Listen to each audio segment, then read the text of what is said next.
Onward!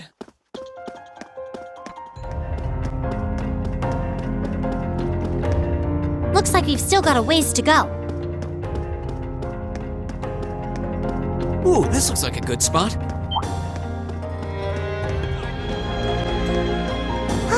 This is the end.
Huh?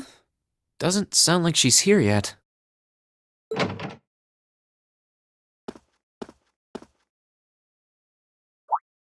Oh.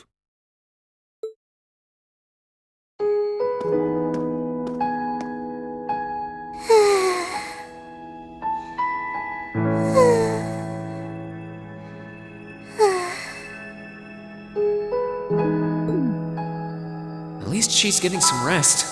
Must be a rare treat for her. What to do, though? I'd almost feel bad about waking her.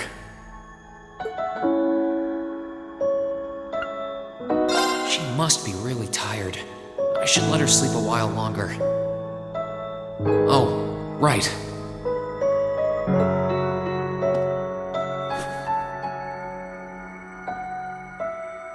There we go. I guess I'll just read a book or something while I'm waiting.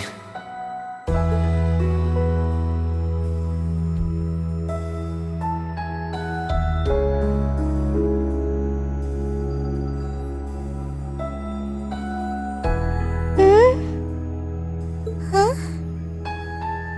Where am I?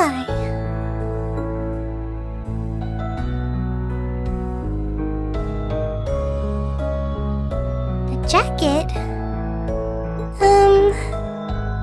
Oh, hey, you're awake. Huh? Rean? Oh, right. I came here after the conference was over. So this jacket is... Oh no! I'm so sorry! I can't believe I fell asleep after asking you to come all the way here. Don't worry about it. You're doing me a favor here. I appreciate you taking the time out of your schedule for me. Aww.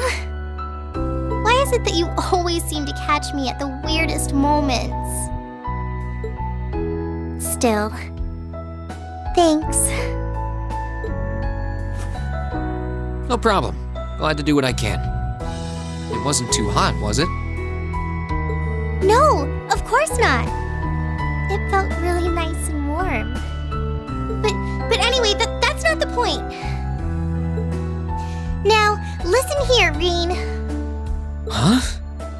I mean, lending me your jacket was very sweet and gentlemanly of you, and I'm kind of happy you did. But it's not very gentlemanly to sit and stare at a girl when she's sleeping, you know. I'm sorry? You were sleeping so peacefully that it seemed almost wrong to wake you up.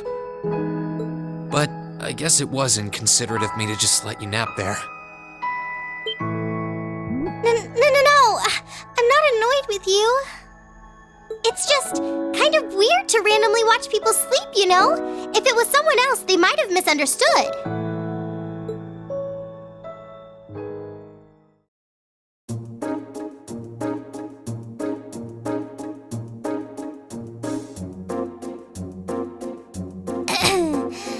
Anyway, I asked you to meet me here so I could show you more about the concert we put on for last year's festival.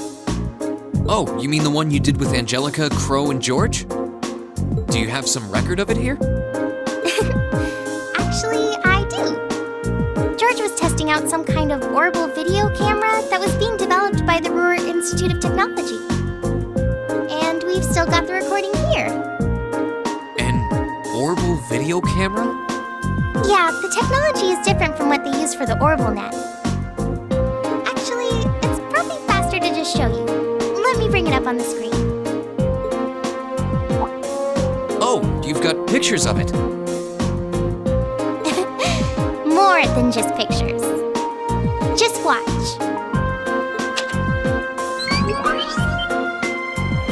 Amazing. I know, right? It plays back images and sound at the same time, so it's like a radio and a camera combined. The quality might be a bit rough, but it really feels like you're right there, doesn't it? It's really something else. Oh, there we are going up.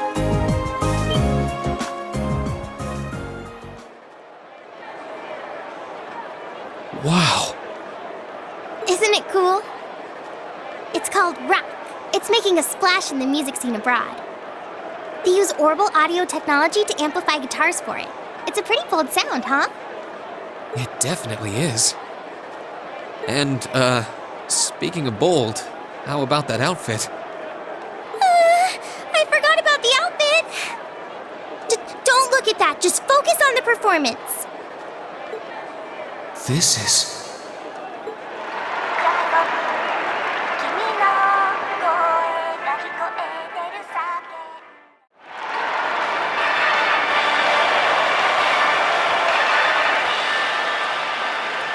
Bravo! That was incredible! I wish I could have been there to see it in person. I'm glad you enjoyed it. So was that any help? Help? This is exactly what I was looking for. I'm not sure if we can put together something as flashy as this, but we do have Elliot, and he knows his music, so I think we might have a chance. I'm glad to hear it. Crow was the one who planned all of this out, so he's the one you should ask about how to put a program like this together. Angie did our choreography, and George got all the instruments together for us. I'm sure they'd help out if you asked. I think I just might. We have to get our preparations for the festival underway. Oh, I put a copy of the video onto this memory quartz for you too. If you put this memory quartz into the orbital projector here, you can watch the video anytime you want. Maybe you can bring everyone from your class here and show it to them tomorrow. Yeah. Thanks for everything, Toa. I mean, I asked for help, but you really went above and beyond. I don't really know how to thank you. You're always looking out for me, Rean. It's the least I could do. Besides, I'm sure this idea will spark some lively discussion within your class. It's not a done deal yet, but I'm really curious to see how things turn out. Me too.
Can't wait to see the looks on their faces when they see it. Though I imagine Toa's outfit might raise more than a few questions too. Oh, it's 9 already? Abend time should be on soon.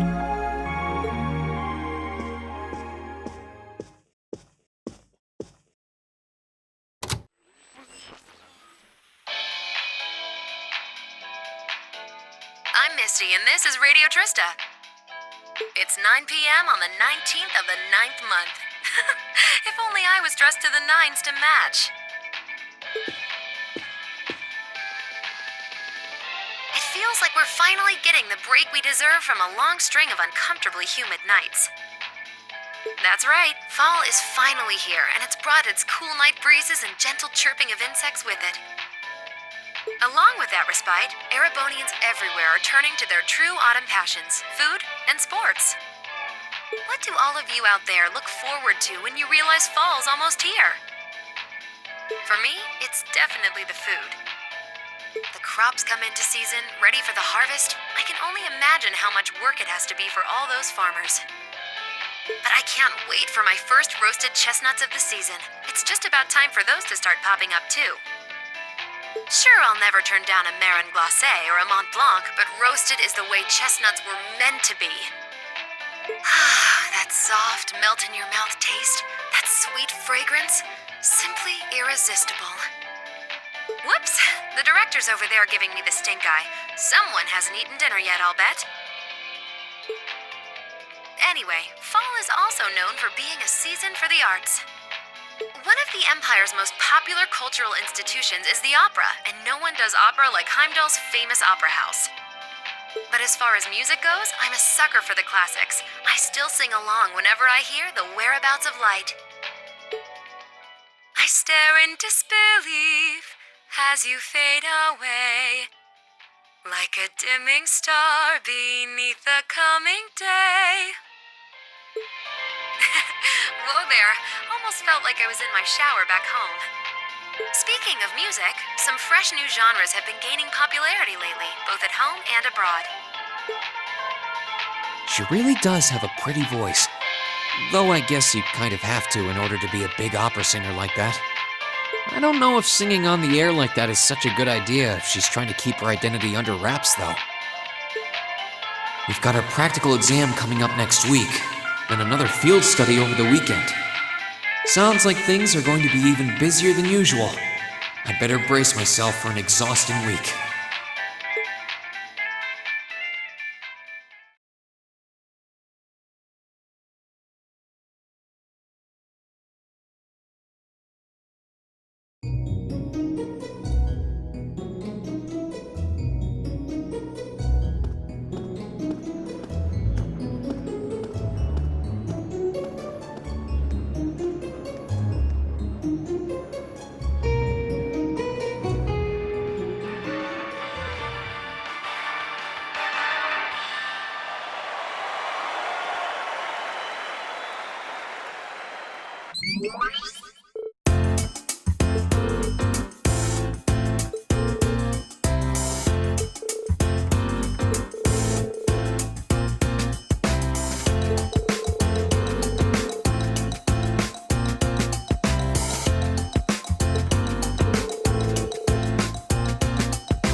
take it you're all ready? You've been studying and training here half a year now. I think you might finally be able to do it. Now, show me you've got what it takes to pass with flying colors. Understood.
It's 8:20. So we're still waiting on Elliot and Crow then. It looks like they nearly pulled an all-nighter working on our festival performance. It sounds like they've got a general idea of what they want, as far as style goes. But they're both nitpicking the set list and all the little details of the performance itself. I don't know about you guys, but I'm excited. I'm not worried about Elliot, but I can't say I've got an abundance of faith in Crow. Well, be that as it may, we just have to leave it to them for now. Still, I was surprised by what the instructor said last night. What do you think she's cooking up this time? I can only shudder to guess.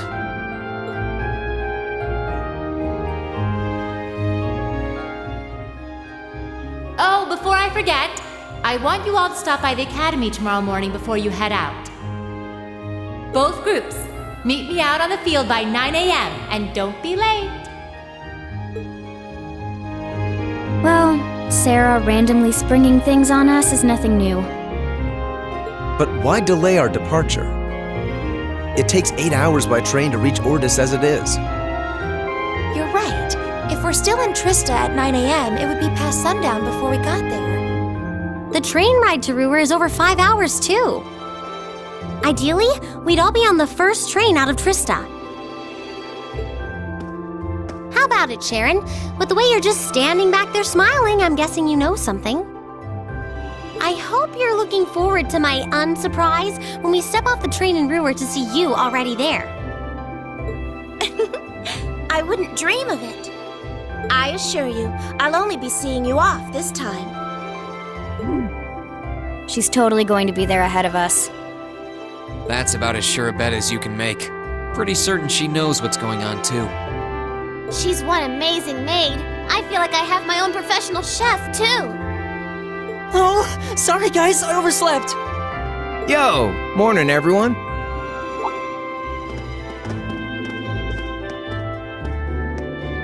Morning. Looks like we have everyone now. We have to meet the instructor at the field by 9, right? I don't know what she wants to see us about, but don't worry, we've still got some time left. Anyway, I think we should head out now. I'm sure most of us have some last-minute preparations to take care of. True. Have a safe trip, everyone.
Salutations, my beautiful friends!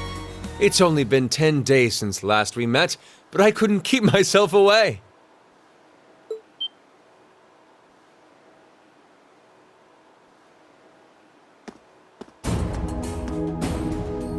Prince Oliver! And Major Vander.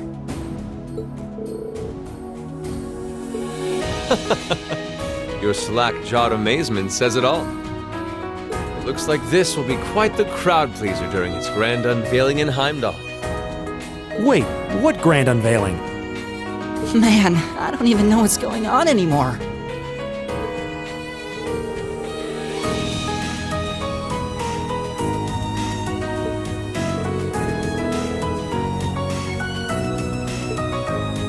Who may you be referring to? It's been quite some time. I see many familiar faces gathered here today, and several I've yet to have the pleasure of meeting. Is that? I know that voice.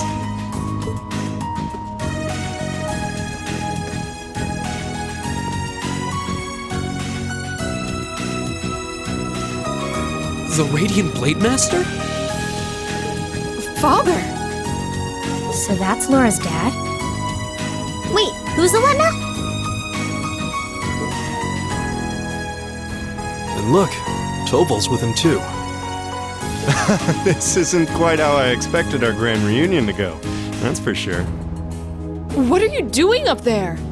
And what's with the hat?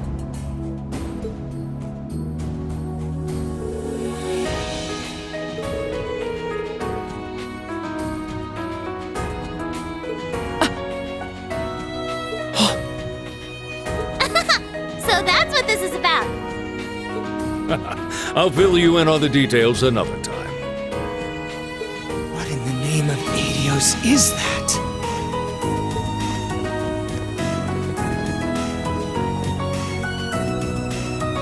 Wow, what a pretty ship. This thing's a real piece of work. Incredible! I've heard about the specs, but the numbers don't do it justice. Looks even better live than on paper.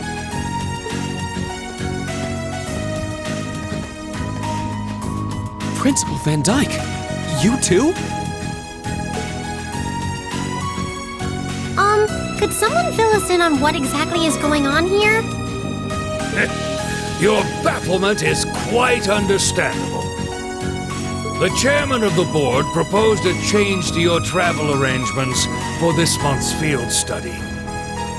He's agreed to deliver all of you to your respective destinations aboard this airship. What? We'll be riding in style. He's mainly taking it on its maiden voyage to unveil the ship to the nation. We're just kind of along for the ride. You'll be headed to the capital first, but from there, it'll be a straight shot to Ruhr. Wow. I'm not sure what to say. Huh. This is all so sudden. I think I need to sit down. Well, should we be off, Your Highness? Yes, that sounds marvelous.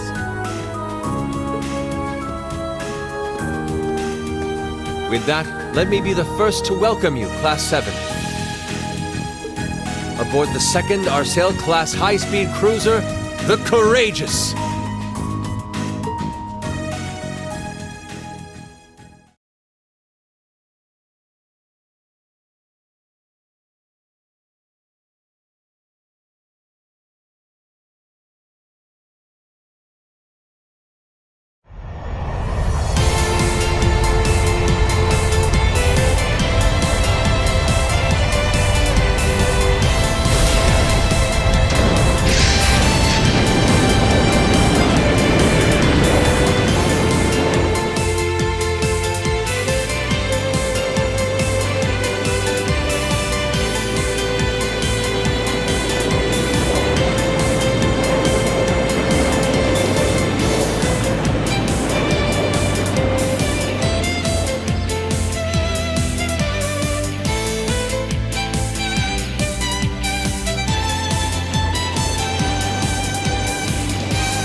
brother told me all about it, but there's no substitute for seeing it soar through the skies. Simply beautiful. Yes, it really is. You're up there, aren't you, Rean?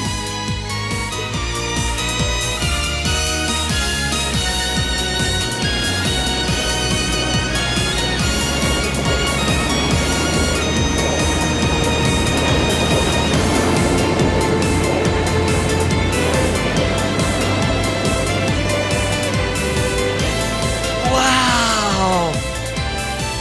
That's the Courageous! Oliver finally finished his airship. It's a fine ship, isn't it? Prince Oliver seems to have gone to quite a lot of trouble having it built.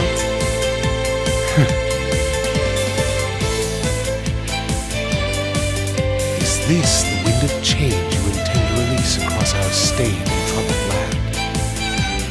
Go, my son, and show me the caliber of man you can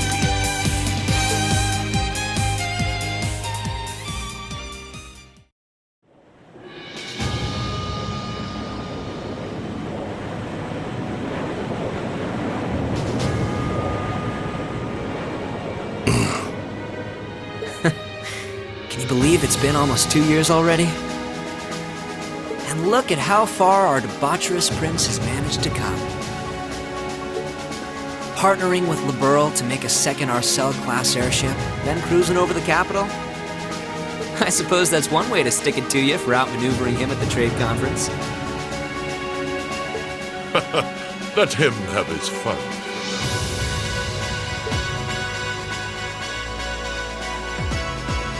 Still, this was certainly an unexpected play on his part.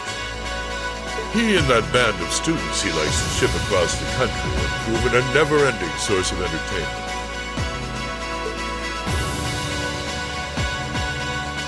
But now, my dear Prince Oliver, we have reached a decisive point. The board has been prepared, every piece in its place. Can you turn the tides in your favor? I look forward to finding out.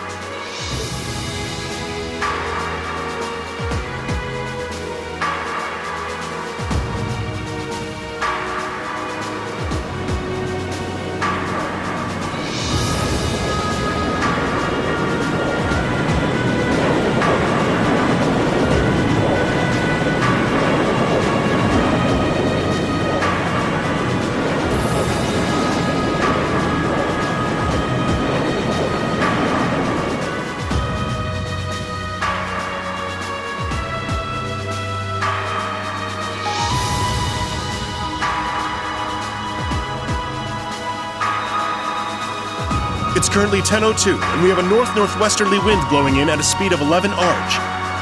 We've just passed through the Schwarz-Drake barrier's airspace into the province of Nortia. Current speed is 3,050 SPH. We've reached full cruising velocity. Maintain current course and speed. Follow the Nortia main line, maintaining a distance of 200 Arj. Aye, aye, Captain.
At long last, the courageous is finally taken to the skies of Erebonia. I feel like a mother hen watching her chicks leave the nest. I'll take your word for it. This may sound a bit forward of me to say, but it sounds like you had some hurdles getting this project together. It was no easy ride, I'll say that. I doubt it would have come together without the prince's unwavering dedication and tireless work. He had to find the time to raise funds and oversee the entire project, in addition to all his official duties. And to add to that, he had to take care of all the arrangements necessary to get Viscount Arce installed as its capital. I can't even imagine how busy your schedule must have been. Even from a student's perspective, it sounds brutal. Well, for this ship to have any weight as a deterrent, I needed the Viscount. Thankfully, he agreed to my request. My plan is to create a neutral third power capable of acting independently of our nation's two competing factions. You can think of the Courageous as the first physical embodiment of that idea. A third party, huh? I feel like I'm starting to understand at least part of what it is you're trying to accomplish. The road will be a difficult one. True, but this is only the beginning. Seeing this ship soar through the clouds for the first time moves my heart, just as when Class VII was formally established. I look forward to seeing what the future holds for the courageous, and for the brave men and women of your class. Your Highness. We live in interesting times. The political situation across the Empire seems to grow more ominous by the day. But, with any luck, making a real show out of this ship's launch will push back against the prevailing climate. Well, that's the hope at least. Either way, you'll have your whole life to split hairs about politics. For now, give your attention to your field study. Thank you. I know you have high expectations for us, and I hope we'll be able to meet them.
Instructor Sarah? Tovo? What are you guys doing out here? Oh, just a little bracer-to-bracer information swapping. That's about the long and short of it. Been a while since I saw you guys, though. Not since last month in Legram. Yeah, always nice to see a friendly face, though. Well, despite keeping in touch with him and setting up these arrangements, it came as a surprise to me to see him on board, too. Clearly, it was meant to be. Honestly, I was only brought on because of my connection with Viscount Arce. This airship really is in a class all its own, though. It's not every day you see a ship owned by the Imperial family and captained by the Radiant Blade Master. This cruiser has the potential to be an important force in Erebonia going forward. Without ties to the Imperial or Provincial armies, it can potentially keep both of them in check if need be. It might not be able to do that quite as well as a strong guild presence could, but it'll still help protect a lot of people. That's true. It still frustrates me how the guild used to be an institution here, and now we're just barely keeping the lights on. At least the Crossbell branch sends its people over to help us out when we need a hand. Wenzel's one thing, but we owe McLean so many favors, I've lost count. McLean?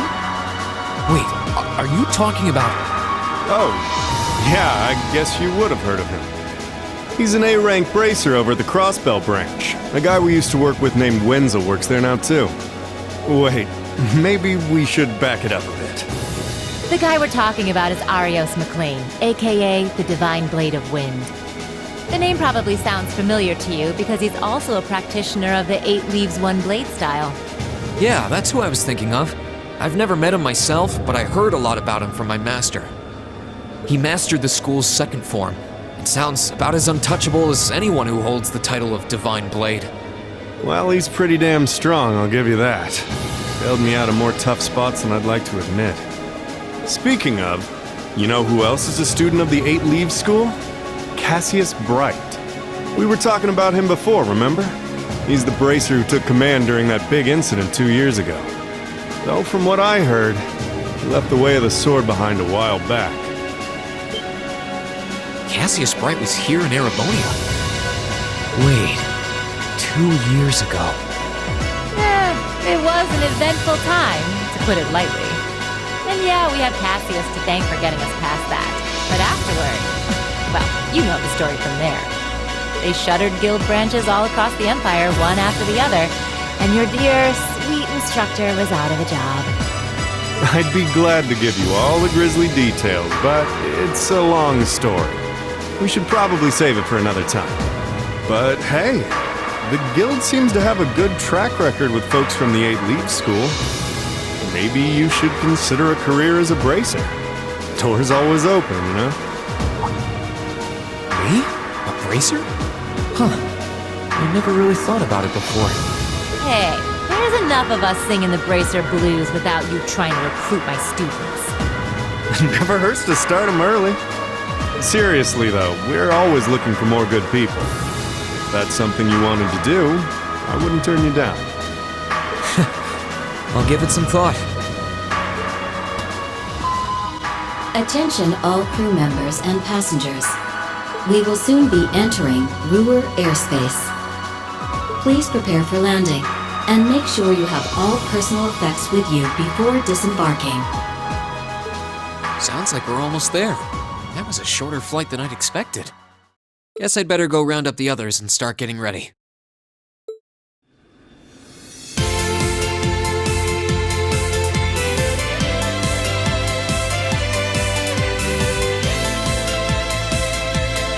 Ruhr Airport's granted us permission to land. Commence landing preparations. And keep the engine warm.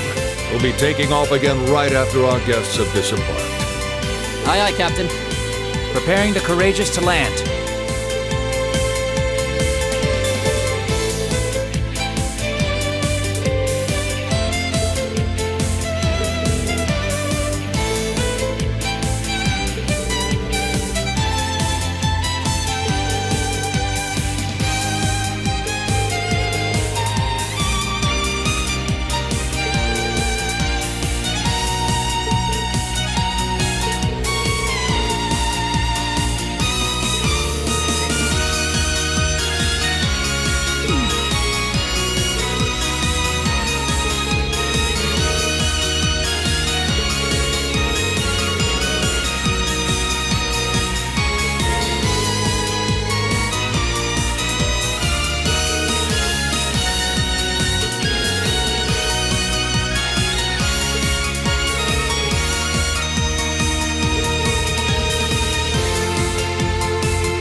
to welcome you to Ruhr, home of the Rhineford Company. I sincerely hope that your field study here will be a fulfilling one.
So it looks like the Courageous' inaugural flyover in Heimdall and Brewer was a success.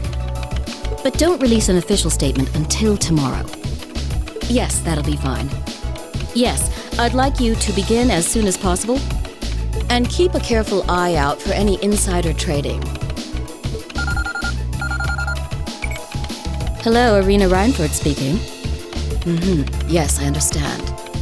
Fast-track the construction on the special train if you can. No, pay it no mind. I doubt Crossbell-related shares rising is indicative of a larger market trend. But sell them all early next month. Timing is key here. Wow. She's like a commander issuing orders across multiple fronts. Yeah, it's impressive to see Toa do it, but Mrs. Reinford seems to have it down to a science. She's a general on the battlefield of business.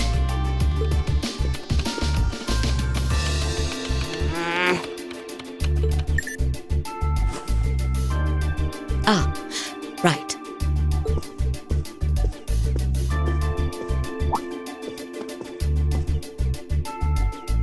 We all have other matters we need to attend to, so I'll get right to the point. Here. What? Thank you.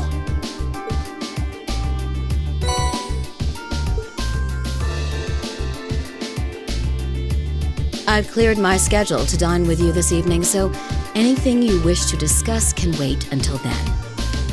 I'll leave the rest to you, Sharon. As you wish, Madam Chairman. When do you expect to return this evening? I'm planning on 7. Have our guests enjoy a night cruise, if you will. That sounds splendid. I'll make the necessary arrangements. That's it? That's all you have to say? I don't care if you ignore me, that's nothing new, but my classmates are here and you're on our board of directors. Would it kill you to show at least a little interest? Elisa. Whoa, Elisa, it's okay. You don't need to get worked up for our sake. Oh, I almost forgot to mention. Huh? If you want to return in one piece, I'd suggest you steer clear of the Provincial Army and the Railway Military Police. The same goes for the Marquis's mansion, though I can't imagine what business would take you there. Use common sense, and don't try to overstep your bounds. That'll be all. Have a safe trip, Madam Chairman. Wow, your mom's a real piece of work, Elisa. The Army only wishes it was that efficient. She certainly has the mettle to head up an international company like this, to say the least. See? You see why I didn't want to come back now?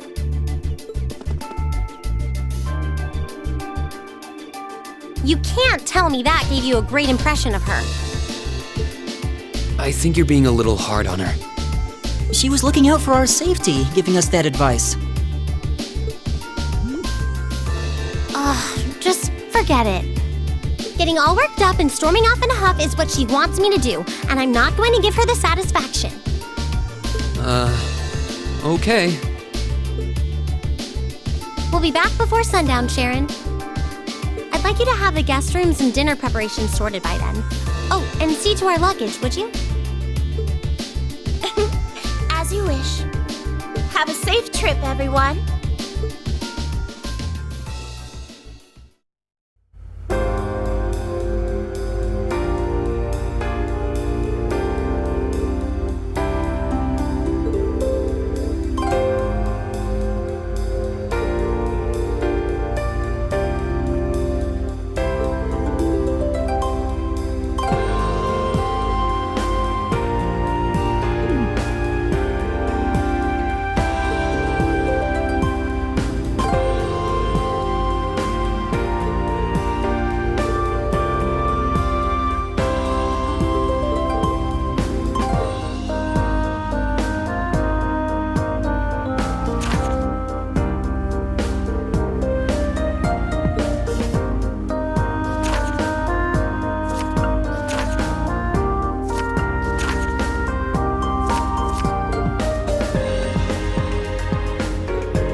things sure are convenient.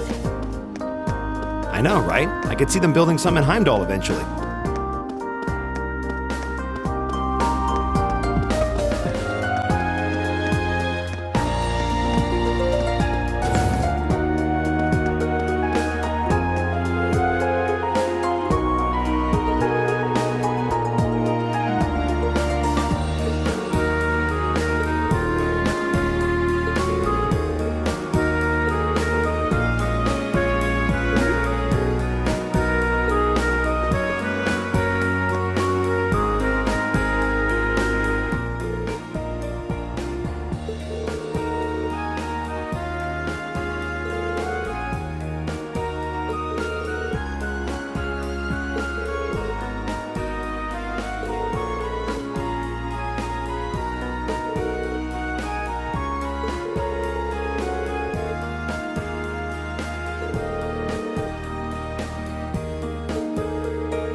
Looks like a dead end.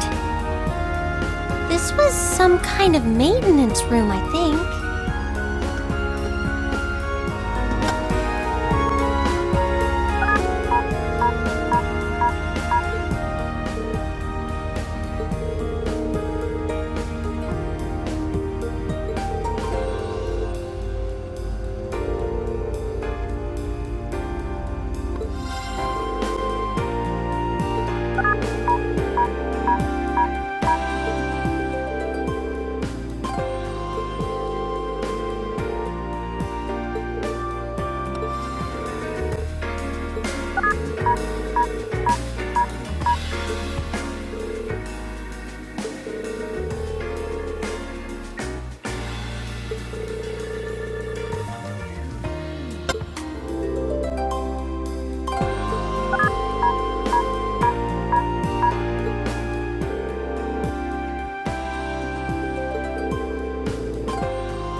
This way leads to Marquis Rogner's mansion.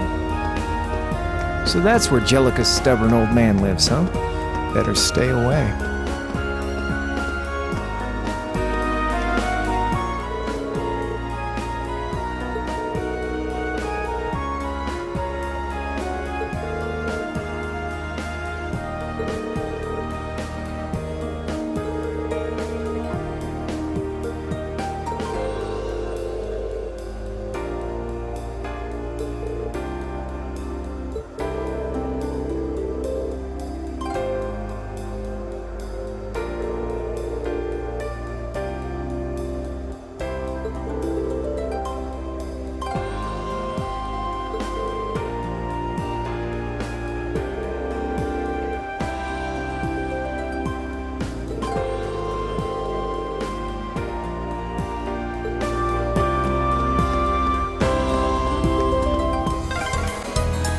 yeah, this road leads all the way to your hometown, doesn't it, Rean? Yeah, it'd take you days to get there if you tried to walk it, though.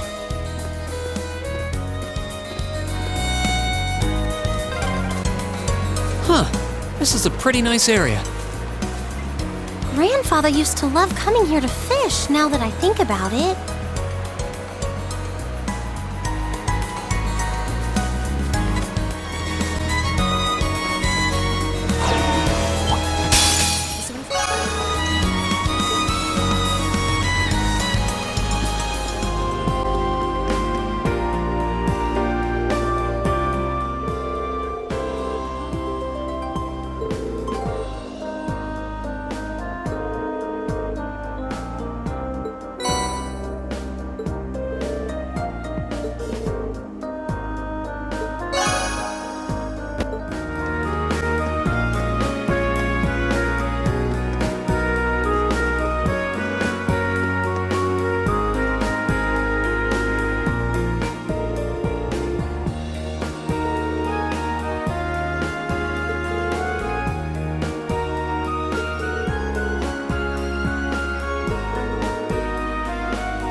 Wow, you can see all of Ruhr spread out from here.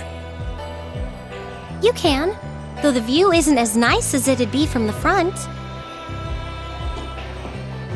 Ah! It's a treasure chest!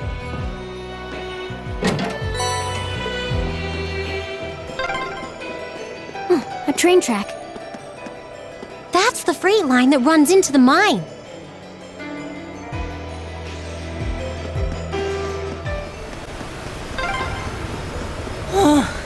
I'm gonna need a rest before we even get there.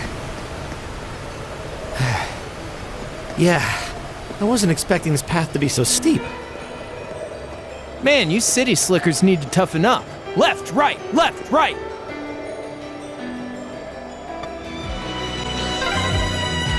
This is a pretty nice view.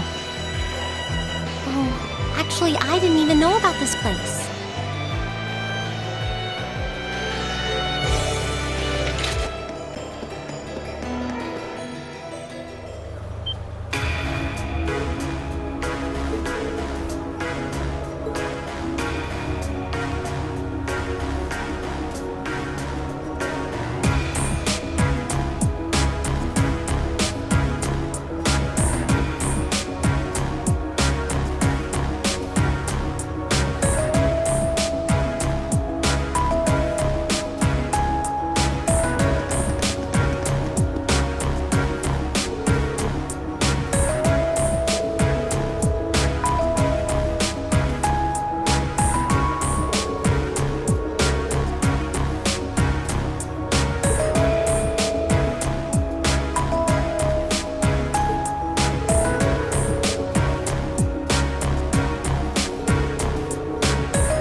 You're quite correct, of course. Both the Provincial Army and the Railway Military Police have their own roles to fill, each important to the Empire.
A query for you, then.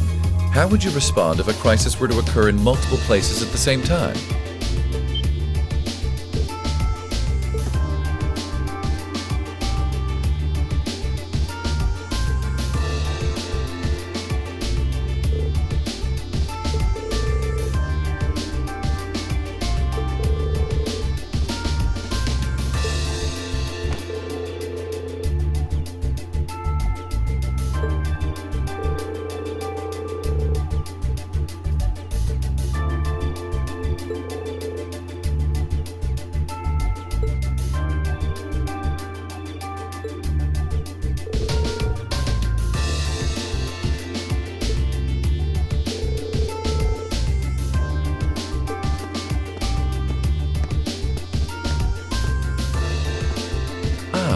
Captain Claire Reveldt, I presume? It's a pleasure to make your acquaintance. I've heard much about you. It's an honor, Lord Alberea. Please, no need for formalities between us. Rufus is fine. Still, you seem puzzled as to what I'm doing in Ruhr. Or to be more specific, how I got here. Do I assume correctly? The country's railways are completely under your control. Had I taken a train, you would have known it. And yet, there are no signs I passed through Ruhr Airport either. The truth is more mundane than fantastic. I arrived aboard the Alberea family's private airship, which currently sits just off a highway on the outskirts of the city, awaiting my return. Blind spots are an unavoidable reality. We all have them. As on the ball as you are, you do well not to overestimate your own superiority. After all, the hardest falls are the ones we don't see coming. I'll be sure to keep that in mind. Now, isn't it time both sides withdrew? And remove those unsightly vehicles from the streets at once. A provincial army must conduct itself with valor and grace at all times. Would you not agree?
believe your family has the top 2 floors of a world-class high-rise all to itself. Yeah, even high-ranking nobles would trip over themselves to secure a luxury suite like this. I was afraid you guys would react exactly like you just did. That's why I just kept my mouth shut. Sure, it's large, but it's so pointlessly large for just 2 people, and the only servant we have is Sharon.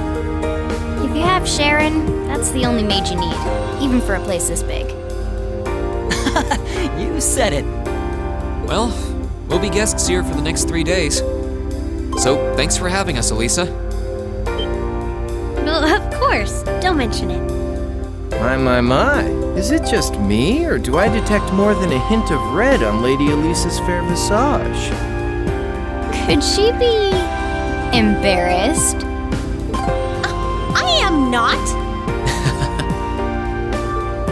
We're here on a field study, so could we at least try to take this a little more seriously? Oh, lighten up, Machias.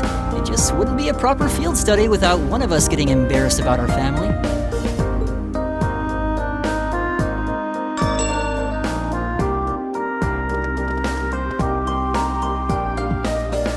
Welcome home, everyone. Feels nice to be back. I'll just ignore how you popped up to greet us the moment we walked through the door. I just couldn't wait to see you. Now, if you'll just follow me, I'll show you inside.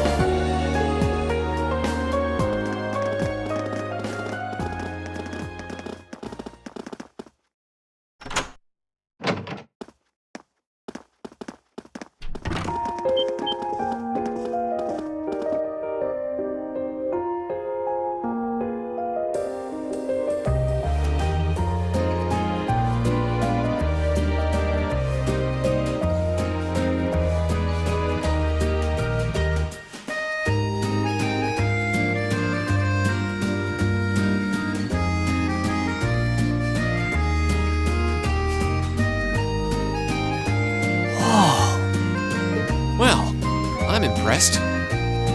This is even more grandiose than I'd expected. I could see the whole town out there below. Talk about the lap of luxury. Looks like a comfy place to take a nap. You guys really think so? I've been away from Ruhr for half a year, so I guess it does feel kind of nice to be home. I guess that's natural. I've already finished preparing dinner. Please, let me know whenever you're ready to eat. Thank you. I don't know about all of you, but I'm pretty hungry. What do you say we... Wait, actually we can't, can we? Mother said she'd be eating with us tonight, so we need to wait until she comes home. And there are quite a few things we need to ask her, too. Well, actually, my lady, I'm afraid I received a call from the chairman earlier about that. What?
Lisa, if you wolf down so much food so quickly...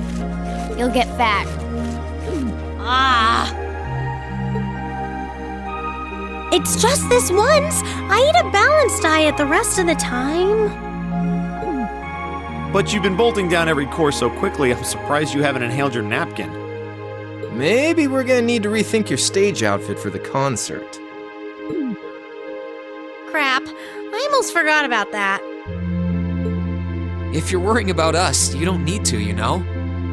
I know your mother promised she'd have dinner with us, but we all know she's a busy woman. And she said she'd try to make some time for us tomorrow instead. But still... It's not that it bothers me so much, but she sits on Thor's board of directors. Who's she meeting with that's so important she can't even clear a little time to see us? She got off the Lusitania already, didn't she? I'm afraid I'm not at liberty to say. She's not out on a date with a gentleman or engaging in any lascivious behavior, if that puts your mind at ease. That's not what I'm worried about, not even close. Honestly, hearing she was seeing a man might even put my mind at ease. Elisa?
Hey, Elisa. Oh, it's you. Sorry, were you worried? A little, yeah. Seeing you like that just kind of reminded me of that night in Nord. Oh, right.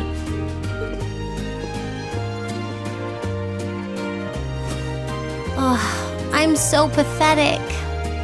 I keep going on about how I'm going to be independent, but then I get all worked up over something as trivial as this.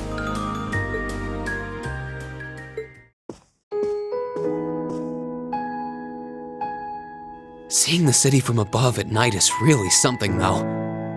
And to think, you got to take in a beautiful view like this every night growing up. Yeah, I guess so. It used to be my grandfather, my father, and my mother here. Then after my father died, Sharon joined us. But through the years, my family has always enjoyed seeing the lighted windows of Ruhr at night. Something that never changed, huh? I guess it is to you what Ymir's mountains are to me. Maybe every family has something like that. Still, first my grandfather left. And now Sharon and I aren't here most of the time either. Mother just stays here all on her own. Every time I think of that, I just feel like crying. It breaks my heart. I can't understand why she chooses to be so alone. I thought so. You're not just angry at her then. Well, she gets under my skin, that's nothing new. But if I was in her place, I don't know how I'd cope. I couldn't live like she does, losing herself in her work all alone with no friends or loved ones by her side. She wasn't like that before, back when my dad was still alive. She's always been a career woman, but back then she was kind, funny. She had this warmth, you know? But ever since Dad passed away, she hasn't been the same. Work became her life. She pushed Grandfather out as chairman, all for what? More work? I've never seen her indulge herself, not even once. If she isn't dining with some business partner, she eats nutrition bars instead of meals.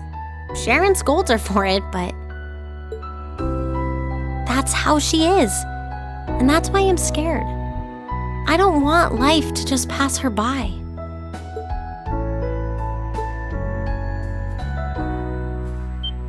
That's really sweet, Elisa. Where did that come from? You're always looking out for the people in your life.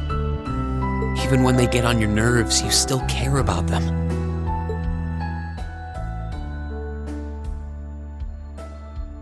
It's like how you and I were at first, or how you were with Laura and Fee.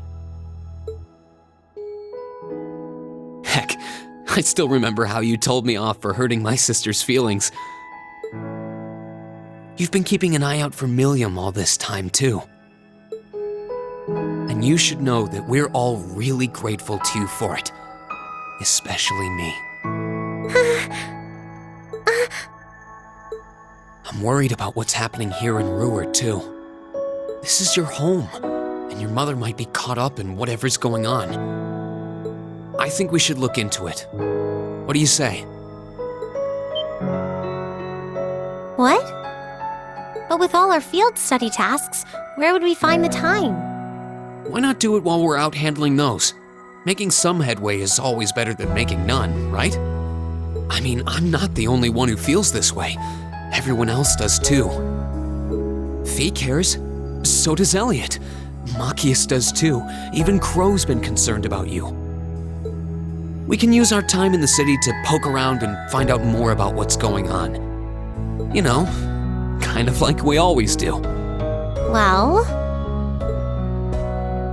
if you say so, but I'll save the thanks for later. I doubt Sharon will tell us anything, no matter how much we pester her. But I'll ask around and see if anyone I know has any idea what might be going on. It shouldn't be too late to give some of them a call at least. All right, I'll leave the info gathering to you. Once we get our task list tomorrow, we can discuss how we want to do this.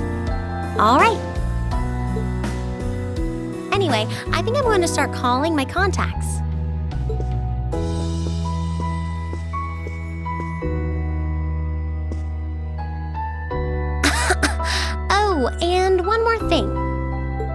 If I were you, I wouldn't go around stroking girls' heads like that. I mean, you don't just go whispering sweet nothings into any girl's ear, do you? This isn't so different, really. Huh? Oh, I guess you're right. Sorry, it's something I always did to my sister when she was feeling down. But now that you mention it, she did seem to resent it more as she got older. But when I stopped doing it, she called me insensitive and got all upset anyway. I think your sister and I would have a lot to talk about. But anyway, I'll see you later. All right.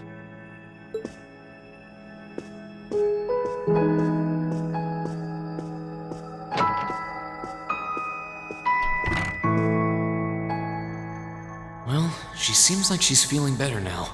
I just hope our efforts will turn up some good leads.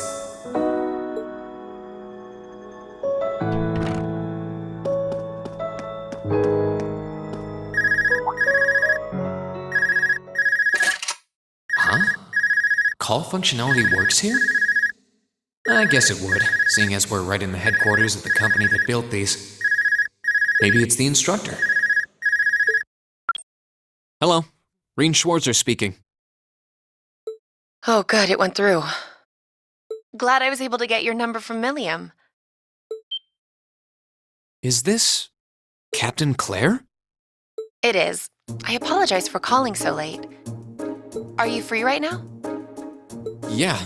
What's up?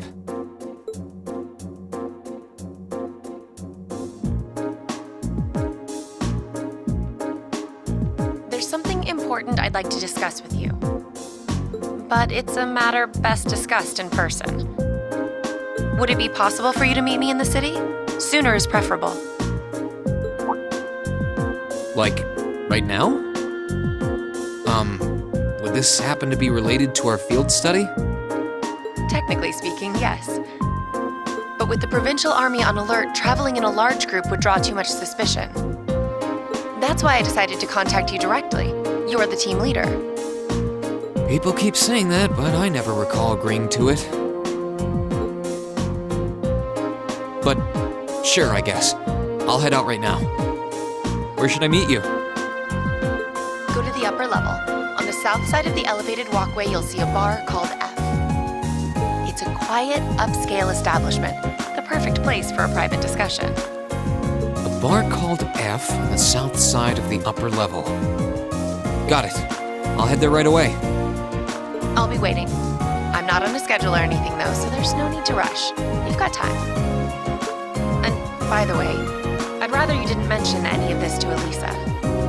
Huh? Why? Because what I want to discuss with you happens to involve the Reinford Company.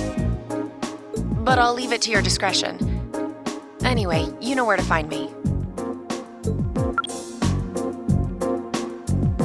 It feels a bit cruel to keep only Elisa out of the loop. But it sounds like it's pretty important.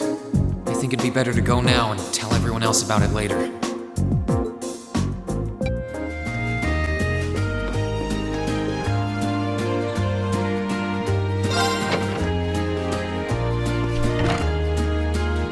I need to leave, but I don't want to leave the front door unlocked. But if I ask someone to lock up behind me, they'll want to know where I'm going. I guess I might have to tell Elisa where I'm going after all. Will you be stepping out?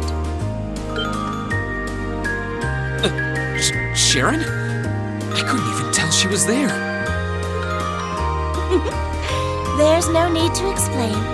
That glimmer in your eyes tells me all I need to know. Not to worry, Master Rean. Your secret's safe with me. So enjoy your night to the fullest. Wait, what? You have a date with a fetching young lady, don't you? I'll make sure no one notices your absence, especially my lady. Just be certain you're back by morning.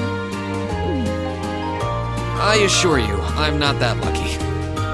I just got word that this acquaintance of mine was visiting Roar. And they wanted to catch up a bit, so I was going to slip out and see them for a little while. Very well then, I'll lock up behind you. I'd also be glad to help you build an ironclad alibi. No one would think twice, even if you were to stay out all night. I appreciate the thought, but I don't think that'll be necessary. Anyway, I'll be back later. Of course. Take care.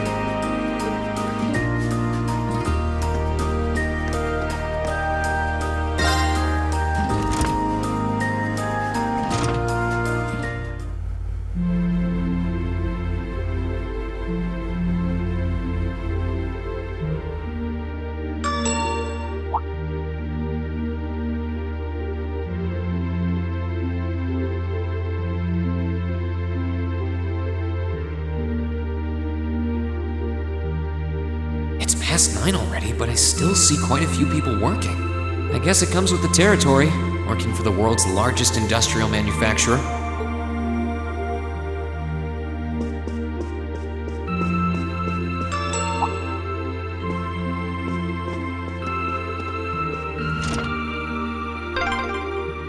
What was that?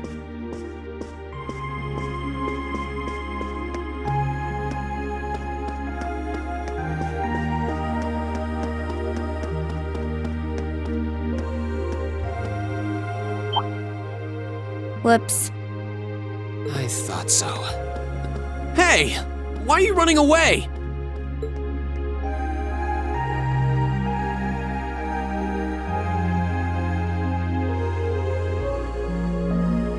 I'm surprised you noticed me. I was trying pretty hard to be stealthy. How long were you hiding there? Wait. Have you been trailing me ever since I left the penthouse? Well, I saw you slip out. So, where are you going? Are you really headed out for a late-night romantic rendezvous? What kinds of lies has Sharon been feeding you anyway? Okay, here's what's up.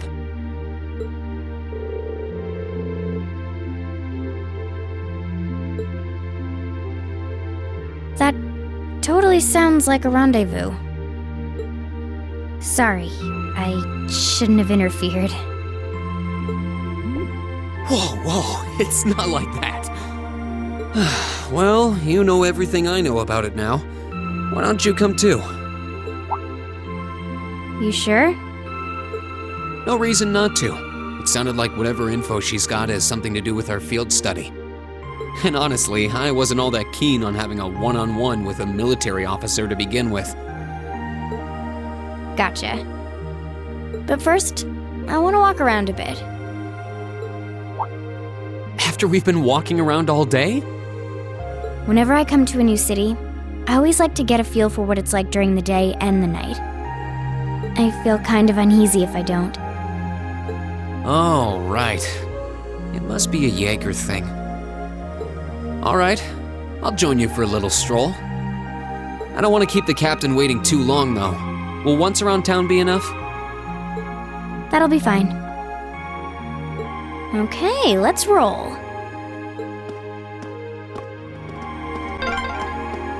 By the way, did you happen to run into Sharon on your way out?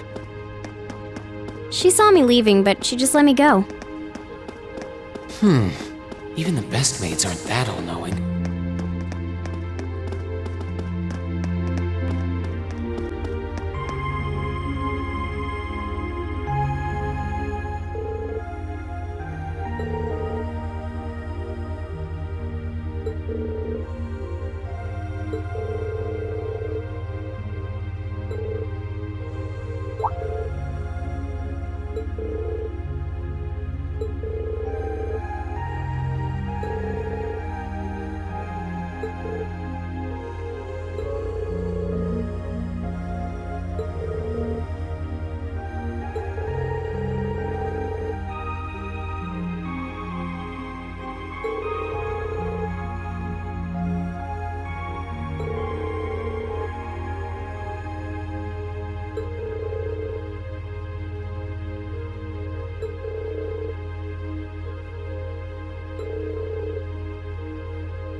city's got a nice feel at night.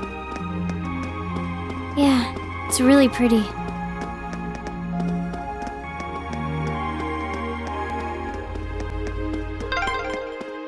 This is where Claire said to meet her, right? Yeah, this looks like the place.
Now to find Captain Claire.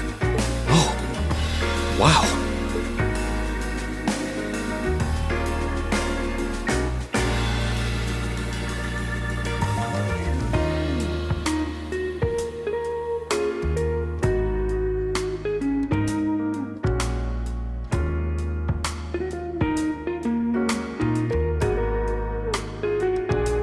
I guess it makes sense that she wouldn't come here in uniform.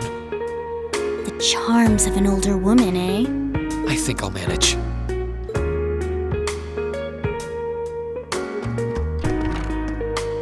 Sorry I kept you waiting. Don't worry about it. Oh. Hi. Yeah, I kind of ran into her on the way here and told her she could come along. That's not a problem, is it? Not at all. I assume you've been surveying the town while acting as Rean's bodyguard? Sounds like you've done your homework. The intelligence division has told me a little. Anyway, I think we might attract a little too much attention if we stay at the counter. What do you say we get a table for 3?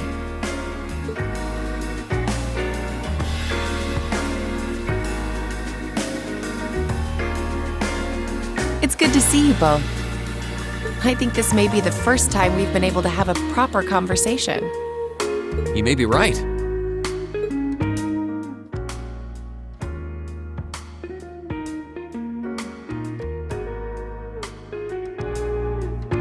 I was hoping I'd get the chance to sit down and talk with you too, actually. Oh?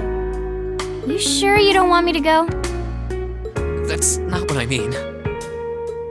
I have a lot of questions, like about why Milliam transferred into our class, for example.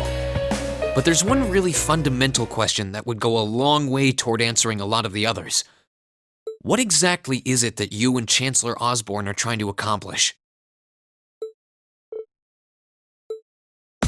Let's look at that standoff with the Provincial Army earlier this evening. It's hard for me to feel much sympathy for them after they drove armored cars right into the middle of the city. But maintaining order in the provinces is generally accepted to be the duty of the provincial armies. Maybe it's just me, but it seemed an awful lot like you were just trying to provoke them by belittling their authority. It did look like your people were picking a fight. Viewed without the proper context, I can see how it might look like that. But right now, the factional conflict in the Empire is nearly at its breaking point. Crossbell is buzzing with talk of independence, and Calvert is still weathering its immigration disputes. In such volatile times, there's a very real need to create a far more expansive network to help maintain public order. The only organizations that are up to the challenge are the Railway Military Police and the Intelligence Division. That may be the case. Still, your boss is the one making those conflicts worse. I can't deny that. But at the very least, the Chancellor is acting with a sense of integrity. He hasn't stooped so low as to give aid to terrorists, unlike some others I could name. I want you to at least understand that. Wait, so... Wow, she really said it. So the noble faction's been the one backing the terrorists, huh? I'm afraid there's no longer any doubting it. We've all but confirmed the involvement of Duke Cayenne, the most prominent representative of the 4 great houses. The 3 airships the Imperial Liberation Front have been using have been traced back to Ordis as well. I'd wondered how they got their hands on those. I've heard the Duke is just a gaudy old man, but... Eustace's brother came to pick him up in Legram, didn't he?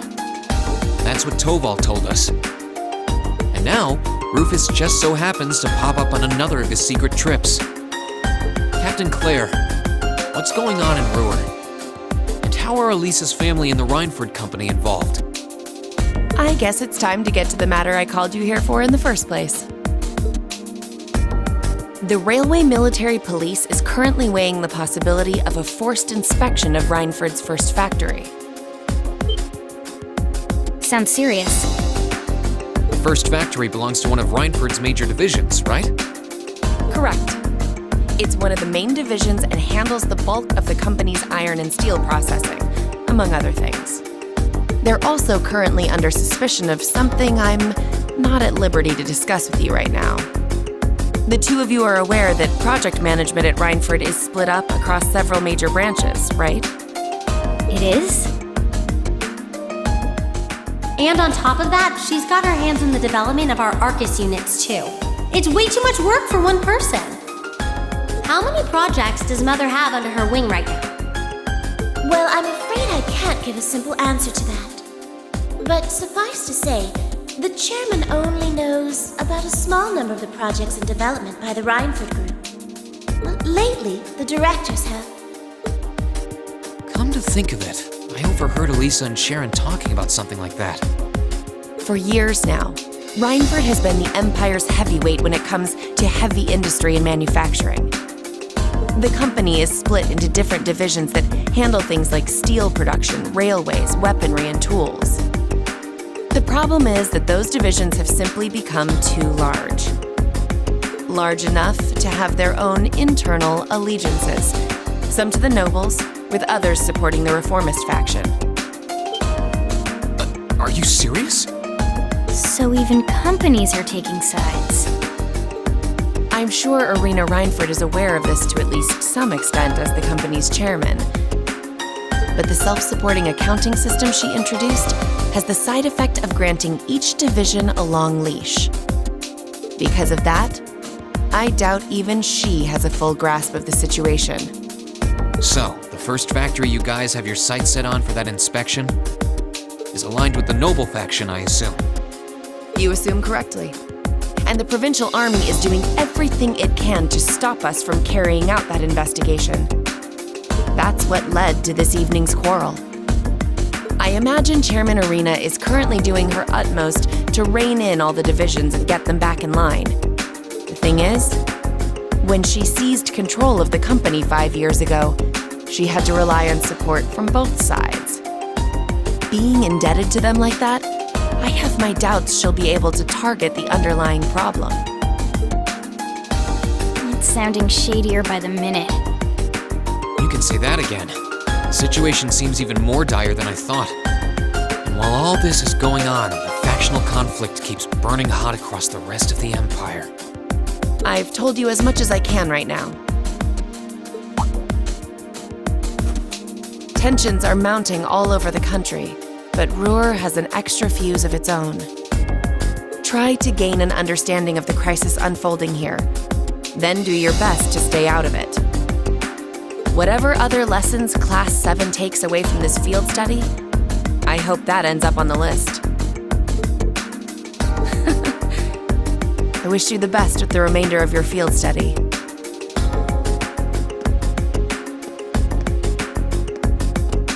Please have the bill sent to the Railway Military Police Branch Office in Ruhr Station. Certainly. Enjoy the rest of your evening.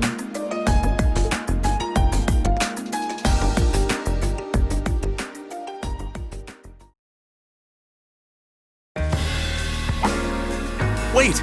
The bill! Looks like she just picked up our tab. She gave us some good intel, too. For free, even. I can't just go running after her now. Looks like we owe her one. So, you like the mature type, huh? She's sorta like Sarah. Except responsible and composed. You can say that again. Oh. Must be yours. Hello? Rean Schwarzer speak. Rean, what are you doing?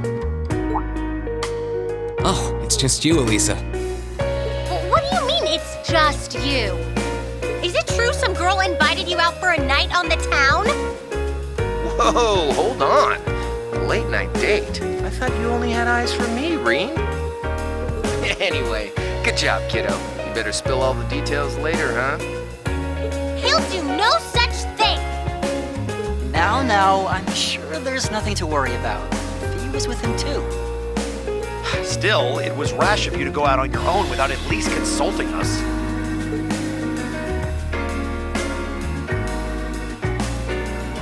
Ready to head back? Yeah, I think that'd be for the best.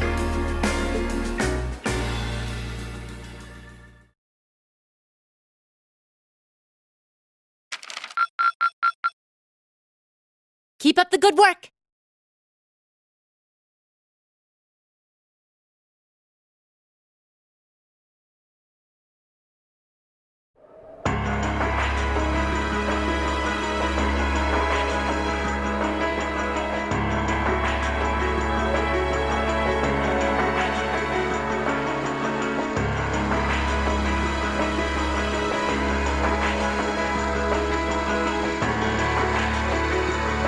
Time has come. First time, then crossroad. Now who shall be the third to witness our conviction? As you wish. We'll hit them so hard, they'll be picking up the pieces for weeks. You heard the boss, man. Tomorrow's a red-letter day for us. A real do-or-die moment, in every sense of the word. All our preparations will be rewarded soon, when we sweep in and take the Chancellor's head. Keep your eyes on the prize, and give it all you've got! Yeah!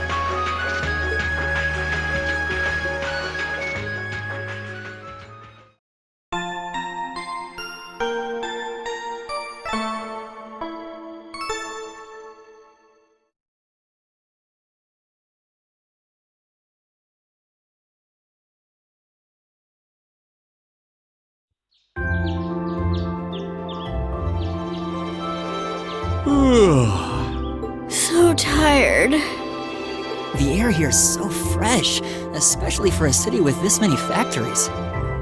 Must be because we're up in the mountains. I'll say, compared to the capital, the air quality is pristine. Well, the capital does have a few 100,000 more people living there.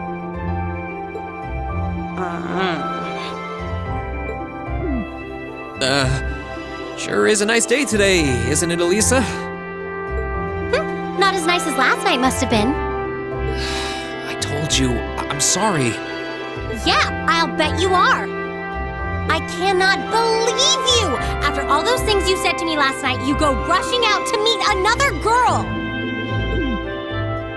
Ooh, the skies might be clear, but I'm sensing a stormy forecast today. Well, all things considered, even if we assume Captain Claire is trustworthy, I'm not sure how wise it was to go out on your own. I know. In hindsight, I regret keeping it to myself. Still, it was pretty bold of Captain Claire to show up alone to meet Rean. Even dressed down, I wouldn't have thought she'd go out alone with the Provincial Army on patrol. I'm guessing she's more than strong enough to handle herself. Not sure what her weapon of choice is, though. I wish I could have seen her all dolled up, though. But she was a real knockout. Come on, that would put a spring in any man's step. I don't blame you for sneaking out alone. Oh! No! It's not like I knew she was going to show up wearing a cocktail dress. I swear! You seemed pretty taken by her when she showed up yesterday, though. And your eyes were glued to her right up until she left the scene. Oh, really? So while we were enjoying a quiet evening, you were out carousing with a beautiful woman, were you? You lucky son of for shame, Rean! We're here representing the Academy on a field study! I swear, you guys are just making things up at this point. But thanks to the information I got from her, we have a pretty good idea what's going on here in Ruhr. And now that we know, we should be able to do something about it. What do you think, Elisa? Yeah, I'm in. So in short, the first factory did something to catch the eye of the Railway Military Police, prompting an inspection. And all the while, the Provincial Army's been here blatantly trying to prevent them from doing that? Let's not forget that the first factory is run by none other than the Noble faction. I know that the divisional directors have been operating without much in the way of executive oversight for years now. But Mother always allowed it. She thought that encouraging competition among the divisions would yield more innovations. I never thought that'd lead to something like this. Seems like the lesser of two evils. By the way, hearing about the first factory made me curious. Do the other divisions have their own political allegiances? Well, to give you a basic idea, this is a bit oversimplified, of course. Divisions are made up of many people, and they all have their own opinions. But the positions of each division's directors are clear as day, though. The first and second factories in particular have had a pretty fierce rivalry going on between them for years. But even still, I wouldn't have expected the first factory to do something flagrant enough to prompt a military inspection. Neither would I. All right, we're gonna do whatever it takes to get to the bottom of this. And when we tie this up all nice and neat for her, even my mother will have to admit she's grateful to us. Sounds like a plan. That's the spirit. Offhand, I'd say this falls under the scope of our field study too. Thanks, everyone. Sounds like we're in for a ride. Anyway, let's take a look at the field study tasks Sharon gave us for today.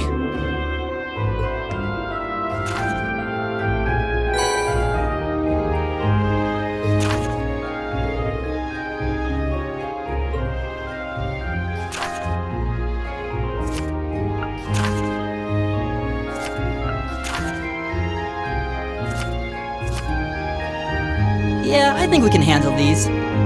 It's still 8 a.m., so we have plenty of time to work our way through the list. And while we're doing that, we can ask the people we meet about how things stand between Reinford's divisions.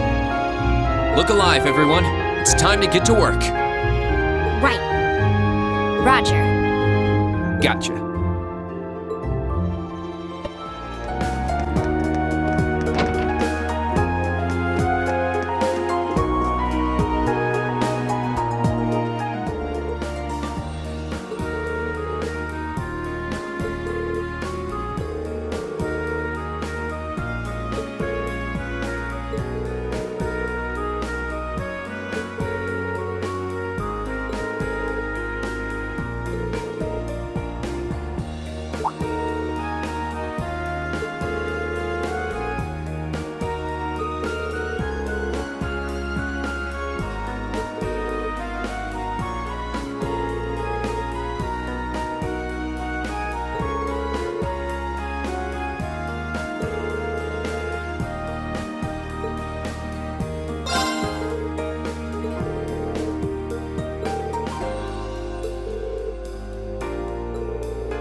Ugh, every minute we spend here, things are getting worse for the miners.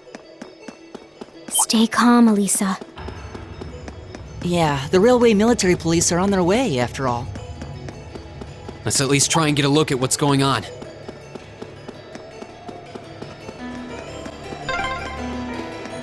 Man, if terrorists really were planning to blow up the mine, it would shake the very foundations of the Empire.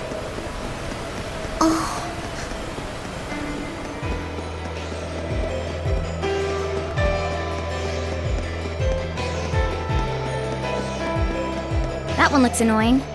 Watch out.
Well, to start with, we need to work out exactly what's going on here. If it's true that the terrorists are working with the noble faction, then it seems likely their aim is to eliminate the evidence of whatever they've been hiding in the first factory. But did they really have to go this far? The iron mine is owned by His Majesty the Emperor himself, right? That's right. The province of Nortia is tasked with managing it while Rhineford mines, refines, and processes the iron. And iron is the single most vital natural resource to this nation's continued survival. If this isn't resolved quickly, it's going to deal a heavy blow to the entire country, including the nobles themselves. So I guess the question is just whether the noble faction and the terrorists realize that or not. Sounds to me like they're a pretty divided bunch as it is. Yep. The terrorists seem like they're basically all commoners, too. They're only cooperating because they both see the Chancellor as a common enemy. And if that's the case, it seems pretty likely that what they're doing here is related to that somehow. Sounds like someone started the party without me.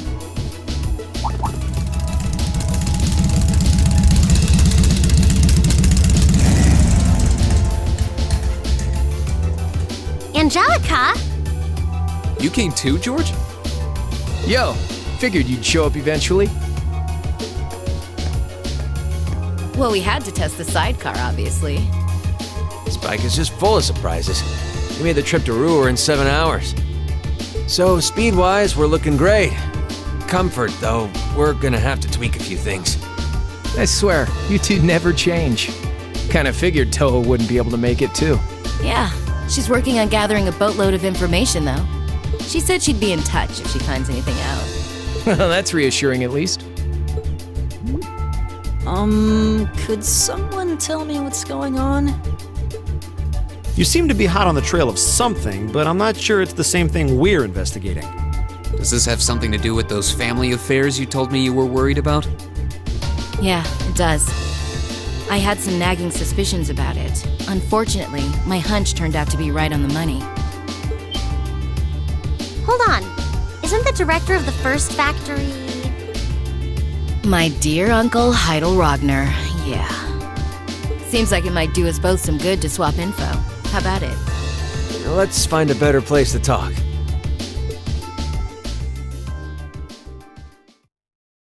They're dumping iron onto the black market? Yeah. The amount of steel they're producing doesn't quite match up with the amount of iron ore being mined. That's been the case for quite a few years now. Officially, the reason given is that the purity of the ore being mined is lower now than it used to be. But if you look at what's coming out of the mine, there's no evidence of that. Well, that would explain why the figures don't add up. And because they were feeding the raw iron onto the black market rather than the finished steel... That makes it a lot harder to notice when a little goes missing here and there. Man, Toho put all the pieces together on her own? I'd expect no less from my beloved Toa. She poured over everything. Rhineford's yearly sales figures, government reports on the mine's productivity, you name it. That's how she picked up on the discrepancy. She's really something else. Iron ore being sold off the black market. Accounting sheets that don't add up. George, how much iron ore is unaccounted for, roughly speaking? Do you know? Assuming for a moment that all the missing iron was refined into steel, how much steel would we be looking at? This is just a bit of speculative math on my part, but I'd say somewhere in the neighborhood of 100,000 Torum, which is enough to build 2,000 oxen tanks. 2,000? That's practically an army. The Saxon iron mine is a pillar of the Empire's economy. The amount of iron they pull out of there is almost ridiculous. Even if you pocket a small amount every year, it's going to add up to a lot of iron real quick. But what are they planning to do with all of it? Is the noble faction trying to make their own tanks in secret? They couldn't even if they wanted to. Only the second factory has the knowledge and equipment to make tanks. And not only does the second factory have close ties with the Imperial Army, it also leans toward the reformist faction. You need all kinds of complicated technology to make even a basic tank.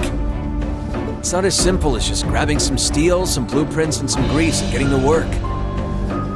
So what does that leave them? Selling the iron to another country for profit? I don't know how likely that is. Seems like deals that big would be too easy to trace. Okay, so setting aside the ore itself for a moment. Now that you know this, And given what's happening in Ruhr right now, what were the two of you planning on doing? It's pretty simple. My uncle oversees the first factory, and the provincial army is blockading the mine. There's no way my family isn't involved. On the other side, you've got all the miners just trying to do their jobs who got dragged into this whole mess. I'm a Ragnar. I might not be a great daughter, but there's no way I'm gonna let this go on without putting up a fight. Angie. Whoa, whoa, whoa. You're seriously gonna go talk to your old man about this? Hell no. Like he'd even listen to a word I said. Same goes for the provincial army. I'd just be wasting my breath. That's why I'm planning on sorting out this mess myself. I used to work part-time in the mine. I know the place like the back of my hand. As long as I can find my way inside, I think I can handle the terrorists well enough. I figured you'd say something like that. Honestly, does nothing faze you?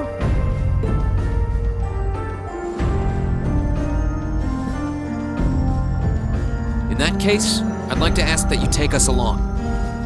We can look at this as a test of how to best respond to a sudden crisis. Looking at it from that perspective, I think it fits neatly within the scope of our field study. You? Yeah, after hearing all that, I don't want to let them have their way. Agreed. I'm with Angelica here. My family's involved in this too. I feel like I have a duty to do something about it. Thanks. Truth be told, I was kind of hoping you'd back me up anyway. Whatever help you can give, I'll take it. Well, that's that. The next thing we need to consider is how to slip into the mine without the provincial army taking notice. At the very least, Angie should be able to get the officer in charge to talk with her, but... So, what, we sneak inside while she's distracting them? I don't know. That sounds a little overly simplistic to work. Leave finding our way in to me. If anyone's good at cutting red tape, it's my mother. Maybe she could help us out. She could. Would she? Well, if you think so. Alright, I'll leave securing an alternate route to you then. For now, I'm gonna see if I can find out anything else about my family's or the provincial army's involvement here.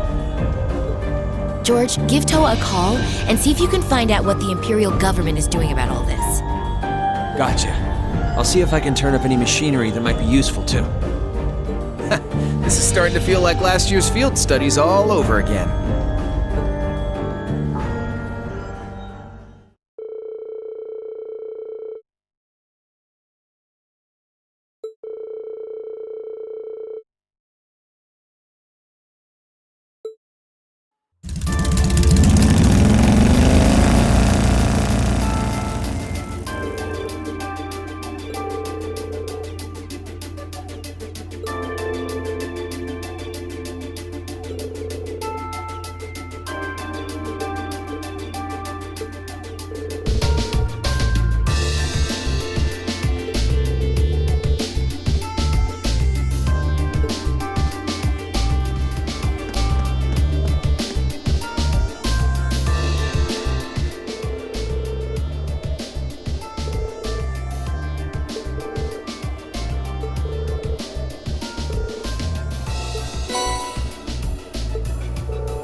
back, everyone. I've been waiting for you. I knew it. Like the rising of the sun. I see how it is. You're taking Reinford's side again, huh? As long as I wear this uniform, I'm simply a humble maid of the Reinford household. You, the chairman, and Master Gwyn are all deeply important to me. Thanks, I think. Show us in then. Of course. Please follow me.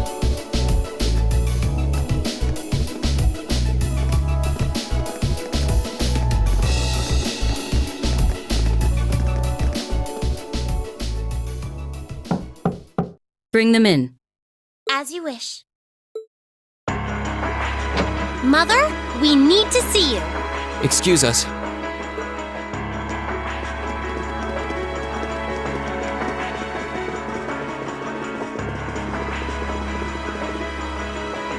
I apologize for canceling our dinner plans last night. But it's looking unlikely I'll be able to join you tonight either. No, that's fine. We understand. It's hardly surprising given the current circumstances. I'm not sure what's keeping you so busy, considering you haven't even managed to fulfill one of your most basic duties. My lady. The miners who work at Saxon are employees of this company. With the Provincial Army barricading the mine and refusing to budge, those miners are at the mercy of the terrorists. I assume you've issued a formal objection to Marquis Ragnar? Not on behalf of the company, no. It sounds like Director Heidel Ragnar of the First Factory has requested something be done, as a formality, but nothing more. That's it? The First Factory has been dumping huge amounts of ore onto the black market for years now. Don't even try and tell me you haven't noticed it. Of course I've noticed. Being unable to bring the First Factory in line allowed that to happen, and that's my failure, I admit. But think, if we assume the terrorists aren't acting alone here, what good would it do to issue an objection to Marquis Ragnar? Well... There are many possible outcomes to this crisis, and we must be prepared for all of them. For example, we need to consider the possibility that the terrorists may set off an explosive in the mine, and how to respond to that. This is a global company. Measures will need to be put in place to protect stock prices, taking Crossbell into account too. She's got a point. Anything that affects the Reinford company is going to indirectly affect a lot of people's lives. Correct. The Reinford Group is its own entity with its own role to fill. And I have mine as chairman. The Provincial Army and the RMP are acting in accordance with their purpose, and one might even say the same of the terrorists. Action with a purpose, that's what keeps the world in motion. So tell me, what's your purpose?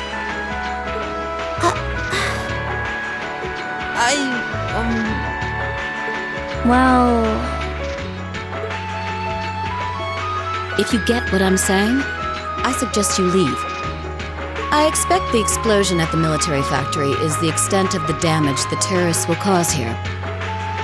I'll give you several additional tasks. I suggest you work on those for the remainder of the day. And considering the situation here, I think it'd be best if you leave Ruhr tomorrow morning. You have my permission as a sitting director on the Academy's board. But... Yeah, I don't think so. I'm not going to keep making the same mistakes anymore. Oh? All my life, I've turned a blind eye to what was going on right in front of me. I did it when you drove Grandfather out and took his position as chairman. And I did it when Father died and you let work become your life. All along, you've been working to build the company bigger and bigger, and all along, I just looked the other way. But in our field studies at Thors, I've seen the imbalances and injustices of the world crop up over and over again. But even with that, I, and all of us, really, have to face that head on. And that's exactly what we've been doing. You asked what our purpose is. After 6 months at the academy, that's my answer. Well said. Agreed. That's why this time, I don't plan on backing down. You need to hear the truth, and I need to be the one to tell you. As your daughter, as your family, and above all, as someone who's watched the Rhineford Company grow ever since I was a little girl. Mother, you're running this company the wrong way. My lady.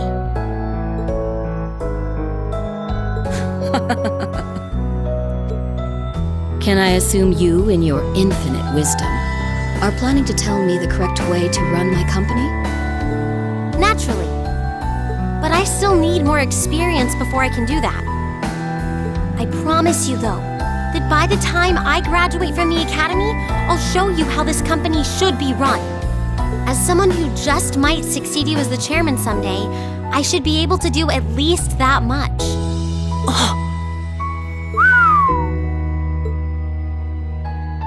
It's one thing to make a promise. It's quite another to live up to it. Still, at least you're starting to see the bigger picture.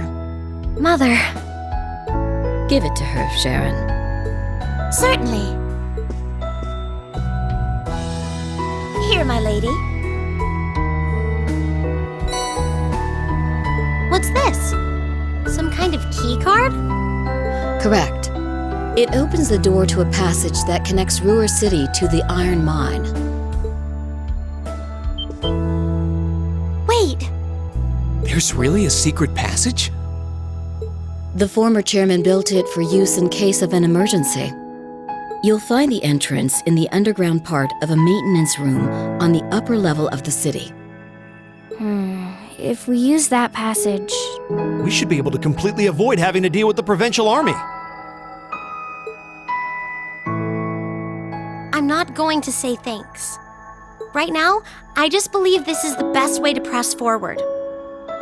And I'm going to tell you why through actions, not words. Excuse us, Madam Chairman. We've learned a lot during our field studies, and we'll put it all to use to come out on top. You don't need to worry about us.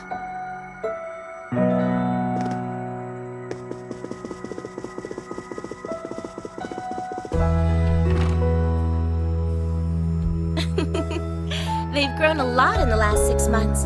It's been a pleasure to watch them. Surely it wouldn't hurt to acknowledge that Lady Elisa has grown too. She's still got a ways to go. If she wants to take the mantle of the Rhineford Company from me, she'll have to show me she's got what it takes. Anyway, it seems all our principal players have assembled. Can I ask you to do one more thing for me? Certainly.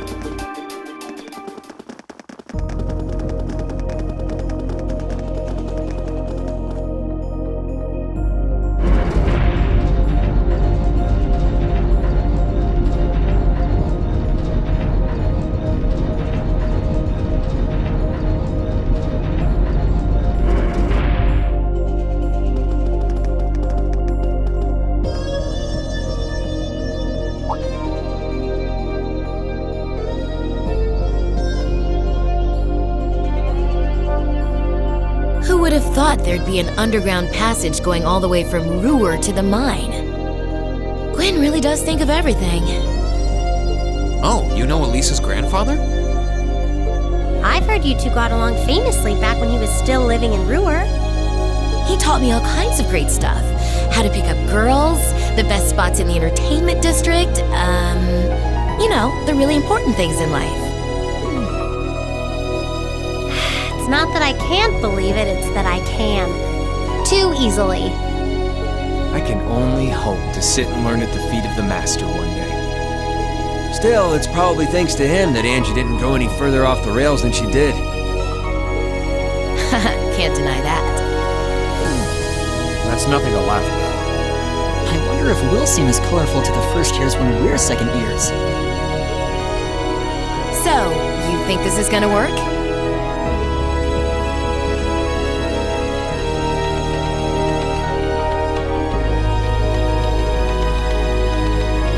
All right, that should do it.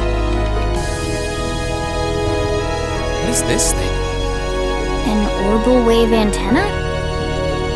It's currently in development at the Institute of Technology, but I managed to convince them to let me borrow it. It emits directional orbital waves to widen the area where you can transmit and receive signals. That means you'll be able to use your Arcus unit's communication functionality even down here in the mine. That sounds pretty handy. You can do that? Yep, Toa's busy gathering information on what's going on across the Empire right now. And I'll be able to pass that info along to you while overseeing this operation. But if things get too dangerous, I'll give you the order to pull out, so make sure you keep the line open. Got it. It'll be nice to have some support. Well, if George is just a call away, we've got nothing to worry about. Okay, I think it's about time we got going. And thanks again, everyone, for coming along. I've got my Arcus on me, so I should be able to hold my own in battle. Always room for one more with us. Your knowledge of the mind will really be invaluable. I'm looking forward to seeing you clean up with those Taito skills of yours.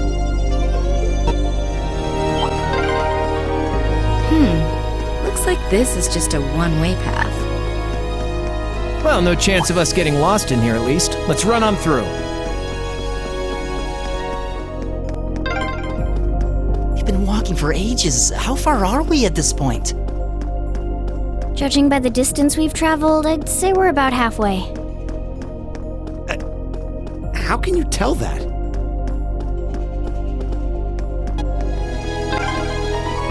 This path's gotten real twisty all of a sudden. I wonder if they built it like that to avoid the mine shafts. If that's true, that must mean we're almost there.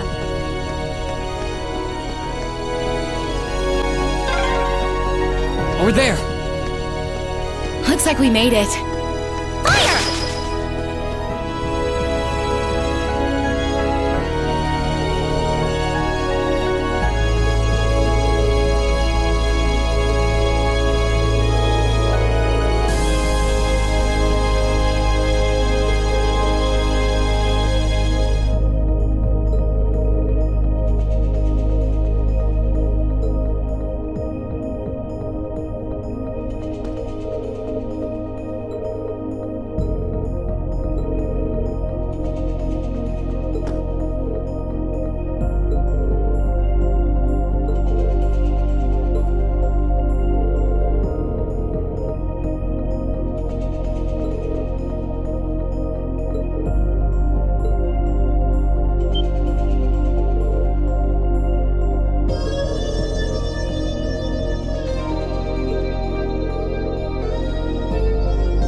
This is pure bliss. Stop that, Angelica! Just kidding around. I love it when you're angry. I swear, this girl.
Looks like this place is crawling with archaisms.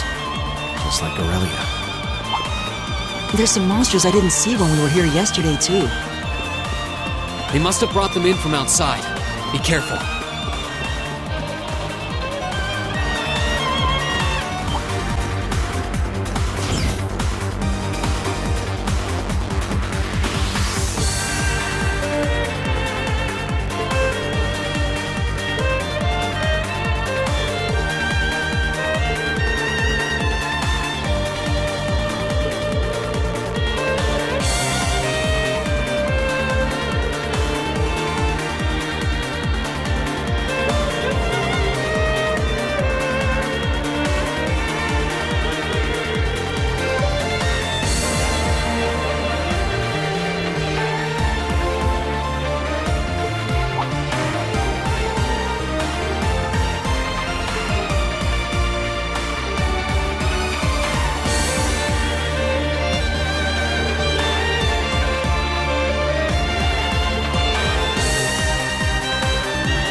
There's the exit. Looks like the gate's been shut.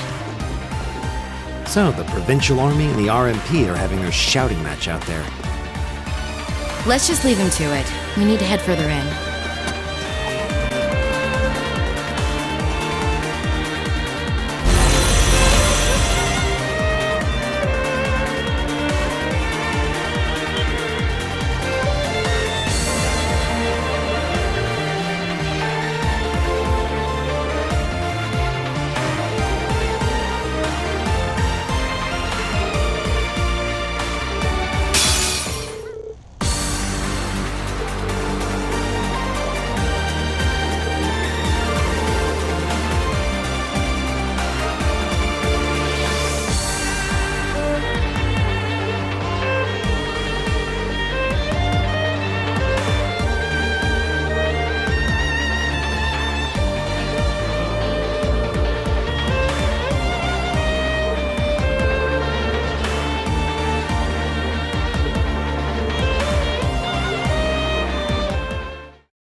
dead end?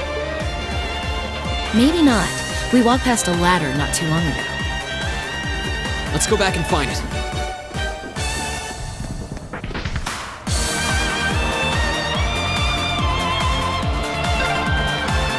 Yep, this is the one. Climbing this should take us further in.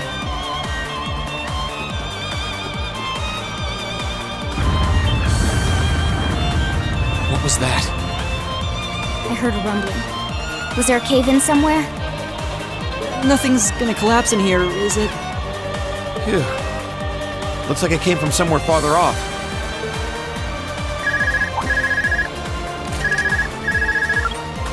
Hello, Rean here. Damn. Rean, can you hear me? I've hit a little snag here. Crow, what happened? Well, I've managed to get the miners back all right. But as I was coming back, there was this cave-in. I hate to say it, but it caught me totally off guard. The route we took in from the passage is totally blocked now. So it was a cave-in after all. Are you okay? You're not hurt, are you? I'm okay. No, a little dusty. It was a close one, though. But I can't get to you, and you guys won't be able to come back the same way from where you are. I'm trying to find another route to get to you. Just hang tight, okay?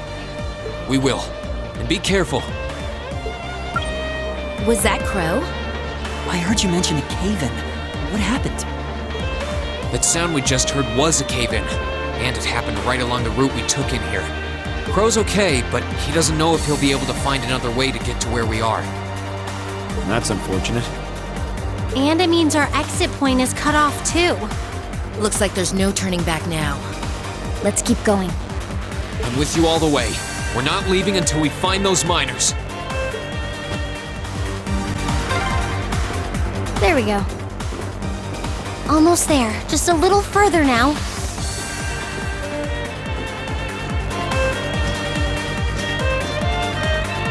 Alright, on the other side of that door is the central control room. That's where the other hostages are being held. With any luck, the terrorists won't see us coming. They haven't come out to stop us directly, so I don't think they know we're here. Ensuring the safety of the hostages should be our top priority. Right. We need to be cautious now, more than ever.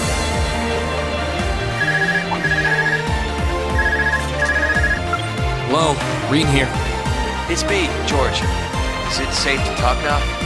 George! I just got off the line with Toa. She said she wants to talk with you directly, so I'm going to patch her call into your Argus. The signal quality's not going to be too hot, so just put your Argus in speaker mode and bear with me for a minute. Understood. And speaker mode on. Are you all okay? President Herschel! Yeah, we're still alive and kicking. Angie! I'm so relieved you're safe. I've been worried sick about all of you, especially when I heard Crow was caught up in that cave-in. If I'd known something like this was going to happen, I would have come to Ruhr myself. It's all right. I'm glad you got in touch with us.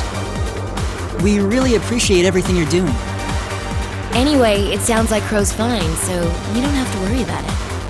Really? Thank goodness. Oh, right. I called you because I just turned up some new info. It sounds like His Majesty the Emperor has given the Railway Military Police official clearance to investigate the mine. They had to take it all the way to the top? Yep, and there's no way the Provincial Army can bluster their way past that. I bet the Railway Military Police will be busting in any moment now. Well, that's some good news at least. But even so, we need to press our advantage and keep heading deeper into the mine. This is our chance. We can use the confusion the RMP will cause to rescue the hostages.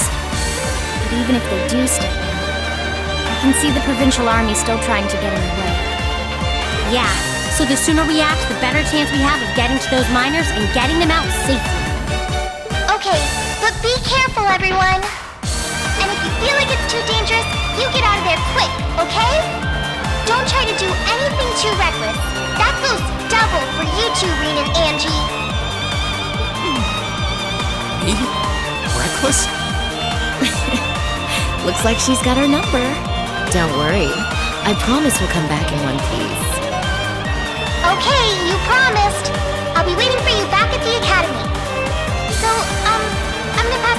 much now? Well, that's about how things stand right now. Got my fingers crossed that Adios is looking after you. Good luck, guys. Roger. Just leave it to us. Left with the impression we just got a pep talk. Yeah. Though we wouldn't have made it this far without Crow, George, and Toa. It all comes down to this. Let's make them proud. Right. I'm ready to finish this in style.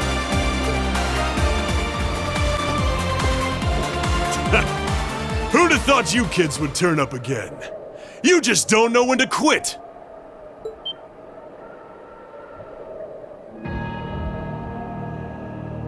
You're V, aren't you? So he was waiting for us. So you're those terrorists, huh? Seems like you've known we were here for quite a while now. Oh! We weren't really counting on the Provincial Army's blockade to hold up. If the RMP manages to get through, we're ready to lay them out. In fact, I was counting on it. But me and my crew will be more than enough to bury you here. We'll see about that. Don't underestimate him. He's even stronger than he looks.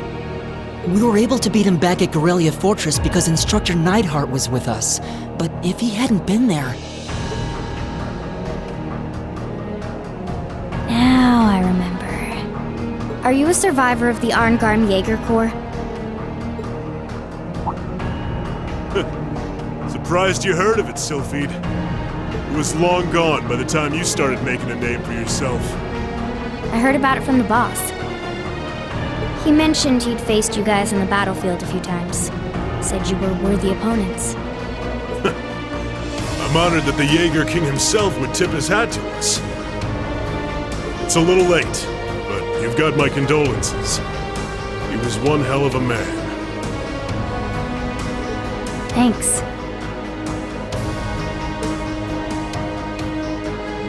What are you guys trying to do here?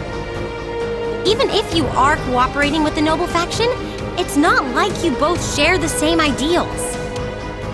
And if anything were to happen to this mine, the whole country would be in trouble. We know. But I'll do whatever it takes to slaughter that iron-blooded shit stain and let him twist in the wind!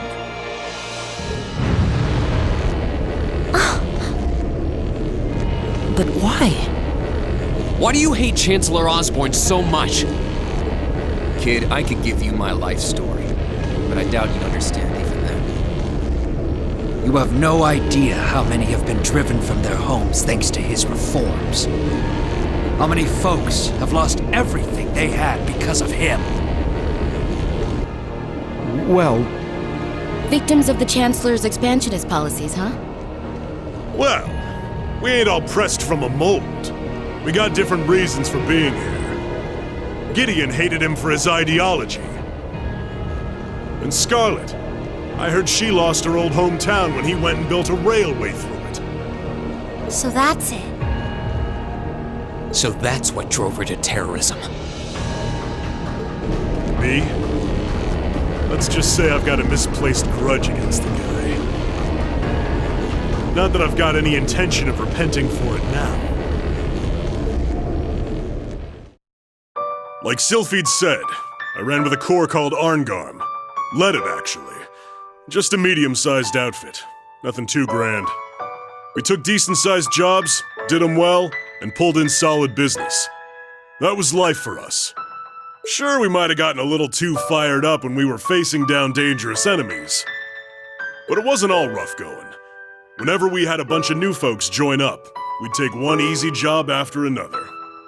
I thought that was just gonna be another one of those laid-back missions. Back when Osborne got his seat as the Chancellor, the Noble faction hired us to give him a little scare, that was all. He was a commoner who came up through the military, chosen by the Emperor. Guess they just wanted to show him who was boss. But he saw right through their plan. Can't really call what happened a fight. It's more like a massacre. They didn't even give us a chance to surrender. Just gunned us all down in cold blood. Young boys who'd just been with us for a couple weeks. Women. Everywhere. I was all that was left. Surrounded on every side by my comrades' bodies. I was the only one to come crawling back out of that hell. I wandered a while. Didn't know what to do with myself. Eventually, I ended up finding my way to the Imperial Liberation Front. No high ideals here. I just wanted to kill him. To gut that son of a bitch. Avenge my friends. And tear apart everything he spent his life trying so hard to build. So that's what happened to Arngrim. It's a sad story for sure. Look, I can sympathize with what you went through. But that doesn't mean the Chancellor was wrong in doing what he did. Yeah, it sounds kind of heartless to say, but... I'll say it. Terrorists need to be handled with an iron fist. Their fate should discourage others from following their lead. You ain't strained for mercy, are you? Can't deny what you're saying, though. But this ain't about who's right and wrong. Maybe it never was. That bastard loves to fuel the flames of progress. One way or another, we've all been burned. What's left for sad sacks like us? I'll tell you what. We'll fan our own flames. Make them so big and so wild, they'll burn up even blood and iron.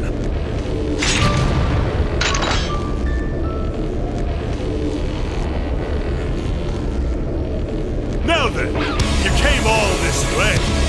Might as well show me what you got. Just remember, you're the ones who keep jumping into the fire. Don't blame me when all that's left are ashes. Here he comes. Everyone, brace yourselves.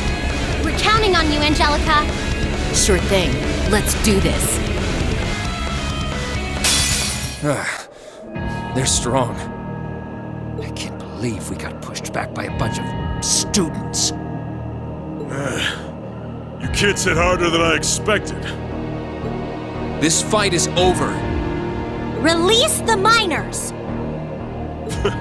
That was always part of the plan. But I don't like your attitude. You don't get to call the shots here.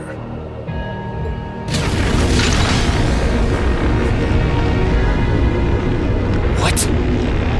No way! How are they still standing?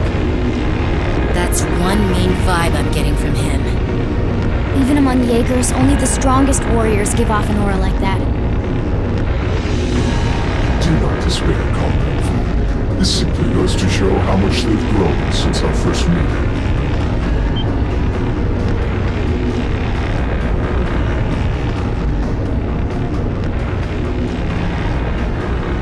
See! So this is the guy, huh? This is the first time I've actually seen him. Comrade S has already boarded the airship. I shall find you the time to join her.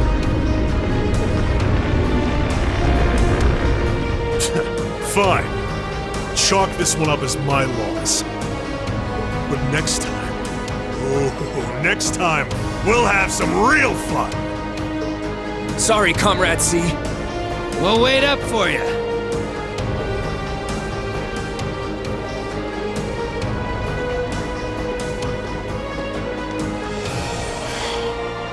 Last time. He doesn't let his guard down even for a second. But why the mask? Who are you, anyway? All the other ringleaders show their faces without a care in the world, but not you. Why is that? You'll have to forgive me. I'm afraid I'm the shy sort. Or are you so enamored of the mask that you intend to take it from me by force? It would be quite a coup, especially for the daughter of Marquis Ragnar. Don't let your focus waver. If we want to walk away from this, we can't let up, even for a moment. I wasn't planning on letting up. There's no way he can take all of us at once! Agreed. Even Instructor Sarah couldn't pull off a feat like that. The odds do seem stacked against me. So I hope you'll permit me to even them ever so slightly. What?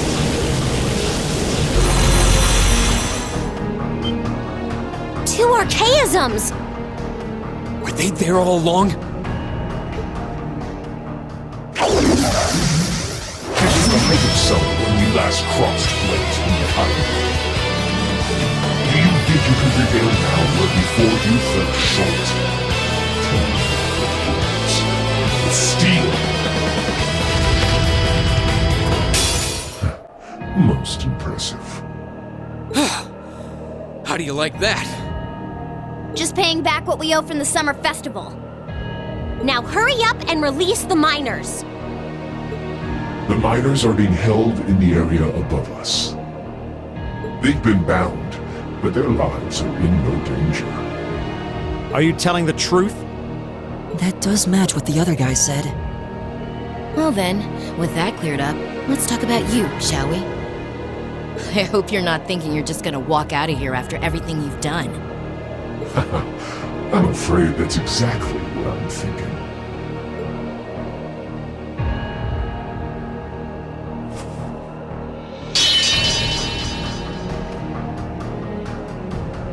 Watch out! It's a feint! Damn it! Too late.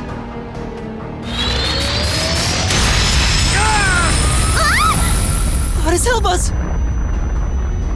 Don't freak out. It's just to disorient us. Shit! Flash grenades! Where did he go?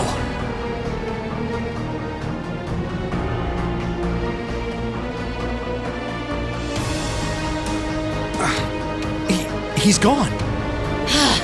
How could we have dropped the ball like that? We had him right there. Did he go to rejoin the others? That doesn't add up. It feels like he headed downward somehow. But I can't even see the bottom of that shaft, so where? What's that sound?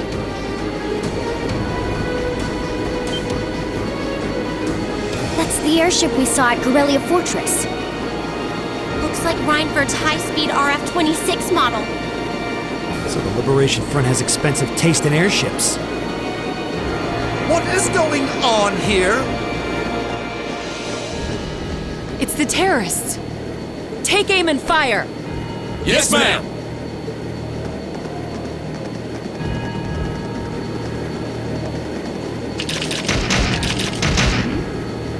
You have no right to open fire here. Men, stop them at once. Yes, sir!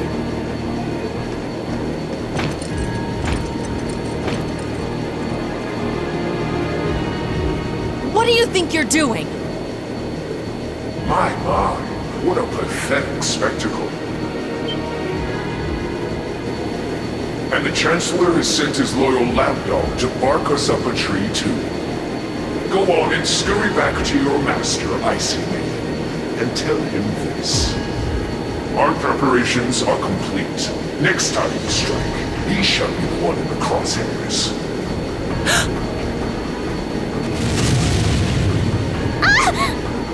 They're getting away! Damn! Farewell, for now.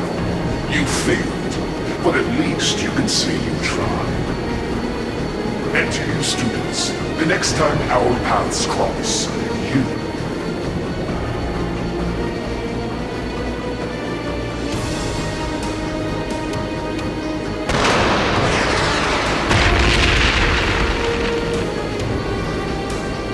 Huh?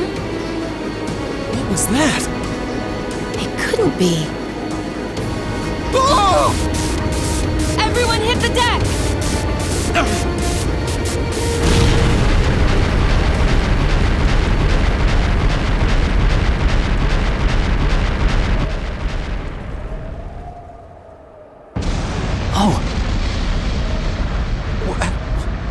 What the hell? What just happened? Did it self-destruct? I can't see it. They don't seem the type for wanton self-sacrifice. Did one of the RMP's bullets find its mark? I don't know what caused it, but by the looks of that explosion, I'm guessing we won't find any survivors in the wreckage.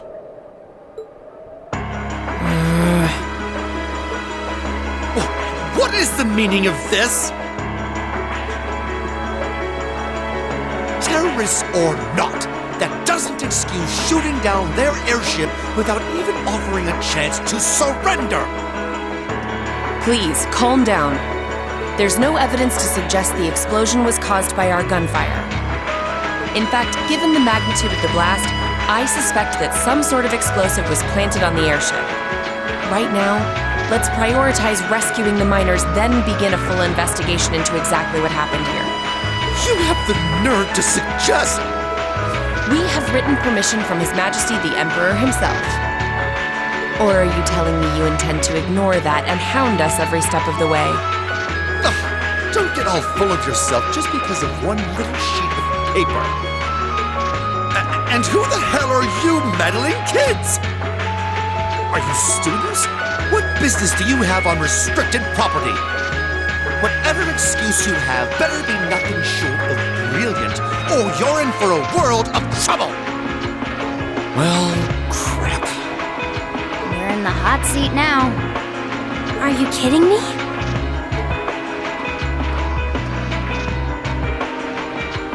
Listen, you're misunderstanding something. They're here because I asked them to accompany me. Angelica? And who the hell are you?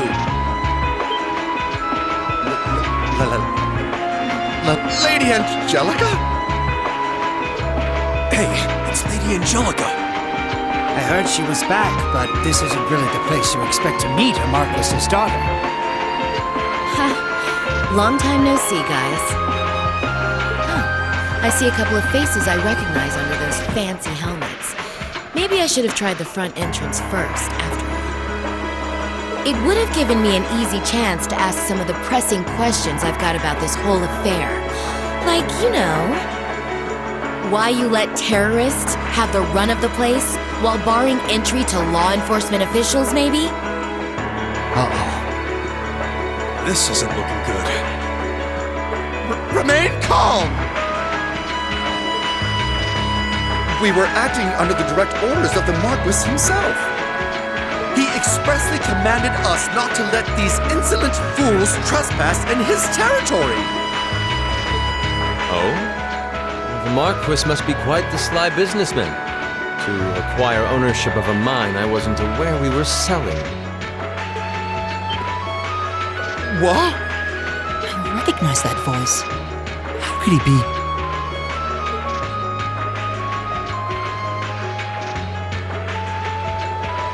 Prince Olivert! Nice timing. Crow! George! Thank goodness you're all right. Yeah, glad to see you guys are safe too. I heard things took a wild turn. You can say that again. I sure wouldn't have guessed at this outcome anyway.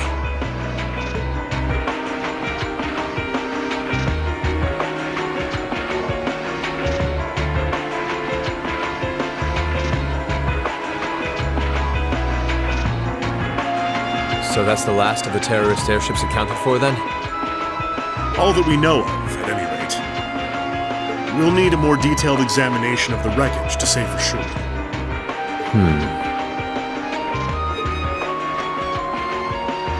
It's truly an honor to receive a visit from you, Your Highness. It's enough out of you. We have more important matters to attend to right now. First, I feel it necessary to emphasize that I personally stand behind these students' course of action. I trust you have no objections? None at all, Your Highness. Oh, Your Highness. We're saved! Secondly, I'll be assuming command here as a representative of the Arner family, owners of this mine. And as my first directive, I demand that the Provincial Army depart at once. The Railway Military Police will remain on the scene under my command to assist with my investigation. Yes, Your Highness. Yes, Your Highness. You heard the Prince. We're moving out.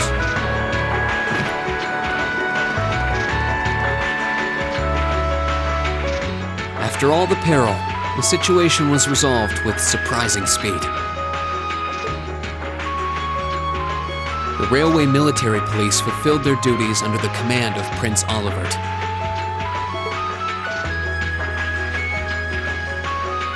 The remaining archaisms were disposed of, and the miners were rescued without significant injury.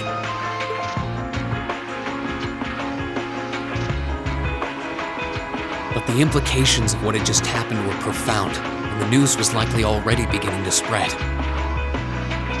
It was obvious that the provincial army had given their tacit approval to the terrorists' actions. And the terrorists had destroyed all evidence that the noble faction had been dumping iron onto the black market. But even lacking concrete evidence, their guilt seemed clear. And Prince Olivert declared he'd be conducting a thorough investigation with the full support of Chairman Irena.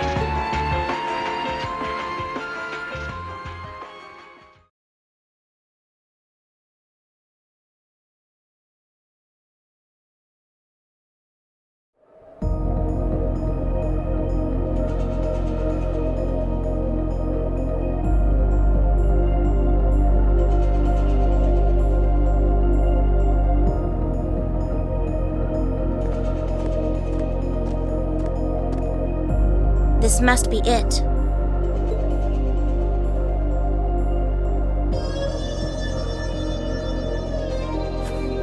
No maker's trademark. No proprietary parts I could use to identify it. Not that I expected to find any. From all appearances, it seems to be a long-range anti-material sniper rifle. I see. At least it wasn't a Rhineford model.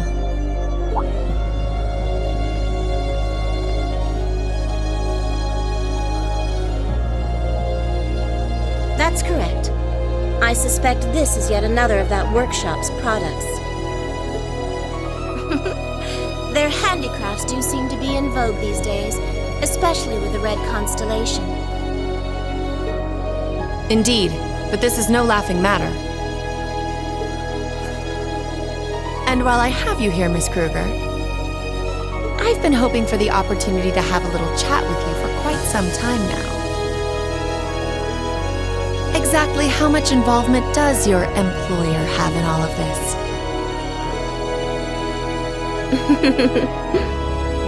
Might I ask to which of them you're referring?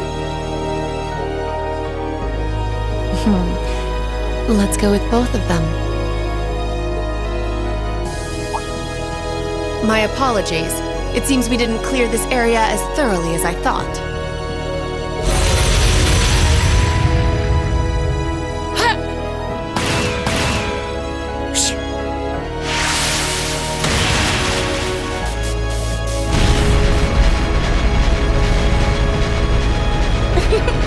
You have such splendid form, Lady Claire. It's an honor to see the famous Icy Maiden in action. You're quite the sight yourself. I see now why they call you the Severing Chains. It was nothing. But to answer your earlier question, Chairman Irena has no involvement whatsoever. That said, I'm certain she'll leverage the current goings-on to her advantage as much as she's able. I'd expect no less. As for the other, I expect they're simply playing around. At least for now.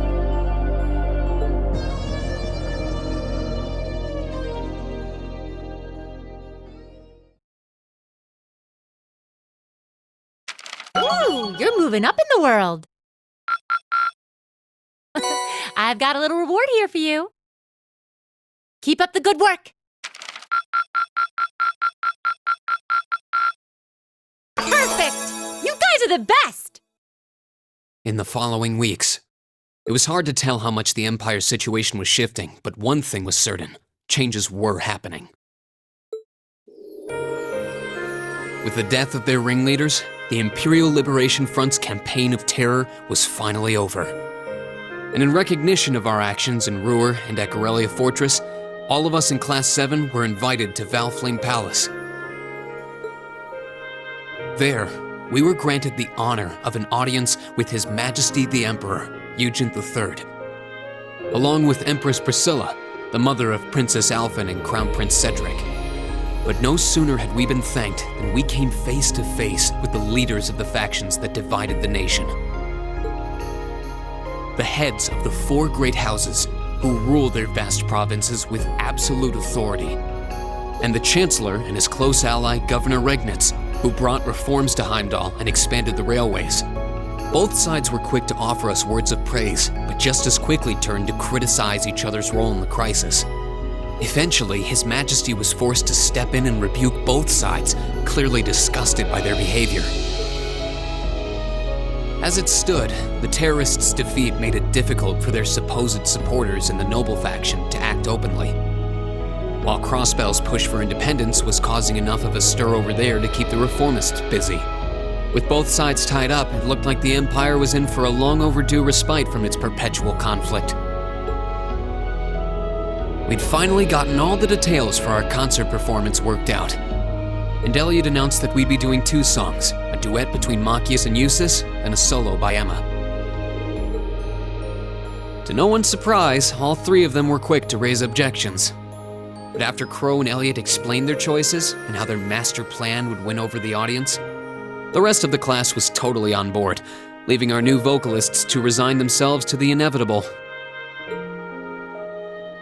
Unfortunately, with the good times came some sad news as well. It turned out that Marquis Ragnar was furious at Angelica for her part in what we did at the mine, and as a result, she was forced to leave the academy.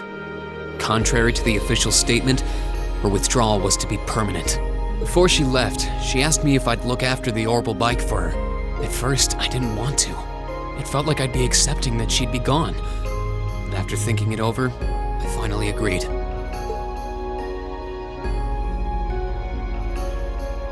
With so much going on, we decided to take Prince Olivert up on his proposal of a brief vacation north in Ymir. It proved to be quite an eventful trip, and it really drove home just how much we'd come to mean to each other. I'd tell you all about it, but we'd be here for hours. Maybe another time.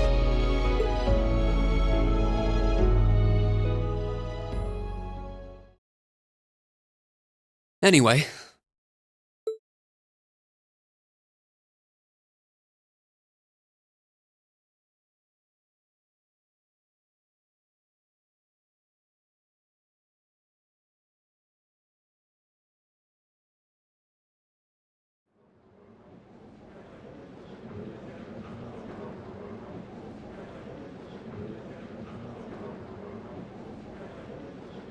Could I have your attention, please? It's another great day. Perfect weather to start bringing all your great festival ideas to life. Some of you have been preparing since last month, and some even longer. I know you're all itching to get started. So without further ado, I hereby declare the first day of festival preparation begun. Time to start setting up? We have today and tomorrow, but try not to leave any work until tomorrow night unless you really have to. All right, everyone, let's do this, and stay safe out there.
Hello, Rean Schwarzer speaking.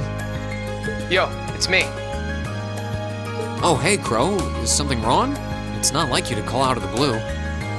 Well, we've run into a bit of a problem. Turns out our outfits for the concert will be arriving late. They said the earliest they can get them delivered is sometime tomorrow morning. That's not great. I mean, it'll be hard to do tonight's dress rehearsal without the actual dress. My thoughts exactly. But don't you worry, though. I'm just as crafty as I am handsome, so I've got a plan. Want to head out and pick them up for us in person? Crow, I think the two of us need to go over the definition of plan sometime. You ordered them from a boutique in Heimdall, didn't you? Yeah, someone over there's putting the finishing touches on them right now. They'll be done by this evening, so our whole delivery problem's solved if you just head over there. I do it myself, but I've got some stuff I need to get done. Got it.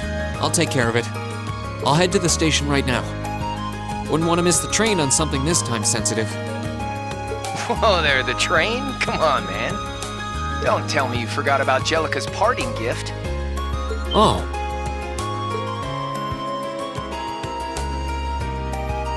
You're right.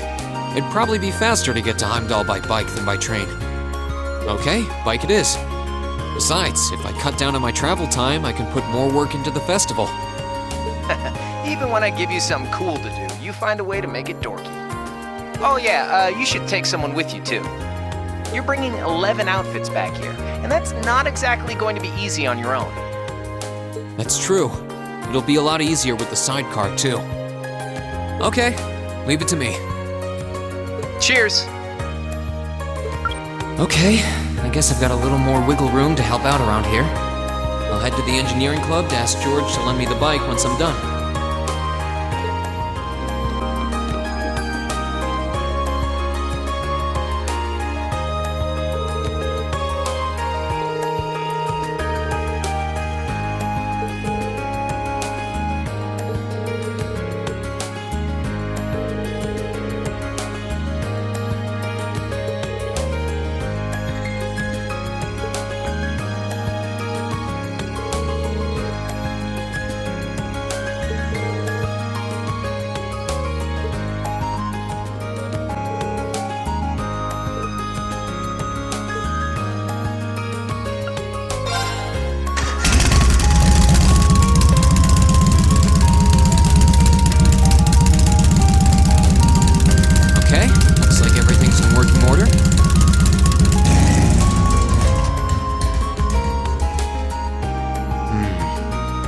Did say I should take someone else along to give me a hand.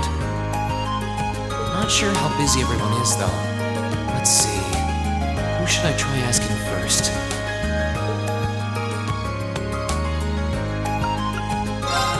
All right, might as well see if they're free.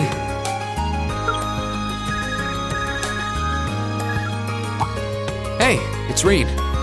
I've got a little favor to ask.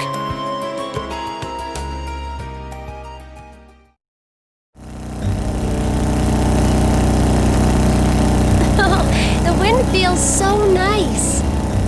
I expected this to be like riding those horses back in the Highlands, but it's completely different. They're both a lot of fun. Are you sure it was okay to come with me, though? Weren't you busy helping out with the literature club? Oh, it's fine. We're almost done preparing the short story collection we'll be selling tomorrow anyway. Besides, I'll be wearing one of these outfits, so I can certainly make the time to pick them up with you. True. You're going to be right in the spotlight, too. Oh, don't remind me.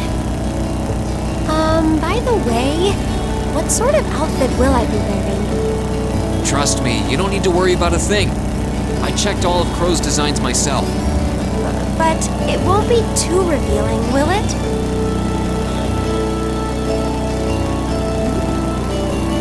Rean, why aren't you saying anything? There's nothing to worry about.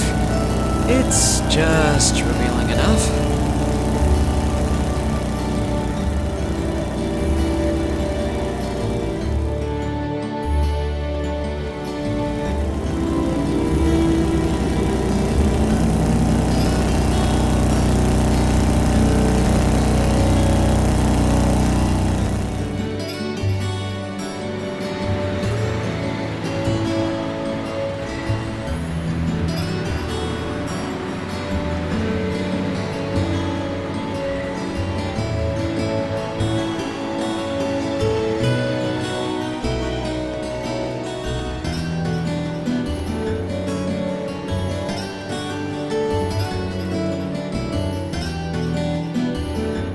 sorry to make you kids come all this way to pick these up.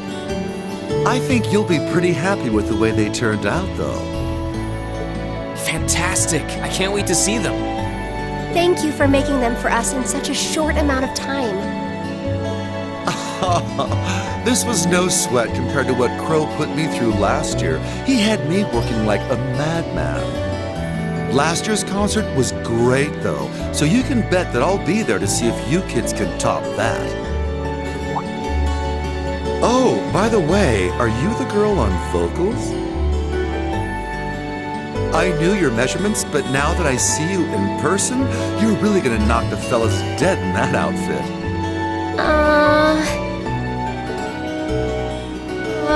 Rean, just what sort of design did you end up going for? Well, you'll see when we get back.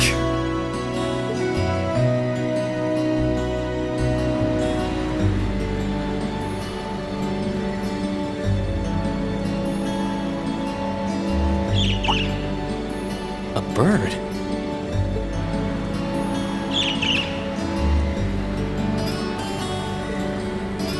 What the?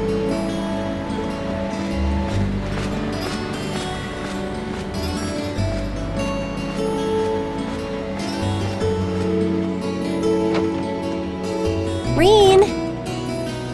What's going on, Rean? You look like you've been thrown for a loop. Oh, it's nothing.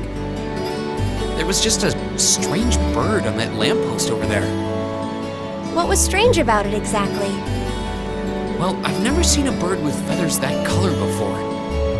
It was a really deep blue, almost like lapis lazuli. What? Where did it go? Did you see which direction it flew? It flew off around that corner to the west. Stay right here. I'll be back in 10 minutes. I'm really, really sorry about this. You can go back to the academy without me if you have to.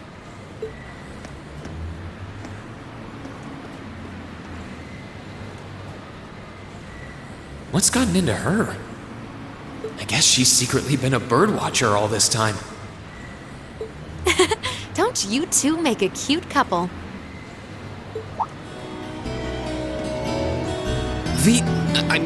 Misty. It's been a while, hasn't it, Rean?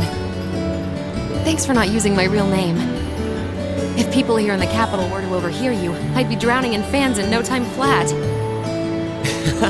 Sure, mum's the word. Fancy meeting you here, though. I assume you're here to shop? You guessed it. This store does have a branch in Trista, but this one has a much better selection. How about you?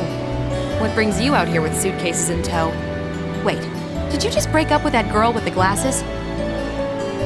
The way she ran off, I feel like I should be welcoming you into the Lonely Hearts Club. No, it's nothing like that. I don't know what got into her. And she's not my girlfriend.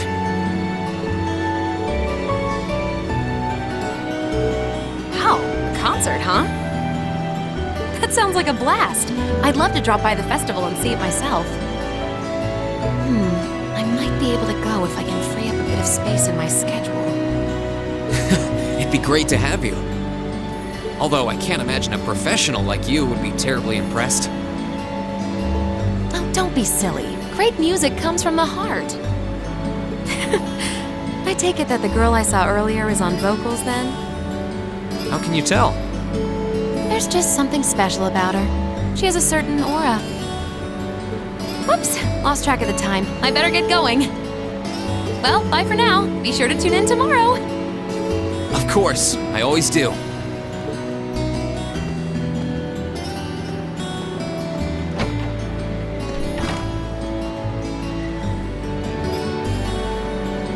Wait, tomorrow's Friday, right? They only broadcast Abend time on Sundays. Rean? Oh, Emma! So, I'm sorry for running off like that all of a sudden. That wasn't like me at all. Hey, no worries. Besides, strange behavior is part of the package with you. I've seen you deep in discussion with a cat. Running after a strange bird seems pretty normal, honestly. It doesn't make me feel any better. But I'm still really sorry to have made you wait. Really, don't worry about it. But I'm curious. Did you ever manage to find that bird? Unfortunately not. I tracked it pretty far into the city. But there are so many people that I lost its trail. I see. Whatever she's doing, it sounds different from when I can sense someone's presence. Anyway, we should head back to Trista. I'm sure everyone's waiting for us. Oh. You're right. We should. We haven't even tried our outfits on yet. My thoughts exactly. I can't wait to see how you look in yours. What do you mean by that? Just what kind of outfits are these?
Wow, these are actually really nice.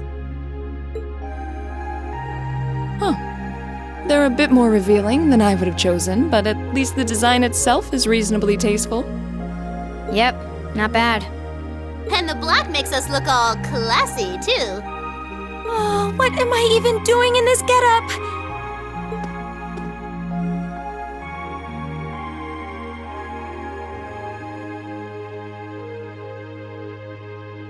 Wow! That makes your boobies look even bigger! Wow, you look stunning.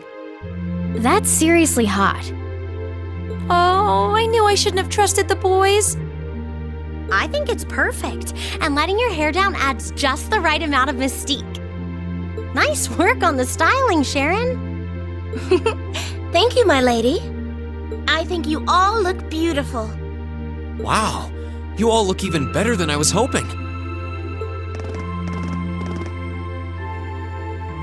Well, you all look the part of dashing gentlemen yourselves. It seems like you took your inspiration from the traditional dress of the Imperial Court. You look like rejected princes from a children's book. I feel a little bad for you guys. Your uniforms don't have those little personal touches like ours do. Well, considering the time we had to work with, we had to settle for all us guys just wearing the same thing. No one's gonna care what the guys are wearing. It's better to bring out each girl's charms and let the boys just sort of fade into the background. That's called knowing your audience, boys and girls. I see how it is. We're all different heights and have different hair colors, so I think we're better off with a standardized look. I'm no stranger to cuffs, epaulets, and overdone embroidery. But it looks preposterous to see you wearing such finery, even if it is just a costume. Hey, I didn't ask for this! What sane man would want to dress like a noble? Besides, I hope you haven't forgotten that we'll be singing in these outfits, together! Sadly, despite my earnest attempts, I haven't. All right, are you ready to practice the night away? We've only got a day and a half left, and that's if you include today. No time to waste. And that's why none of us are leaving this building until we can do a perfect run-through of our whole set. I don't think he's going to take no for an answer. You're like a drill sergeant when it comes to music. I hope you're not starting to take after Nightheart. We're not sleeping tonight, are we? I'll be sure to bring you all a nourishing dinner later this evening. That's not the problem here.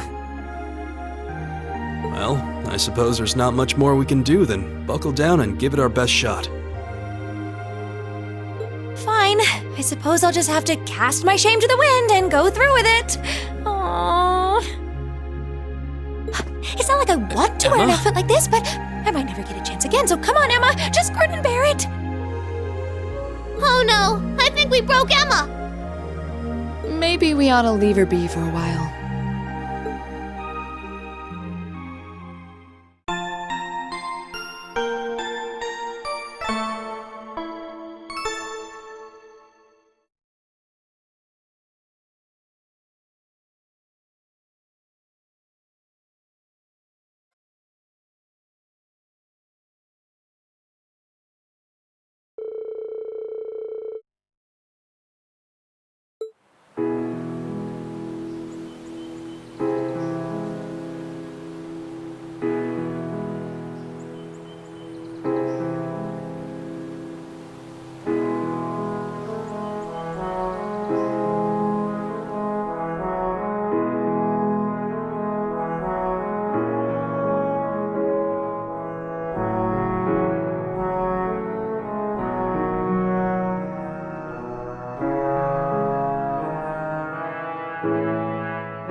Yeah, we did it! That was our best yet. I feel like we were really giving everything we had with that one. I need a rest. The only question now is whether we can do that in front of a hall full of people. Don't worry, we'll be fine. We prepared as much as we can. It's all in the goddess's hands now. Maybe you're right. But when you put it that way, it sounds like no matter how much work we put in, it all comes down to luck in the end. If that's the case, we'll just have to coerce luck into staying on our side. Nice work, guys.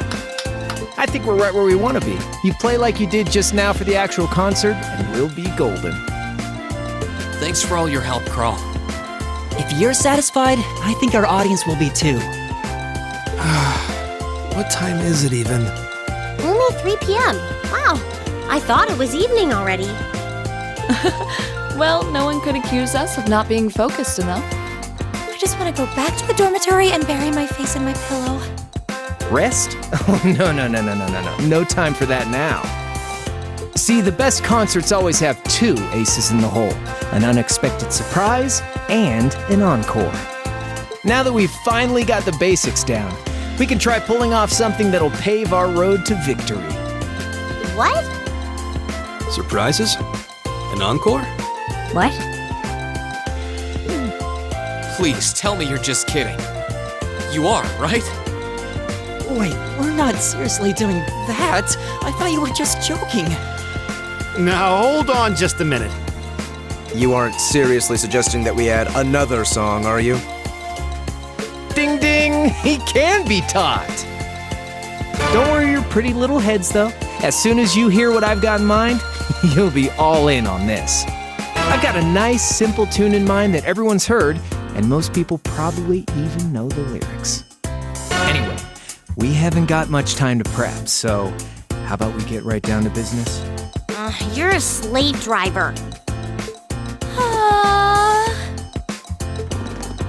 You killed her! Hang in there, Emma.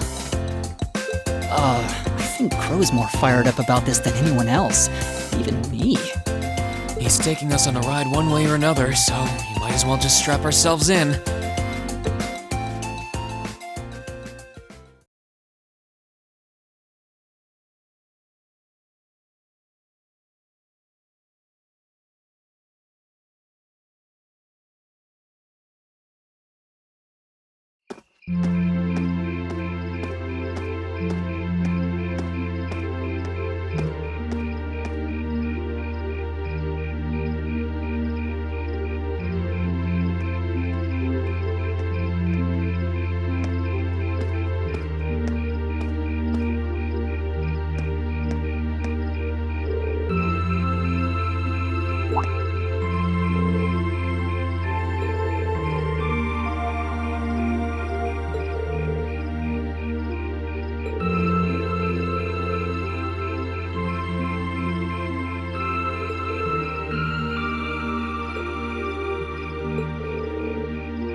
Oh, I'm beat.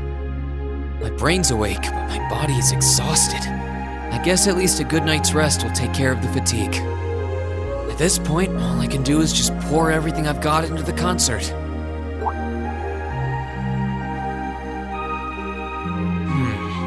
Wasn't there a music program that runs around this time? I could use something to wind down. I don't feel like reading, and there's not much else going on this late on a Friday night. Guess I'll just relax till bedtime.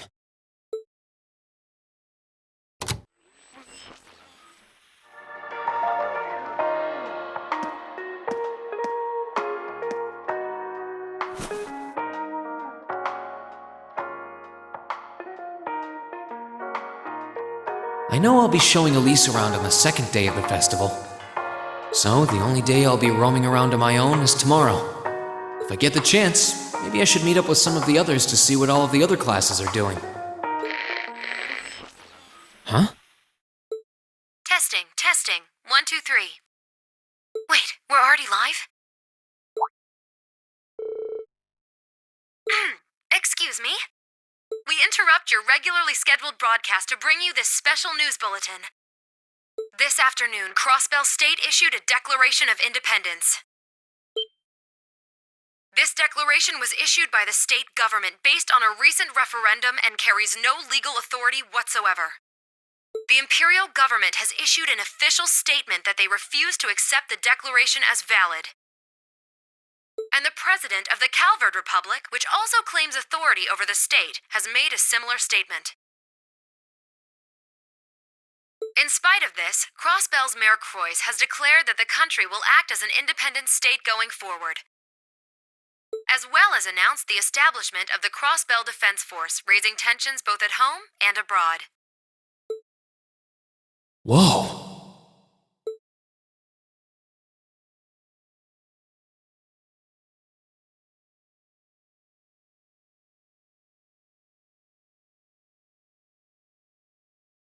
Students and visitors, thank you very much for your patience.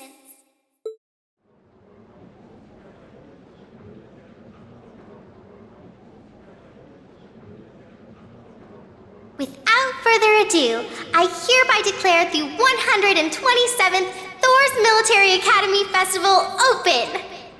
Enjoy yourselves today and have a wonderful time!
Get going! Yeah!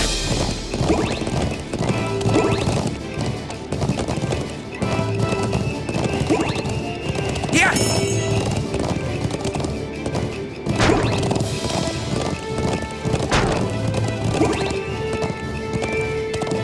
Yeah! All right, let's do this!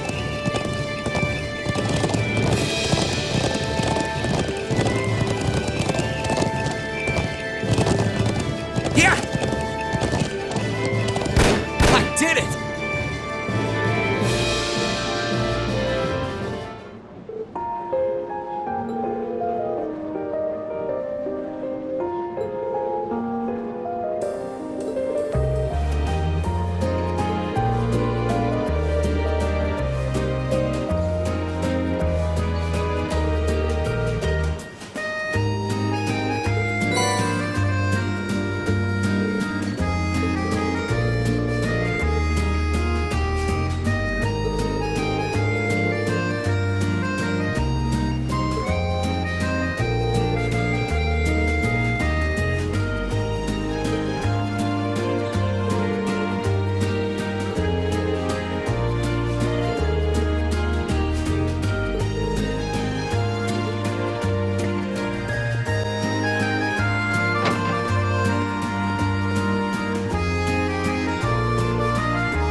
the Academy Festival is nearly over. Thank you for coming today, everyone. I hope you'll join us for our second day of festivities. And for all of you prepping tonight for tomorrow's attractions, good luck, and try not to overexert yourselves.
You did really well, Rean.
Seems like there's some kind of force field.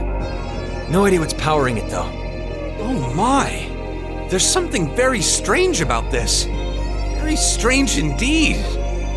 This academy may have been founded by Emperor Dreikels, but this particular building dates back long before even his time, I believe. Principal Van Dyke, what are you all doing here? Rean? And Sarah's with you too! So, you've come. What's going on here? I'm sure you heard the tolling of the bell earlier. Apparently, as soon as that started, this barrier appeared. We've had several students testify that was the case, at any rate. Looks like it's covering the entire building. I tried the direct approach and hit it with a hammer, but it just absorbed the impact. Wow. So it's some sort of field that negates any physical force applied to it? We've known from the beginning that this building was one big mystery, but it seems we didn't realize just how big. Want me to call out Lammy and have him smash through? Don't bother. It'd just be a repeat of what happened in Lohengrin Castle. Yeah, nothing we tried could even scratch that barrier. And this one seems a lot like it.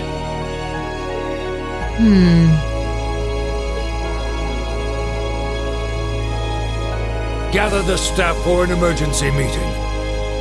I'm afraid we'll have to prepare for the worst.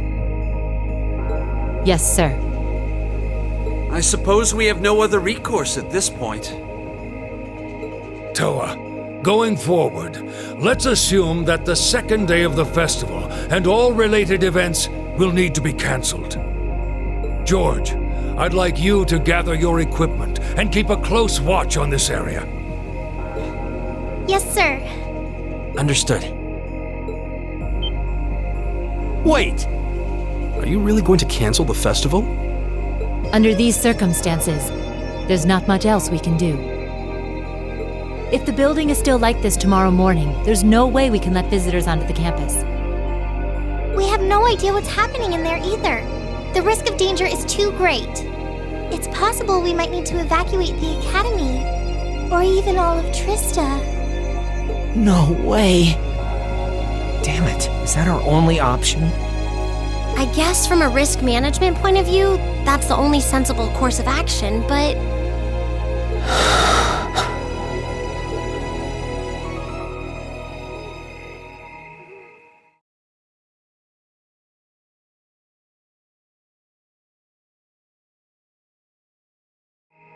Over the past month, we've poured everything we have into getting ready for this festival.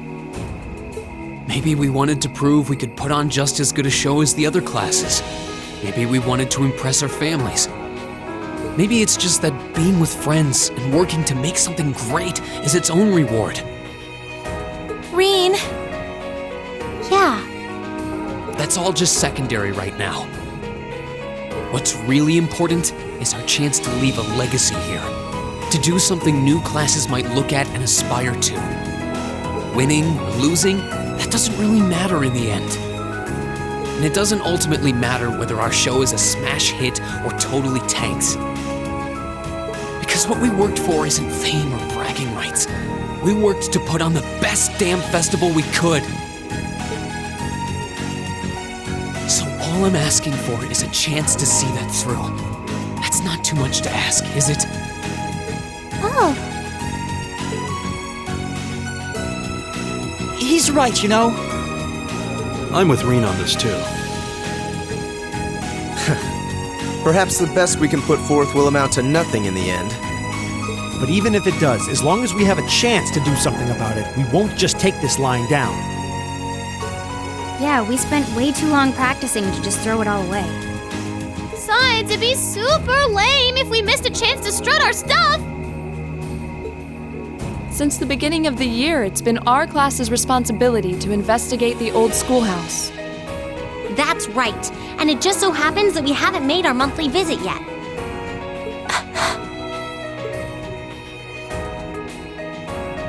You guys are actually serious. Sure looks that way. Man, hearing you guys so fired up brings a little tear to my eye. Well, I certainly admire your spirit, but spirit alone won't be enough to get you past this barrier. Oh! Rean, what's that light? Huh? What is this? It's coming from your Arcus pouch. Yeah, but why?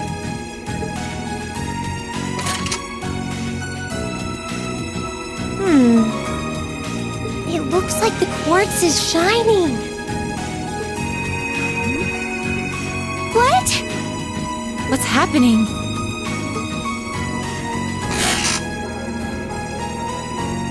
Now all of our Arcus units are glowing. What's going on? I doubt it's mere coincidence that this light is the same hue as the barrier. You know, this actually reminds me of our very first day in the old schoolhouse. Indeed. We were all connected together through our Arcus combat links. It does seem similar. Mine's doing it too. Ooh, this is so neato! The time has come. Now reveal.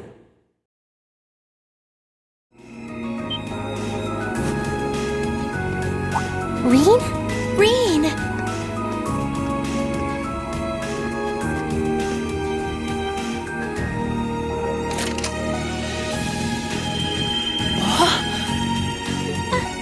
Are you okay? It almost looks like he's causing a sympathetic resonance with the field. Yeah, that's the feeling I'm getting. It's an invitation. Like I and the rest of Class VII are being called in.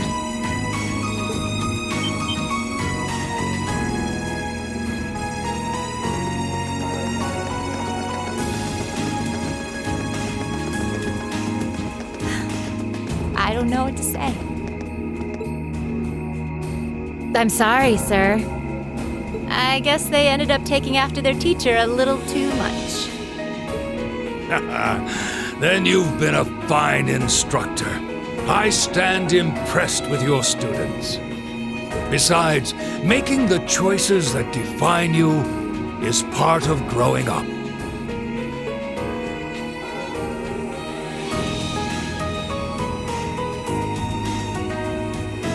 It's currently 1940 hours. I'll permit you until 00 hours to conduct your investigation. Any later, and you won't get enough sleep to put on a rousing concert after all. Sir. Then we can... You deserve the chance to earn that legacy you were talking about. To leave a light for those who'll come after. Go on. I'm not gonna chide you for being rash. Not this time, anyway. and may the goddess guide your steps. Don't forget, too, that discretion is the better part of valor. Retreating isn't always a cowardly option. Instructor Sarah, Instructor Thomas. Right. Understood. Be careful in there, everyone! We'll do whatever we can out here to back you up. I'll leave the engineering building open for the night, so come on over if you need to use the facilities there. I'll go ask the shops in the cafeteria to keep the lights on for you, too. Thank you. All of you. We're counting on you. All right, let's go.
is this?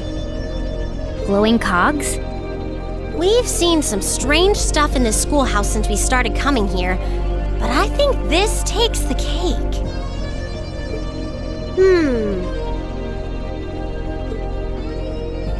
Confirming release of the sixth lock. Potential awakener detected.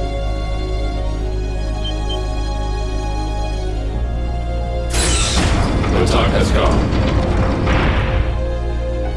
Commencing the second trial.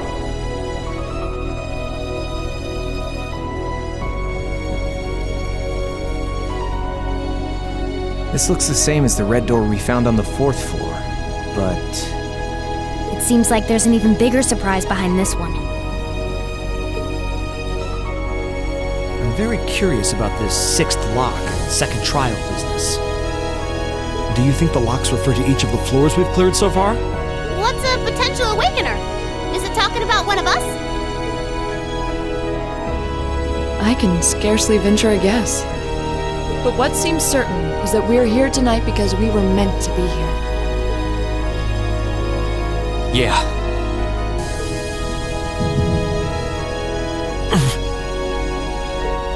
Rean? Are you okay? It's the mark on your chest, isn't it? Yeah, it is. But how do you... Call it intuition.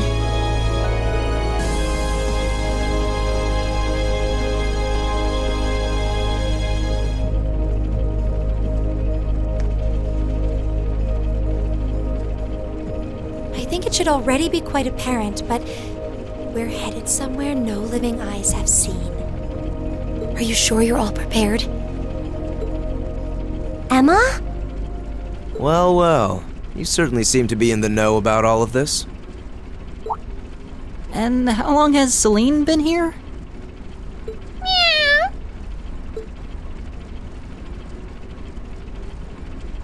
Back at the start of the year, I know we all had our doubts. We've made it this far because we've accepted each other for who we are.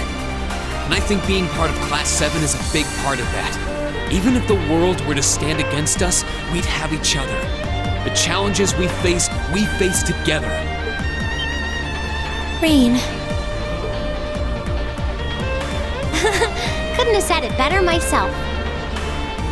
On my first day with Class 7, I was sitting in a room full of strangers. Now I know I'm standing among friends. That's Laura, cutting right to the heart of it. Yeah, I don't ever recall accepting him.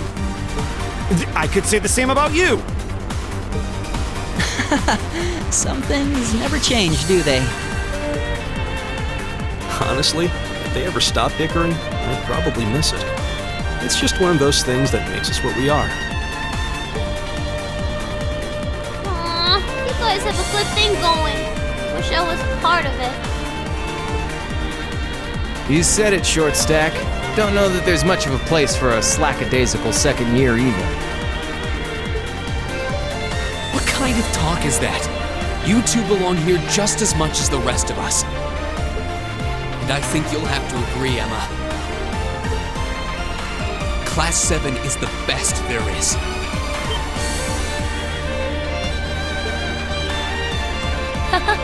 Well said. Maybe I still have a ways to go before I fully understand the whole class system here. But I'm confident Class 7 is the finest Erebonia has to offer. Then what are we waiting for? No one might ever know what we do here tonight. We're not doing this to prove to others how great we are. We're doing it to prove it to ourselves. To face down our fear, conquer it, and earn the answers we deserve. Rean. All right, I won't try to dissuade you.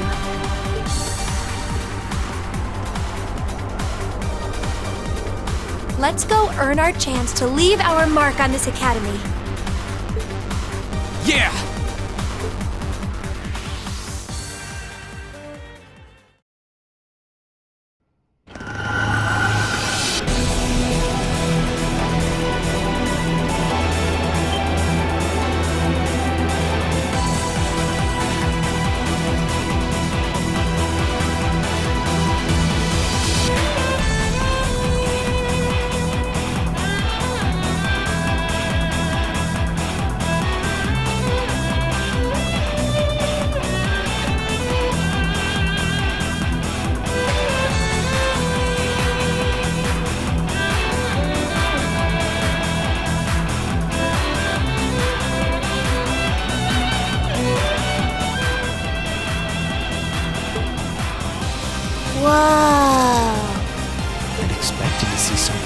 Explanation. This is beyond imagination. Still, this trial is ours to overcome, and overcome it we shall. Yeah, you're right. So, how about it, Rean? Any words of wisdom from our fearless leader? Huh? What do you want me to say? Whatever you want, I guess. Gotta have a little pep talk before we begin the mission.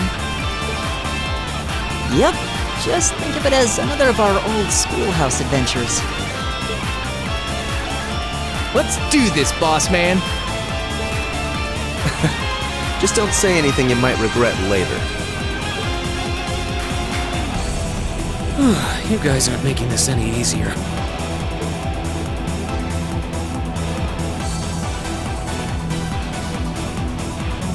All right, Class 7. Our mission is to explore the 7th floor of the old schoolhouse and find a way to return the building to normal. Are you ready to give this everything you've got? Yes, sir!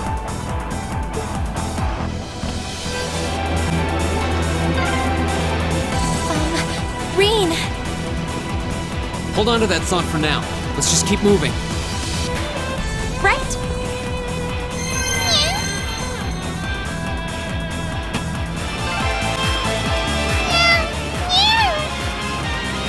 I know. I'll be careful, I promise. I always get this feeling like Emma can actually understand something. My turn.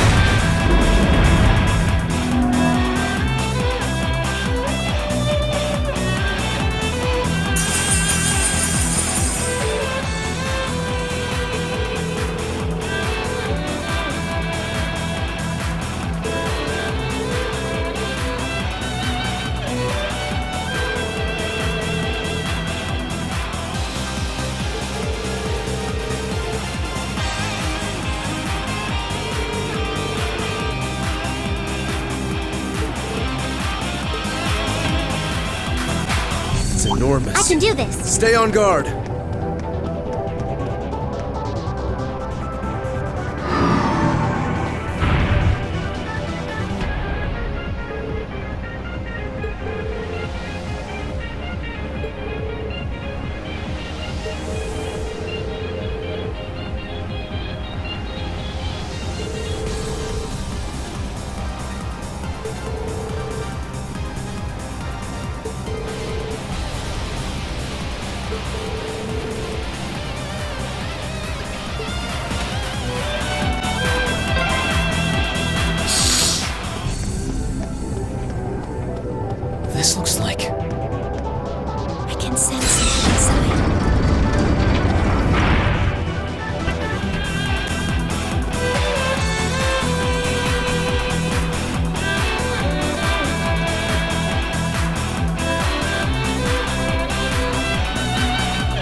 It's as though life itself has been bled from the world.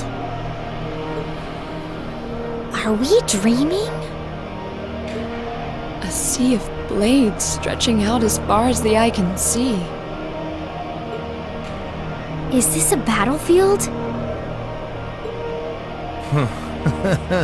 I don't think we're in Trista anymore.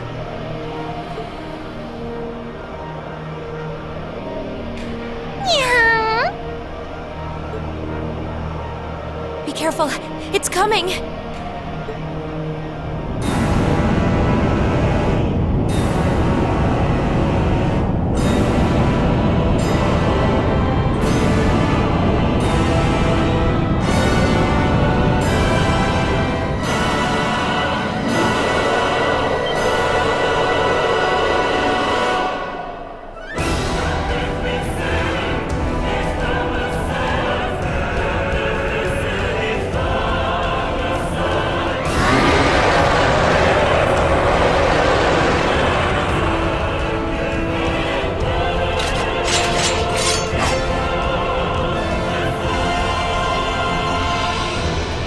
Is this it for us? Ugh, even if we bet everything we've got, they might still call our bluff. There's no way out but victory. Stand tall! We're stronger than our fear! Target confirmed. Commencing assault.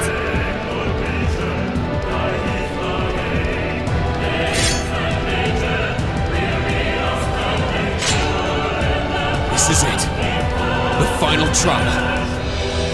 We stand before great darkness. Remember, darkness can't exist where light is. Let's be that light! Right!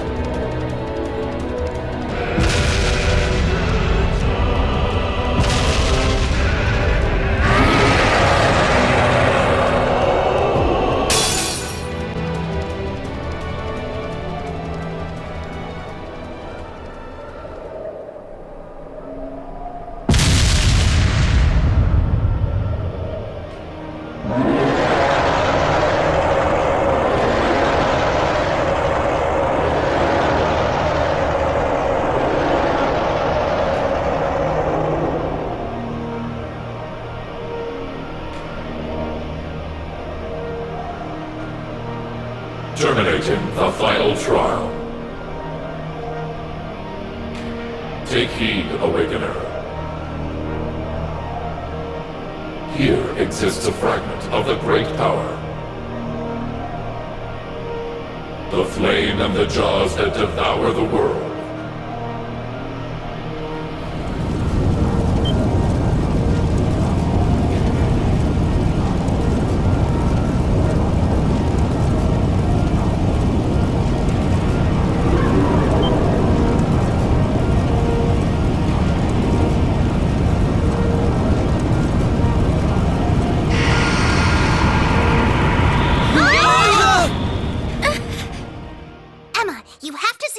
To the end. Hey, can you hear me? Pull yourself together. Are you all right?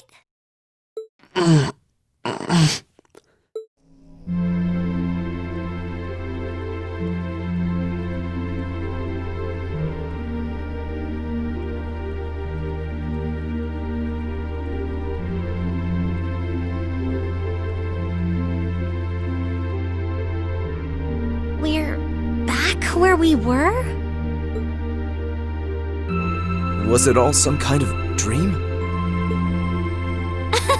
Well, doesn't look like anyone's missing an arm or anything like that.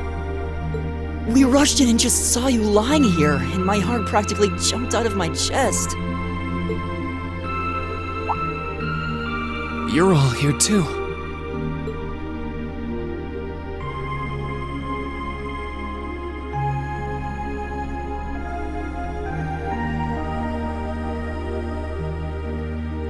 So, what was that, Emma? I believe what we experienced was some sort of vision, which would mean what we saw wasn't, strictly speaking, real. But it does seem like in overcoming it, we managed to pass the trial that was mentioned earlier. The fact that Instructor Sarah and the others are here supports that idea too. So, wait. The fact that they're here means... Everything's back to normal? Sure looks like it. The bell stopped ringing, and that field of energy around the building is gone. We won't know for sure without a more thorough investigation. But it looks like the building's gone back to normal, too. Well, that's the best news I've heard all night. So now we can go ahead and have the festival tomorrow, just like it should be, right?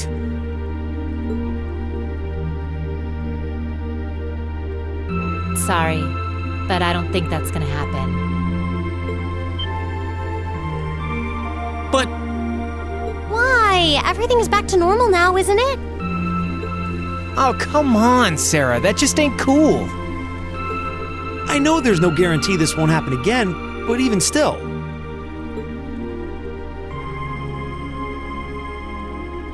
Oh, come on, Instructor. They're too tired to get your jokes. The festival can't go on tomorrow like she said. But that's because it's after midnight now. So, it'll be happening today. Oh. I see. I didn't realize it had gotten that late already. You really had me going there. It's too late for your humor, Sarah. It's 20 minutes past midnight right now. And considering the principal only gave you until midnight, I think you all should be marching straight to bed. After all, you've got your big show coming up this afternoon. You bet we do.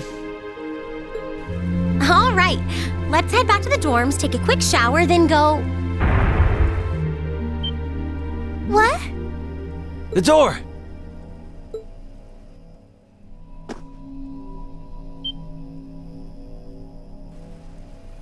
What happened to that red jewel?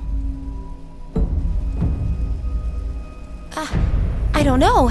It seems to have vanished. It's opening. What? Whoa.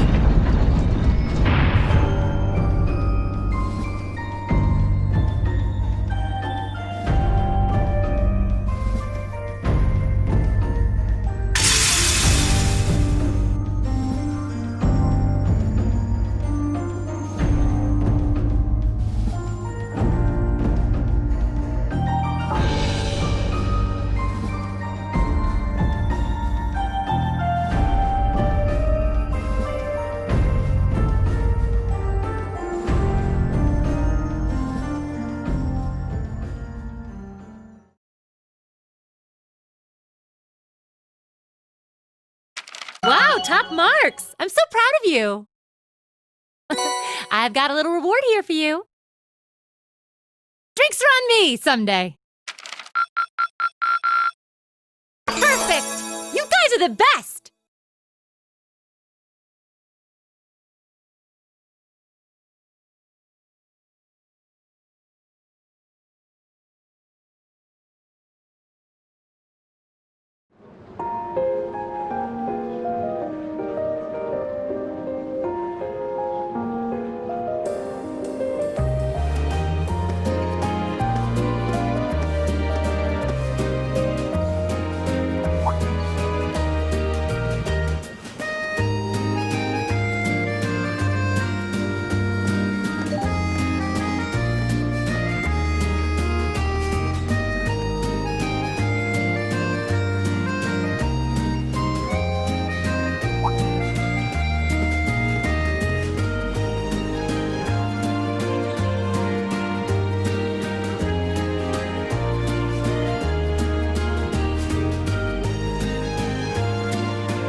Hey there, guys. Oh, what's up, Rean? I see curiosity got the better of you too, eh? No helping that, I guess. I wondered if maybe you'd found out anything about it. Oh, I brought you a little something to eat, too.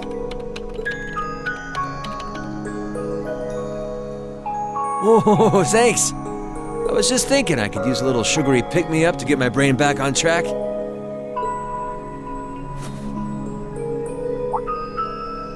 Oh, this is one tasty-looking apple pie. Oh, thanks. I'm feeling all fired up now.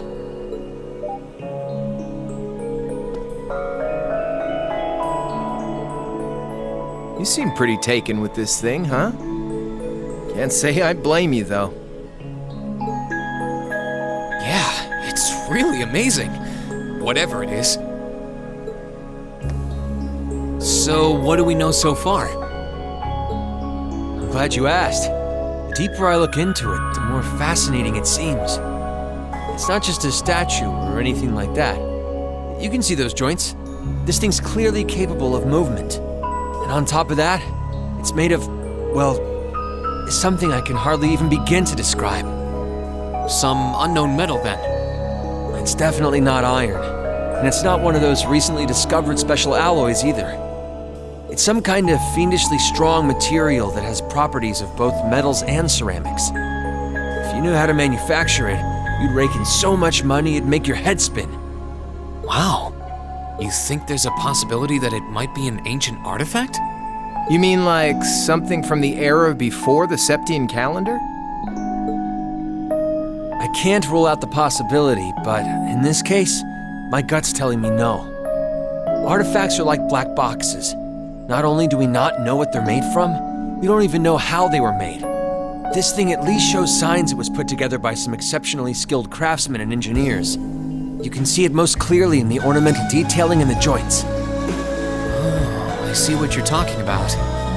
Still, that basically sums up everything I do know. I've got no idea when it was made or who could even have built it. It'd help if we could at least figure out something about whoever piloted it, but no such luck there. Piloted? You telling me someone's actually supposed to crawl inside this thing?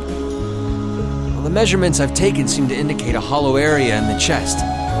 It's just the right size to accommodate a single person. If I could just find some way to get it open. Man, it's hard to imagine that some crazy person used to strap themselves inside this thing and run around. Jellica would be happier than a pig in a mud hole if she could see this. No doubt about that. It's not looking like she'll be able to make it to the festival, though. It's sad things ended up the way they did. Hey, don't you guys go getting all weepy on me now. It's still morning. I'll bet she'll just turn up out of nowhere this afternoon like nothing even happened. And then she'll waltz right into the after party and round up all the hottest babes for herself. Again. Still sore, are we? It feels like so long ago now. To think that was just last year. You're right, though. It's hard to imagine her just staying put when she knows there's a party going on.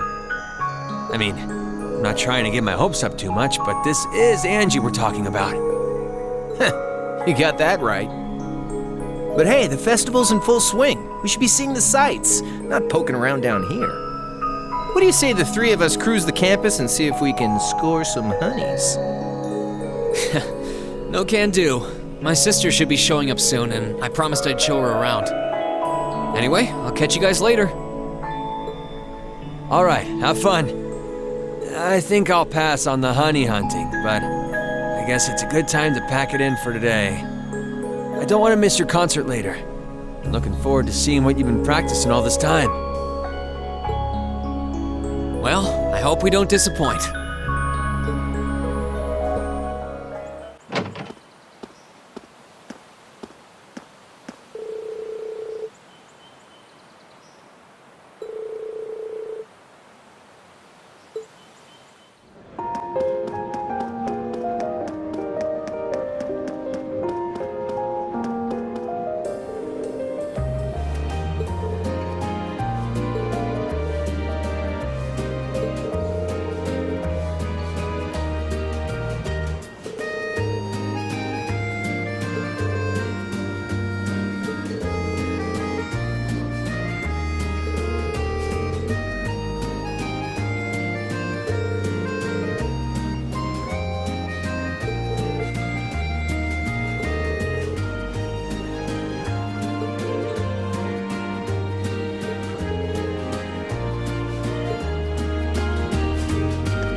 Sorry for keeping you waiting.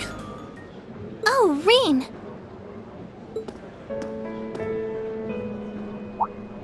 Is something the matter?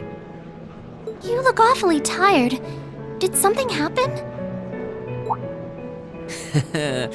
You can tell, huh?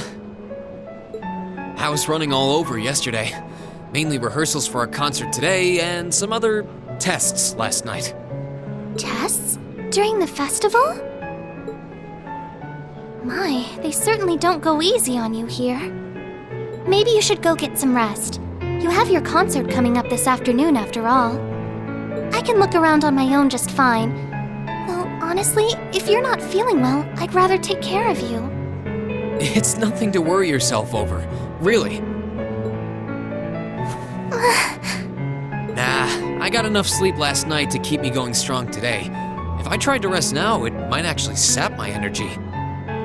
Besides, you came all the way out from Heimdall to visit. I'd rather spend the day with you instead. I can only hang out till noon, though. After that, we've got our final prep for the concert. Rean. Well, if you insist.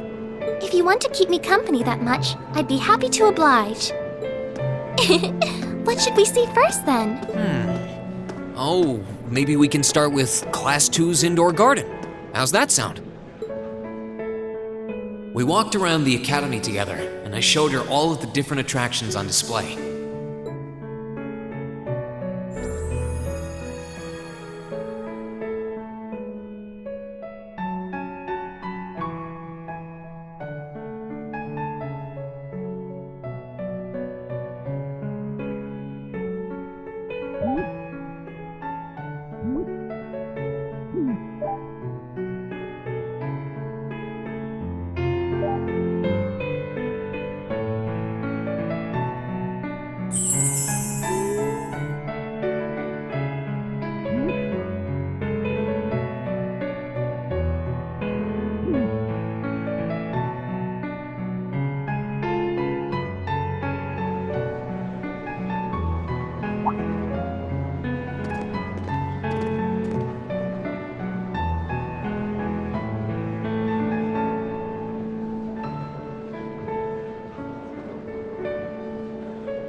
I took Elise around on a grand tour of the festival.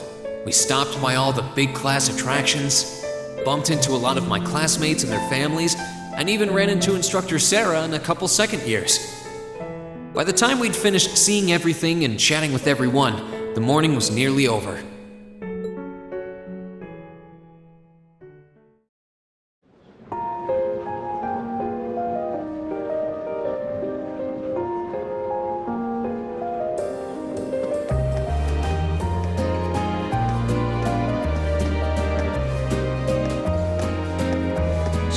Schwarzer? Patrick? Oh, looks like Celestine's out enjoying the festivities too. I believe you are a son of the High Arms family? Lady Elise, you're looking simply splendid today. I was hoping you might be able to make it. How utterly heartless of you to not tell me she'd be visiting. Is that any way to treat your bosom buddy? Your dear friend? Sorry, wait, when did we become dear friends? A good day to you, Master Rean. And you must be his younger sister, who I've heard so much about. It's a pleasure to meet you. I'm Elise Schwarzer. It's good to see you well, Lord Patrick. Please, please, there's no need for such formalities between us. Just call me Patrick. I know. Why don't we take this opportunity to stroll the campus together?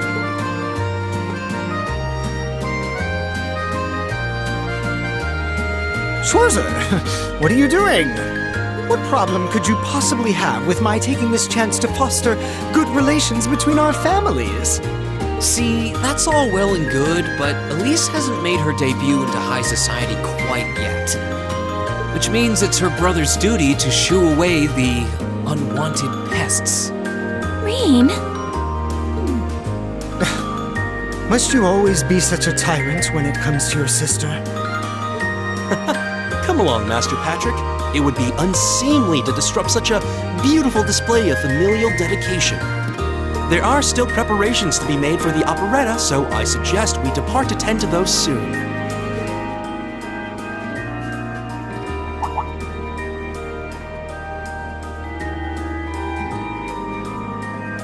A bell?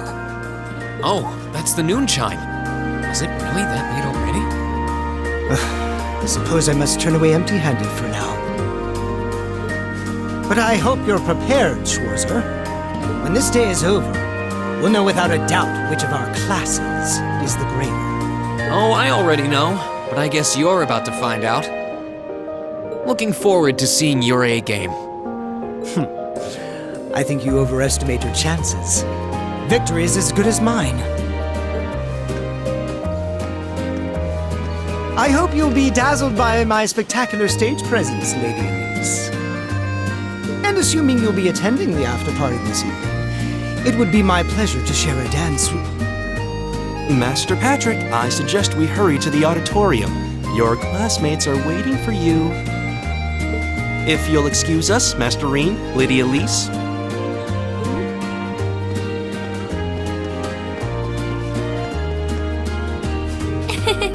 You go to school with some rather amusing people. I would have expected a son of one of the 4 great houses to be a lot less approachable than that. Well, class and titles can only tell you so much. Getting to know Eustace and Angelica really drove that home. At the end of the day, even the most distinguished nobles are more than just their family lineage. Though I can't really say Patrick and I are on the best of terms. Well, if not a good friend, at least he seems to make for a spirited rival, judging by your exchange back there. It's so nice to see all these places you mentioned in your letters, too. I guess you really did make the right decision coming here after all. Yeah, I really did. I feel lucky to have been chosen for Class 7, too. They can be an odd bunch, but I couldn't imagine my life without them now. Thank you so much for showing me around. I wish we could spend longer together, but I know you're busy this afternoon. I'll be fine wandering around by myself for a few hours, so go on and start getting ready for your concert. I'm really sorry to have to leave you flying solo.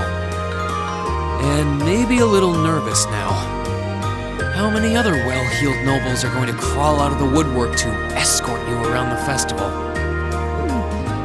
I appreciate your concern, but I'm not a child anymore, you know? Tee-hee. The two of you really are the portrait of sibling affection. What? I know that voice anywhere.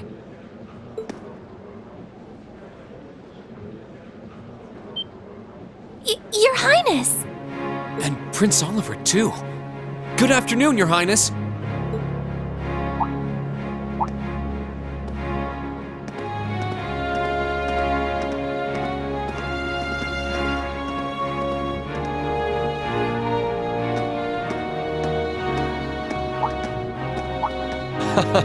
Token position though it may be, I am the chairman of the board. It's only proper that I pay a visit. I would have liked to come yesterday as well, but I'm afraid I was tied up with a few official duties. Can you believe I had to beg him to take me along? But this is the festival! I couldn't miss it! In fact, I haven't seen you since we met at the summer festival. Right. It's a pleasure to see you again, Your Highness. Did you come as their escort captain? Basically. I was asked to step in on short notice to handle the security detail. I've been told Class 7 is performing a concert this afternoon. Best of luck with that. Thanks. Oh yes, when will the concert be starting, by the way? I'm afraid I didn't have the time to do any research beforehand. They'll be starting around 3 p.m. Although I think another of the classes will be performing an operetta before that. Still, you could have at least told me you'd be coming. This isn't the first time you've done this. Well, I was hoping to catch the two of you clutching each other in the torrid embrace of forbidden love. Sounds like your concert is shaping up to be a grand time, though. Would you mind terribly if I tore off my shirt and leapt on stage to join you all midway through? We're mostly just amateurs when it comes to music, so I'm not sure that'd be such a good idea. You know, I don't see Major Vander around. Is he not with you today? Unfortunately not. You've probably heard a few rumblings about it already. But there's been another development in the Crossbell situation today. I thought so. The Imperial Army is considering military action, aren't they? Well, try not to worry yourself about that right now. If it helps put you at ease, I can't really see there being a war, regardless of what happens. The gulf in military power between our two nations is far too wide. It would be suicide for them to try to fight us. The Calvard Republic isn't standing idle either, so I imagine it'll end up a deadlock between superpowers. Under ordinary circumstances, I probably would have passed on coming today. But I thought that coming here with Alphen might actually alleviate tensions. Governor Regnitz, Rufus, and Chairman Arena are all here as well. I would presume they share the same opinion. But right now, you've got a concert to give. And I want you to focus all your energies on making it one to remember. Not for me or Alphen, or even for your schoolmates. Do it for yourself. Thank you, Your Highness. We'll give it all we have up there today. What's all this chit-chatting over here, you two? Care to let us in on your little gentleman's club? And spill the secrets of our man-to-man bonding? Perish the thought. Anyway, Alphen and I would be happy to escort Elise around while you're indisposed. We'll bring her along to your concert, of course, so you needn't worry about a thing. Thank you, Your Highness. I'd really appreciate it. Thank you very much. Good luck. I'll be praying for your success. I look forward to seeing you shine up there on the stage.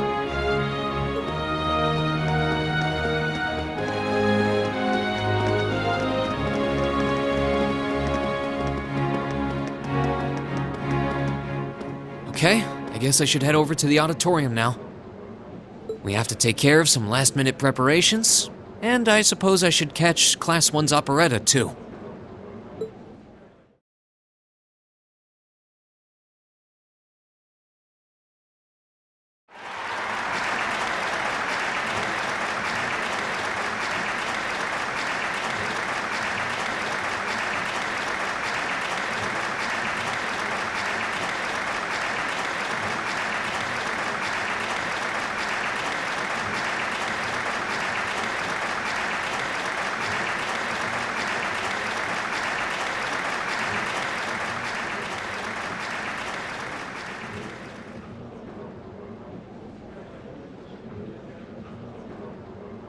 That was incredible. Well, I'm impressed. I had no idea how much work they'd put into this. Well, I have to confess, it's better than I'd anticipated. That's going to be one tough act to follow. Can we really measure up? Now I'm not so sure. Are people really going to be into our songs after seeing a performance like that?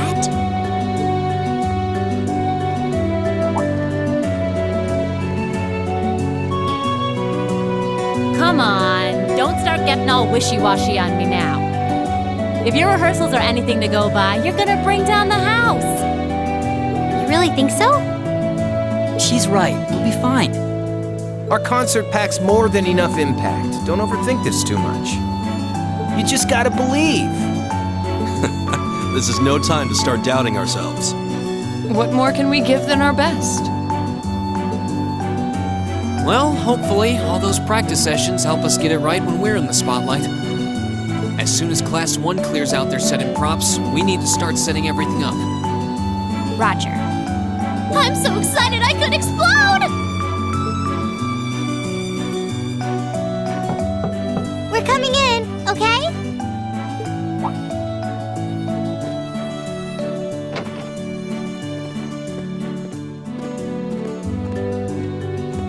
Toa? George?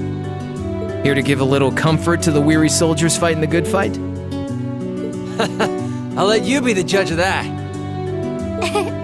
Actually, we have a special guest who insisted on seeing you. Coming in. Huh?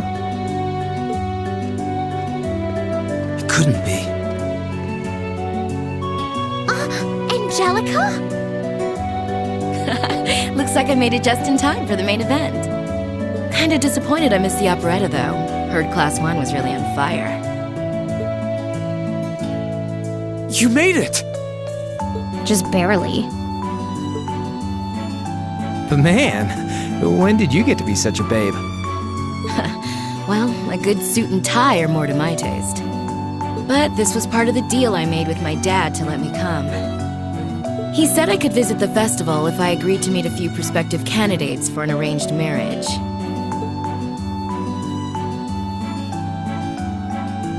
So, here I am, dress and all. You better get a good look now. Who knows when I'll wear something like this again. Well, if that's your aim, you're certainly dressed for victory. Yeah, but I think it might draw out your charm a little too well. Most normal people would take one look at you and think you're completely out of their league. You do look lovely, though. Thanks, but honestly, I've got nothing on the rest of you fair maidens. Ah! Angelica! Nothing like the pure, fresh scent of a woman. All I've had to look at since going back home is my dad's grumpy old face. I'm in heaven right now. Good grief. Well, I suppose some things never change. Come on, Angie. All right, I've got my fix. Time to move on to my little ladies. So warm, so soft. That tickles! I should have seen this coming. Angie, don't get too carried away now. You do know they could file a sexual harassment claim, right? It's good to have her back. I'm so glad she managed to make it after all. Looks like the winds are favoring us today. I'm looking forward to your concert. From what I hear, you've got quite the show in store for all of us. Don't go getting yourselves too wound up. Just remember what you practice, put your all into it, and I'm sure the audience will be right there along with you. Yeah, it's your time to shine. Go on and have the time of your lives, guys.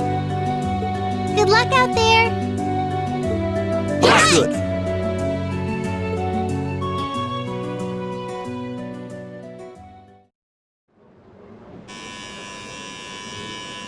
Thank you for your patience, everyone. Next, our Academy's very first Class 7 is proud to present a concert.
us to the end of Class 7's performance.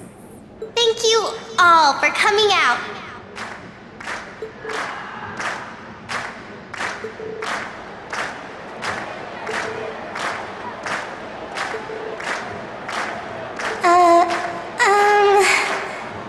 What? Ladies and gents, you've been a wonderful crowd. And we've heard your cheers loud and clear. So without further ado, I give you our third and final song.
Everyone, join in!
I'm exhausted. I'm hungry.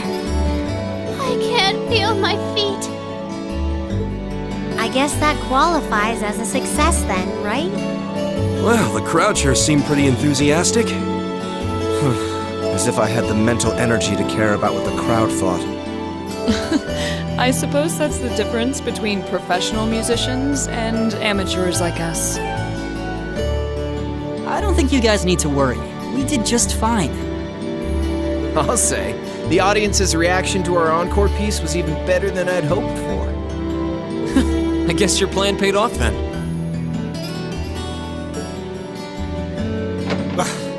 A sorry sight you lot are.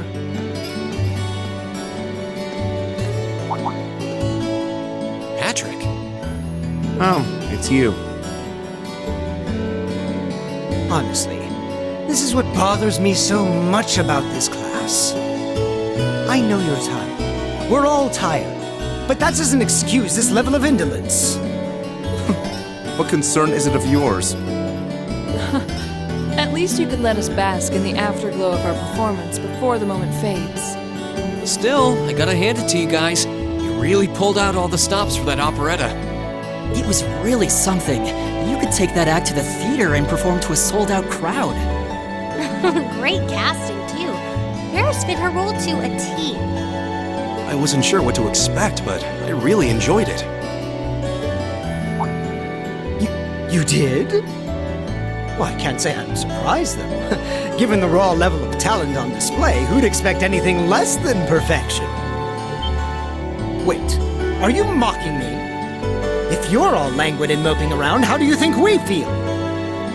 Show a little dignity at least. What are you going on about? Aha! We did it, didn't we? Pulling that third song out of nowhere is hardly what I'd call fair play. You even had me singing along. I can't even consider our little wager still valid after that. Good day.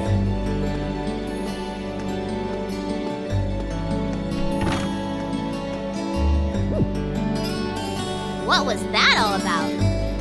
I'm not even sure. It didn't seem like he came here just to thumb his nose at us. Congrats, everyone! You did it!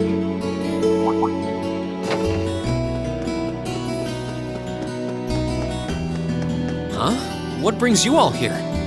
Is something wrong? You guys are so worn down, you totally forgot, didn't you? Remember a certain little poll where festival attendees get to vote on their favorite attraction? Well, the results are in. Oh, now that you mention it. We were so busy, I completely forgot about that. So wait, did we... They just finished counting up all the votes from the students and the visitors. Good numbers all around, but classes 1 and 7 were the clear favorites.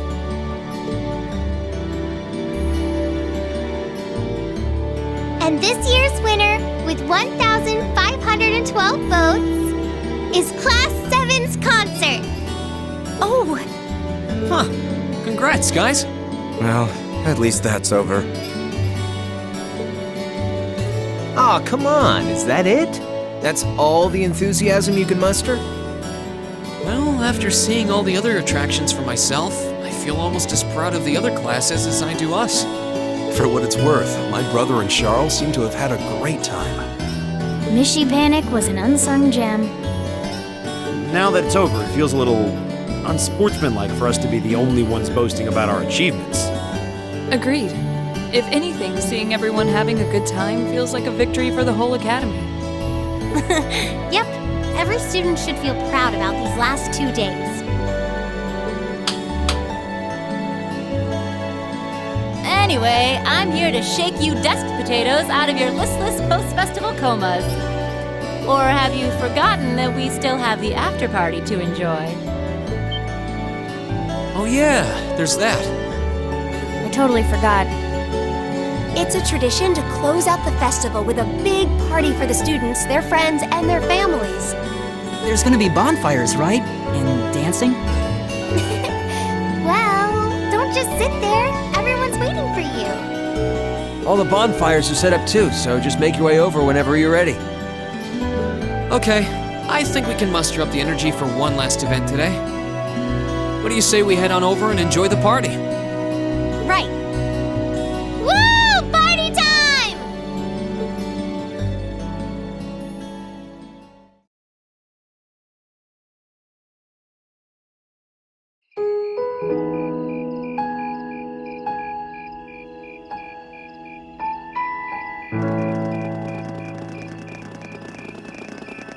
Oh.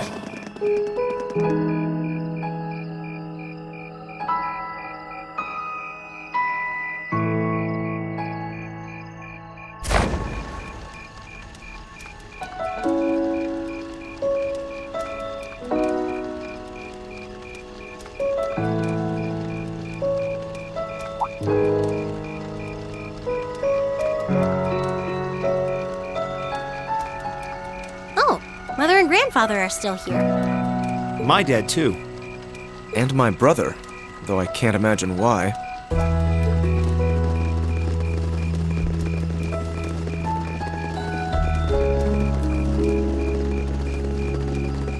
Elliot, Crow.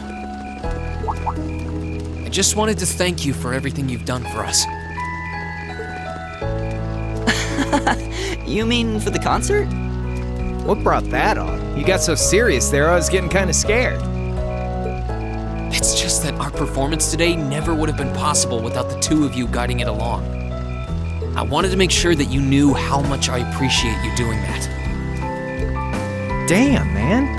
Is making people feel awkward a hobby of yours or something? Aw, it's no big deal. Besides, it was a real team effort. Everyone played a part. I mean, look at you. You were a fountain of good advice through this whole thing.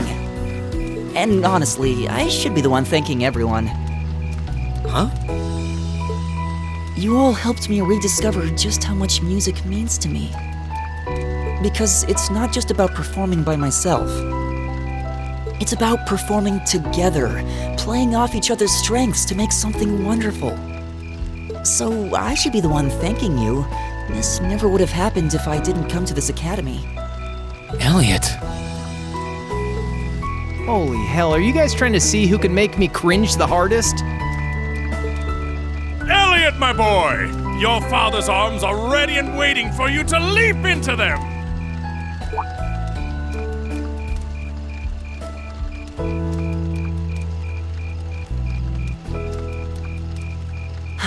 Does he always have to say that stuff so loudly? Sorry, I'll see you later, okay? Yeah, later.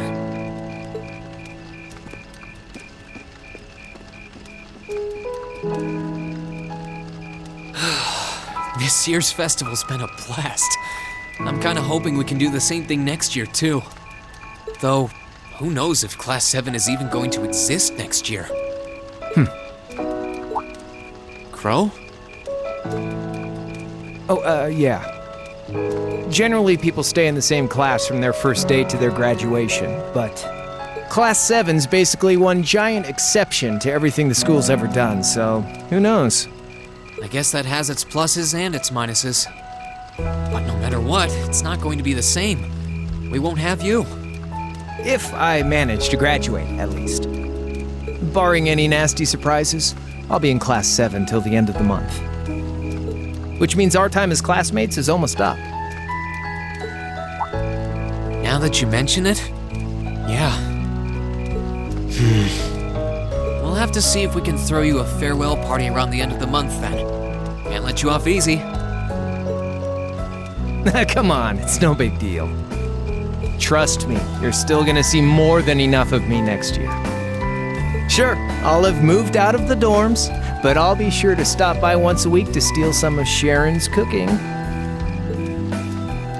You better. Oh, and by the way, I'm not going to have to call you Mr. Armbrust or anything after you graduate, am I? I mean, we've spent so much time together that treating you like a proper adult just wouldn't feel right. Of course not. And if I ever catch you calling me Mr. Armbrust again, I'm gonna smack you. Oh, yeah, guess it's about time I gave you this back.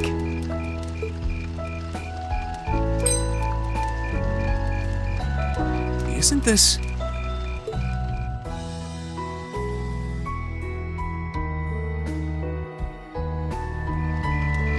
I completely forgot about it. You've done so much for me since then. Saving Elise, helping with the concert.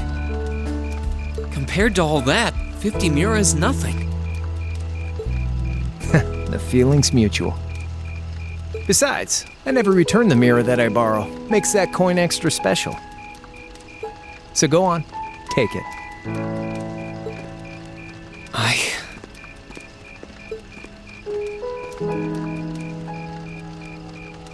Oh, by the way, you know there was interest on this, right? How much do you suppose you really owe me after half a year?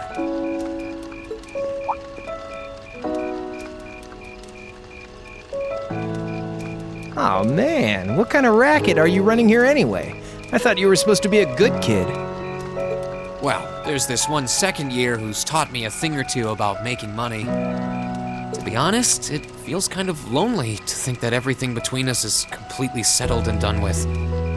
So, what do you say? You still owe me? I swear, the things I do for love. All right, you'll get your stupid interest someday. Maybe.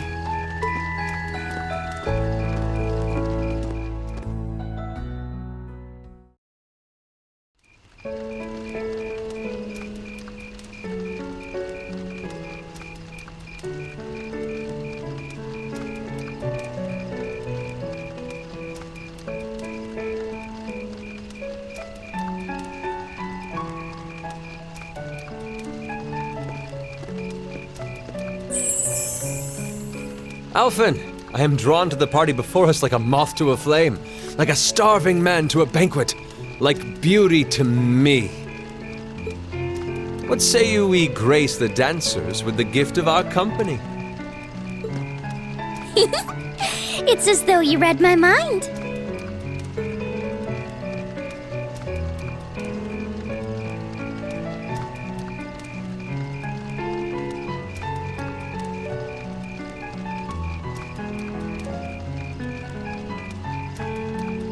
Come now, don't waste your time watching. It's time to dance. No need to worry about formalities tonight. Let's all relax, enjoy ourselves, and maybe let a few secrets slip.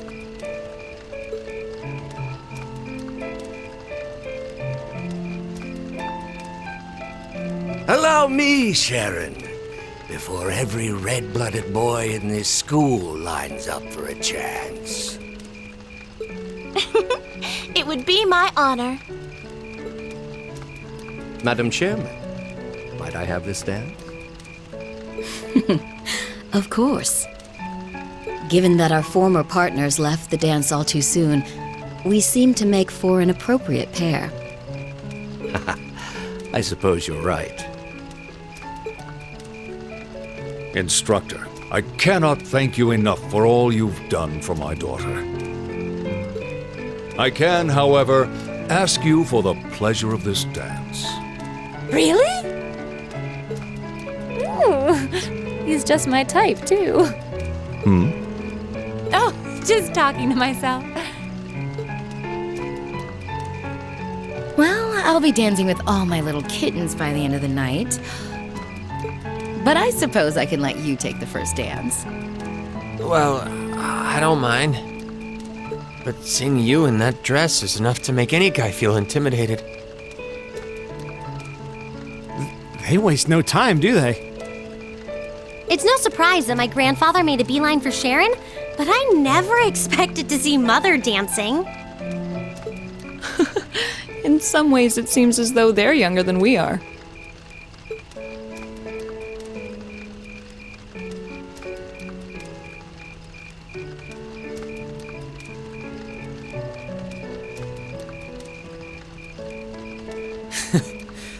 Looks like everyone's having fun, though. Shall we join them? You've given me more than enough of your time already today. Between showing me around and your incredible concert, you must be exhausted. And besides, I'm sure there's someone else you'd rather dance with here. Why not ask them instead?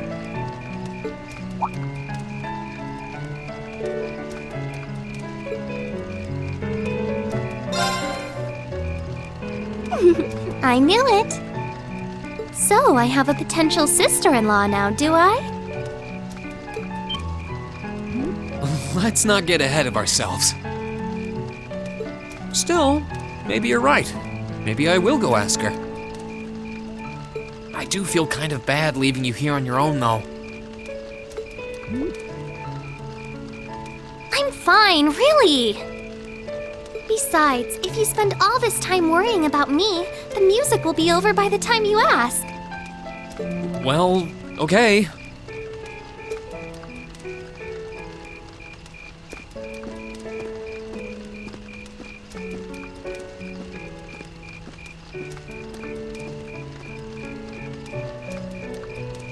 such an idiot. Oh, Elise. Your Highness? The generally accepted strategy here would be to keep his eyes on you, not push him toward another girl's tender embrace. If you were to only gather the courage to ask him, I'm certain that he would be more than accommodating. It's fine. I'm fine, honestly.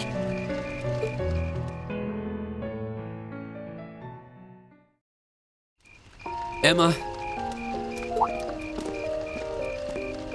Oh, Rean. I wasn't expecting to find you here. Oh, well, I wanted to get away from all the excitement for a little while. How's your sister? She's just fine. Actually, she was the one who encouraged me to see you. This might not be the right time since you're trying to rest, but would you dance with me? What? Me? I couldn't possibly. I mean, I'm sure there are plenty of people you'd rather dance with, or who are better dancers. Definitely not. But should I take that as a no? You should take it as an I'd love to. Whew. That's a relief. Shall we?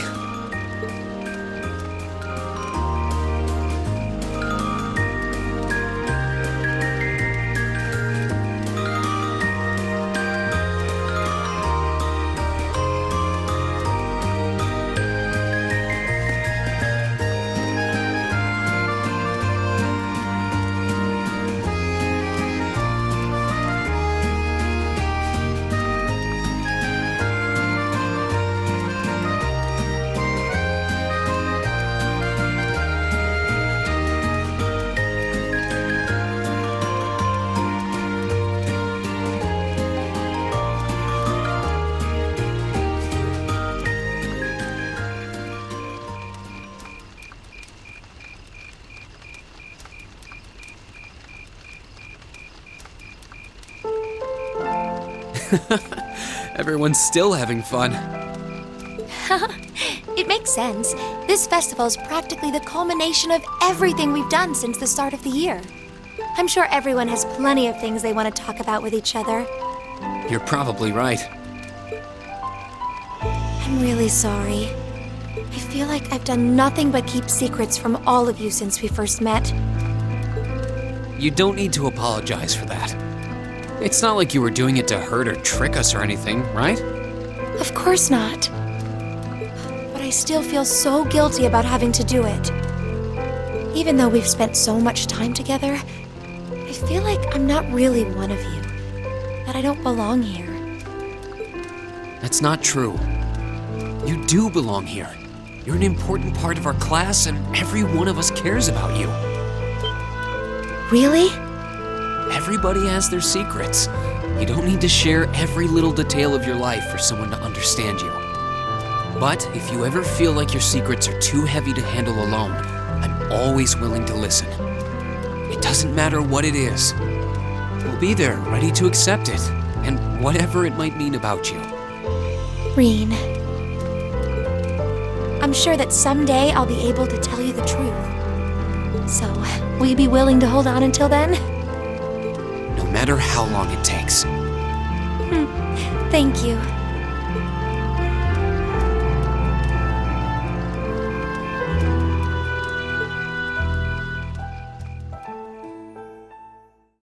After that, I went back to see Elise. But by then, that memorable evening was approaching its end.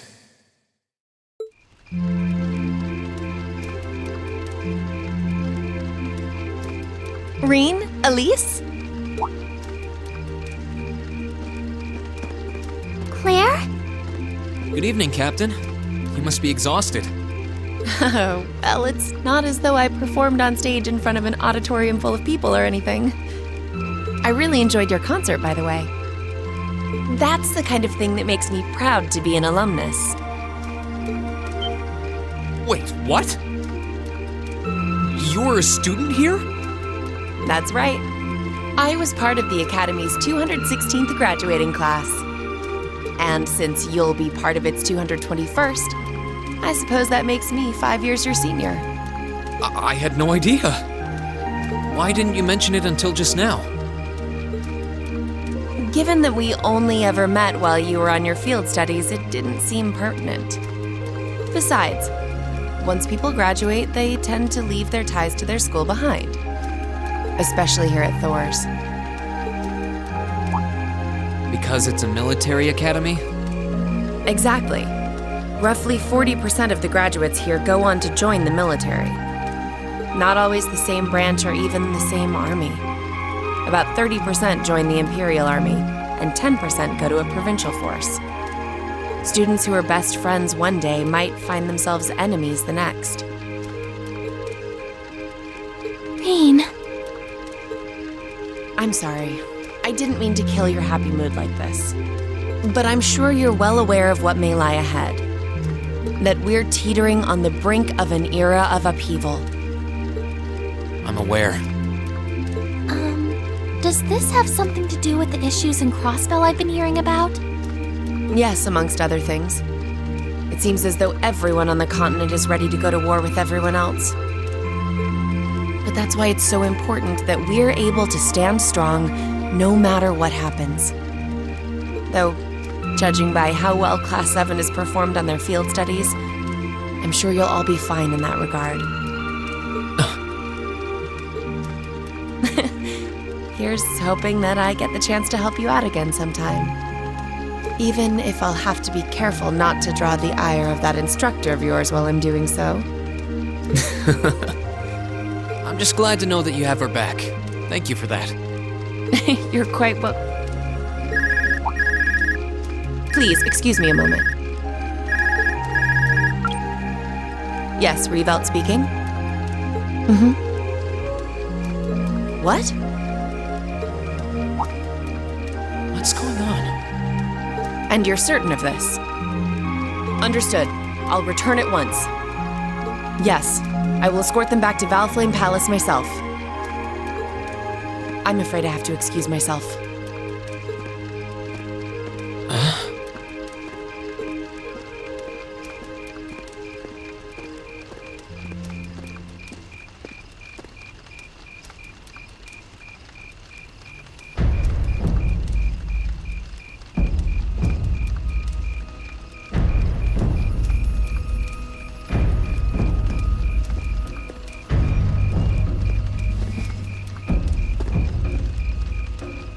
Sorry, Elise.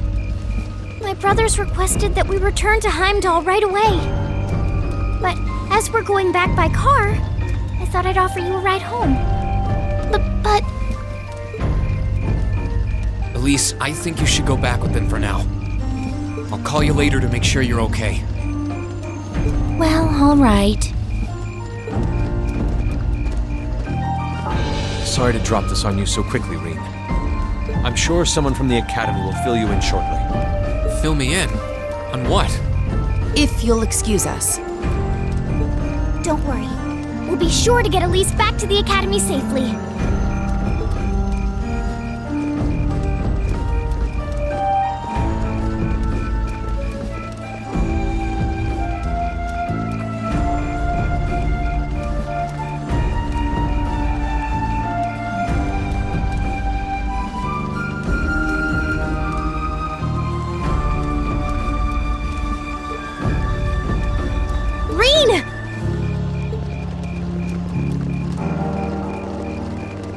Does anyone have any idea what's going on? I'm afraid not. I've never seen Father behave like that before. My mother's the same way. She got a message of some kind and just changed. Ditto my father. I think it was someone from Heimdall who got in touch with him. One thing is certain. Something terrible has happened. My dad turned pale and was gone before I could ask what happened. It sounded like he received a report from Instructor Neidhart, though. Hold on. Neidhart's supposed to be... He was at Gorelia Fortress with the 4th Armored Division on some sort of mission, right? Speaking of which, has anyone seen Toa or Instructor Sarah?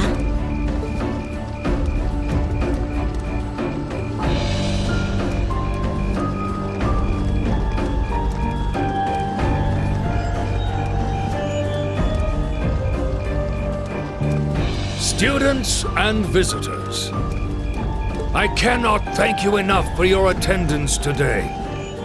I hereby proclaim the 127th Thors Military Academy Festival complete.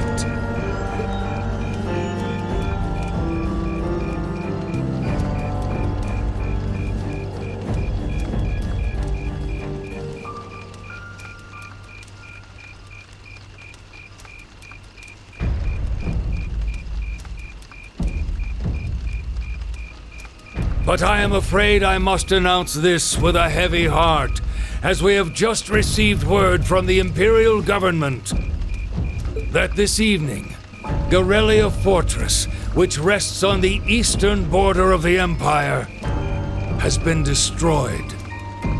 No, destruction is an inadequate word. An unknown weapon has erased the fortress in its entirety from existence. I would ask that all of our guests, from that region or otherwise, please try to remain calm.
I can't take this anymore! Where is she? Homeroom was supposed to start ages ago. I'm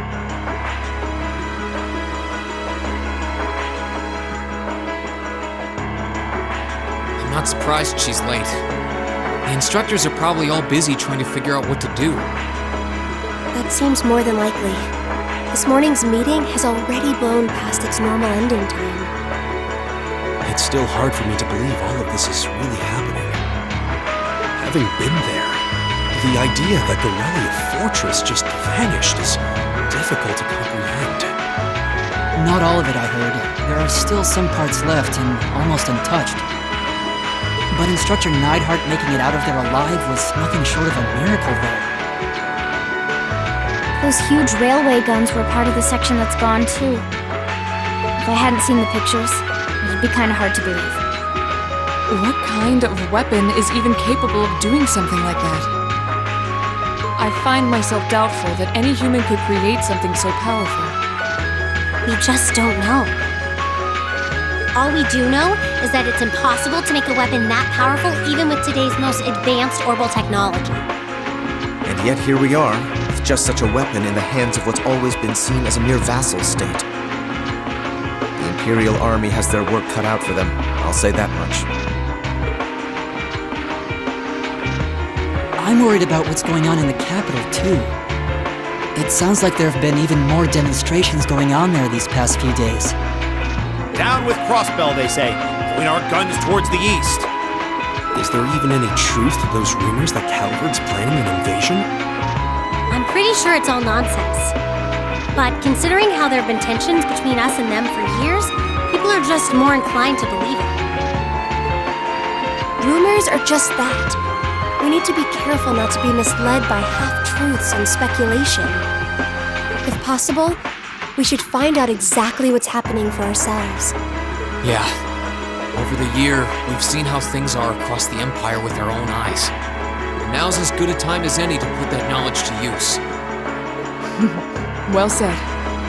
We've had quite the education in getting to the truth behind all the headlines. That seems to have been a running theme of most of our field studies. Still, we seem to be missing two of our illustrious members. Well, there's nothing strange about Crow's habitual truancy. Or did he already transfer back to his original class? No, he said he was going to be with us through the end of the month. As for Milliam, though, I'm not sure. You don't think it's something to do with the intelligence division, do you? Well, she is an agent of theirs. It's kind of easy to forget that, given how she usually is. It does concern me that none of us have seen her. Sorry to keep you waiting.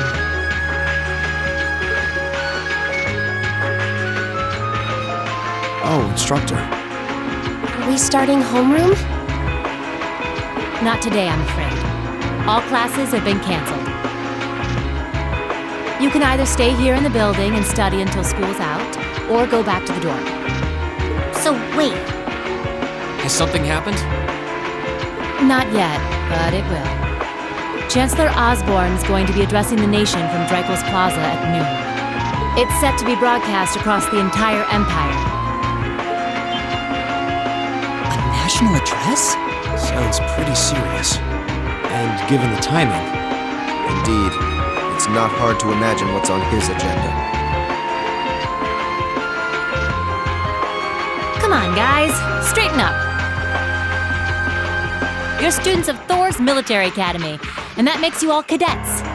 Whatever careers you choose, military or civilian, you need to know how to act decisively in an emergency. So right now, I don't want you to look away from what's happening in the world. I want you to face it straight. Will do. you're right. Now's not the time to lose heart. As for Osborne's speech, apparently we'll be setting up radios in each classroom so the students can listen to the national address. So if you want to follow along, be sure to be back here by noon. I suppose I might as well listen to it here then. Same here. I don't even have a radio. I do, but for something like this, I'd rather not listen to it alone.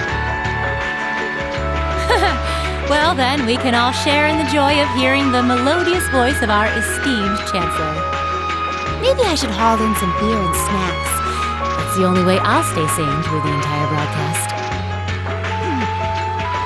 What should we do about Crow and Milliam, though? None of us have seen either of them all day. Do you know where they are? Can't say I do. Crow's practically made a career out of playing hooky, but I did see Milliam earlier this morning. Oh, so she's still on campus? At least that means she wasn't called away by the intelligence division. I'd been thinking along those lines, but when I asked her, she just shrugged and said, "No news from the top." I doubt she's wandered off too far. Yes, but lest you forget, she excels at giving us the runaround. At least it doesn't sound like she's in trouble. We're probably worried over nothing. We'll just have to tell them we're meeting here at noon if we run into them before then. Yeah, will do.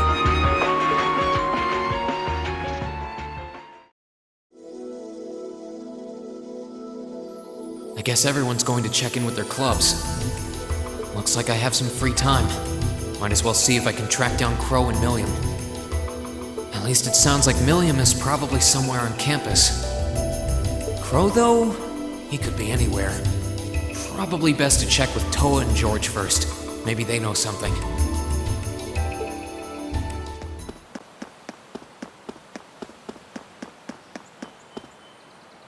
Nothing out of the ordinary has happened here in the old schoolhouse ever since that night.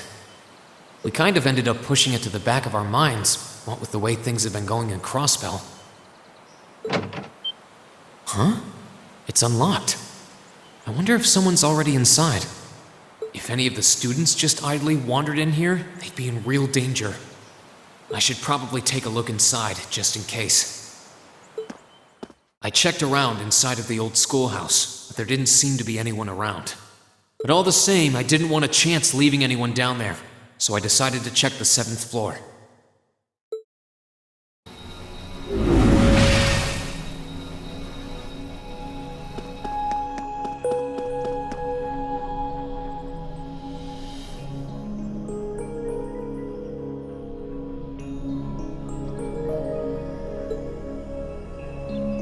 Milliam?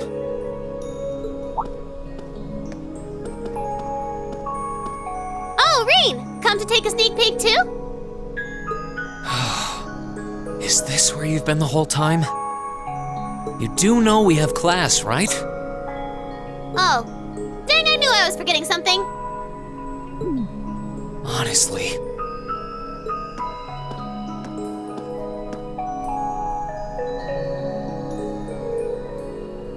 So, what's piqued your interest? It doesn't look like this thing has anything in common with Erebonian.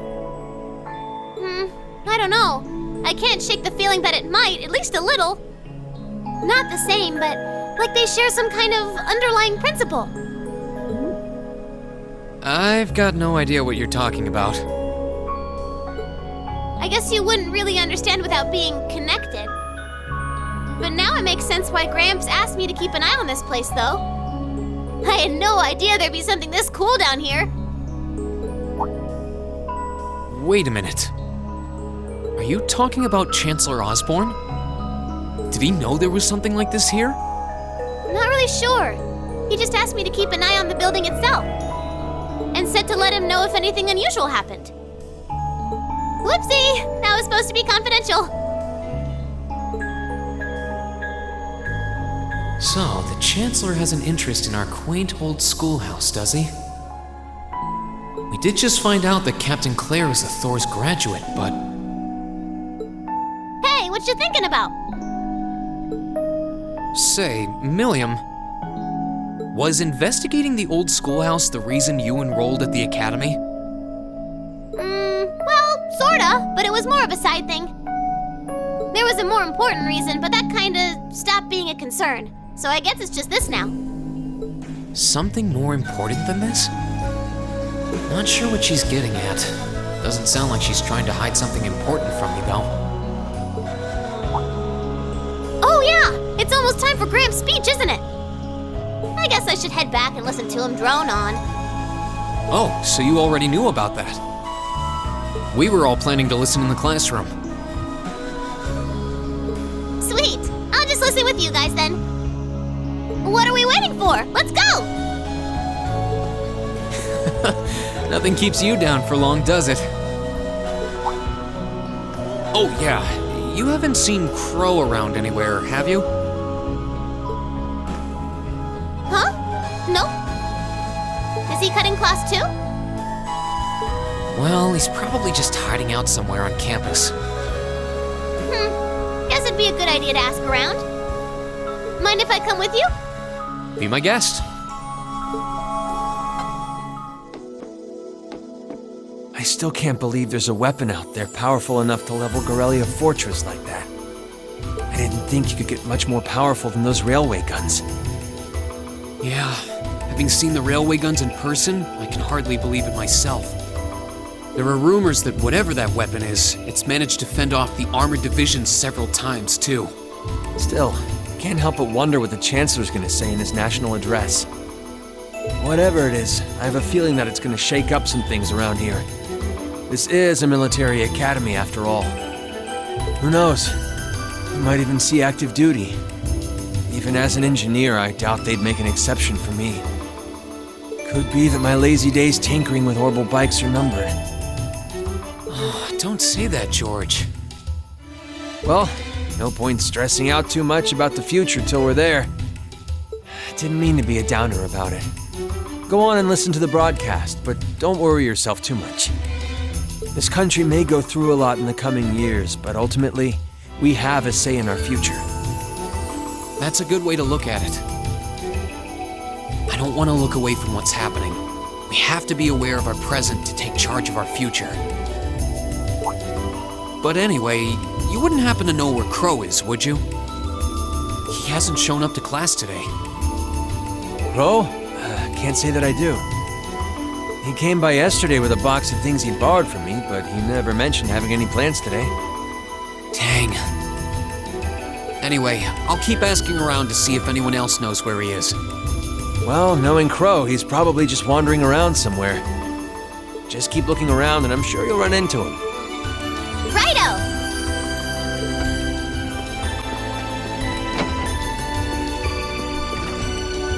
Oh, Rean. I figured I could find you here. Yep, the student council will be passing out radios for every classroom, so I'm trying to figure that out at the moment. Are you guys planning on listening to the Chancellor's statement too? How could we not? He's supposed to be addressing the entire country after all. Yeah, whatever it's about, it's going to be something big. I don't think anyone could have imagined the relationship between Crossbell and Erebonia going south like this. I sure hope Angie's okay. What with all of this political turmoil right now. Toma. Sorry about that. I'm the student council president. I need to stay focused on what's going on right here, right now. Angie would laugh at me if she could see me getting distracted over her anyway. That's right. You've got to focus on getting through this. Still, don't try to take on more than you can handle. I'm not the only one ready to give you a hand if you need it. Will do. Thanks. Oh yeah, why were you looking for me in the first place? Right. I almost forgot. Do you have any idea where Crow might have gone? Crow? Nope, I'm afraid not. He didn't mention that he had to go anywhere when I talked to him yesterday, at least. Was yesterday the last time you saw him? Yeah, he was giving me back some of the stuff he borrowed from me since graduation's getting so close. That was nice of him, but then he gave me everything he borrowed from Angie, too. It's only polite to give back the stuff you borrowed in person. Now it's more work for me. Well, that's a very Crow thing to do. But George hasn't seen him either. Maybe he went into town for some reason. Maybe. Want to try looking around Trista for him then? I'll help. Good idea. We're not getting anywhere just searching the academy. All right, let's get going. Oh, but make sure you're back in your classroom by noon, okay? Righto!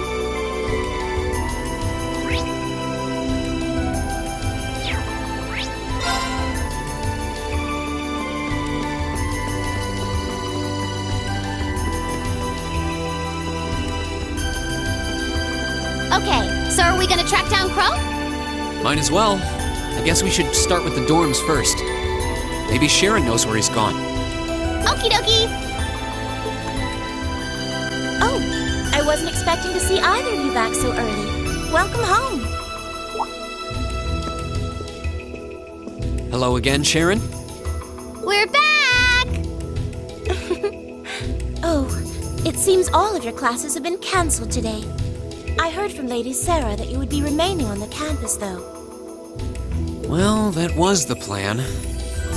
Say, Crow hasn't been back here, has he? Master Crow? Well, actually, he just returned a short while ago. Oh, he did? Indeed. However, I don't believe he stayed long. It seems he was here just long enough to go to his room, then he left again. Sounds like we just missed him. Maybe he forgot something here and came back to pick it up? I don't know. Should we check his room just in case? Yeah, might as well while we're here. Well, if you need anything, just let me know.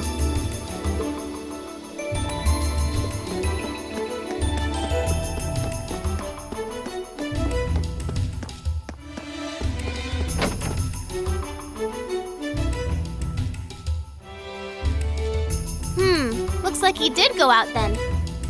Still, don't you think his room's awfully tidy? I mean, for Crow. Well, he was supposed to be moving out of here fairly soon. He must have been doing some cleaning. Anyway, it's almost noon. I guess we just have to head back to the classroom empty-handed for now. almost time for Gramps' speech. Still, I wonder where Crow went. Yeah. There's nowhere else around here I haven't checked, is there? Oh, it's you. Patrick, what are you doing here? I thought you would have gone back home. Well, we don't have any classes today, so I was just resting in my room. Sure, I've been told to return home, repeatedly at this point. But as a member of the 4 great houses, what dignity would I have were I to turn tail and run home at a time like this? Don't underestimate me, Schwarzer. Oh, wow. Wouldn't dream of it. Is Class 1 planning on listening to the national address too? We are. Personally, I can't stand the man, but we are in the middle of a national crisis. Those of us who elected to remain at the Academy are having a radio set up to hear the broadcast together. Ah, right. You've got some strange classmates, though. Especially that second year. I know Heimdall's not all that far from Trista, but I'm not sure why he'd bother going to hear the speech in person. What are you talking about? That Crow fellow. I met him outside the station this morning. Huh, really? Oh, he didn't tell you? When I inquired, he said he wanted to hear the Chancellor's speech in person. Huh. I wouldn't have expected him to suddenly take an interest in politics. Well, at least we know where he went now. I haven't a clue what you're babbling on about. Anyway, it's almost noon now. Shouldn't you be running along? You'll miss the broadcast. Oh, yeah, you're right. Let's get going, Milliam. Everyone else is waiting in the classroom. Okay.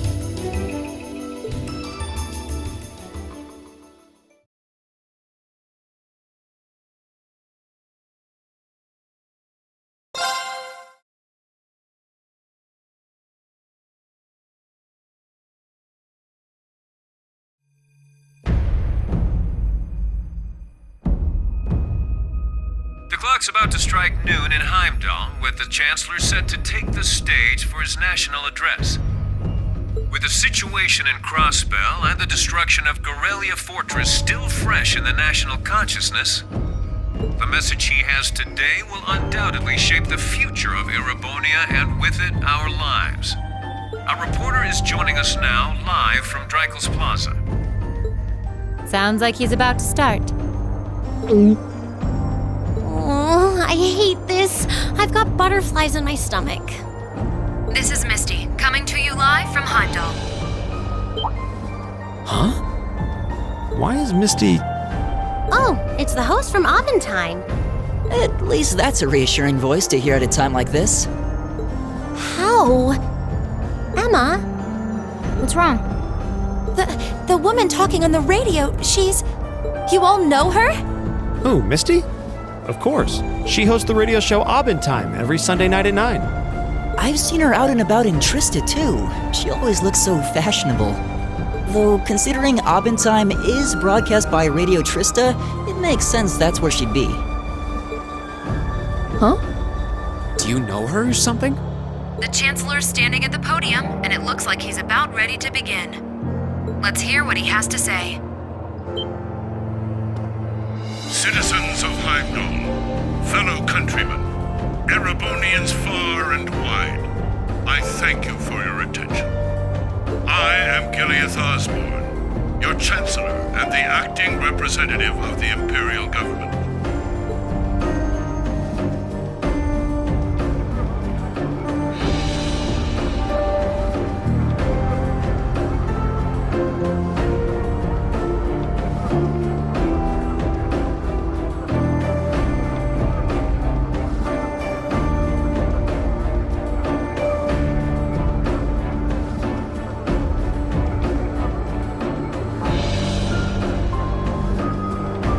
We stand today in the face of an uncertain future.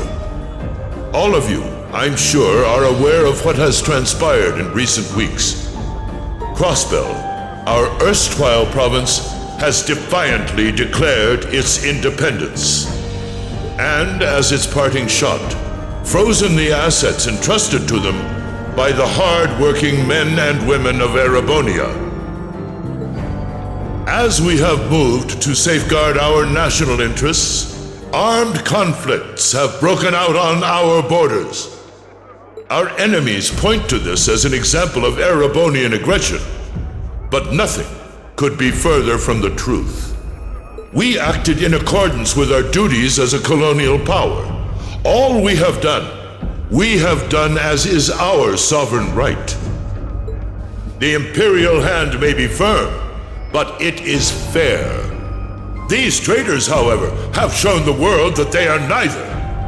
With an unknown weapon of mass destruction, they have annihilated Garrelia Fortress, the stronghold that has long protected the very gates of this country.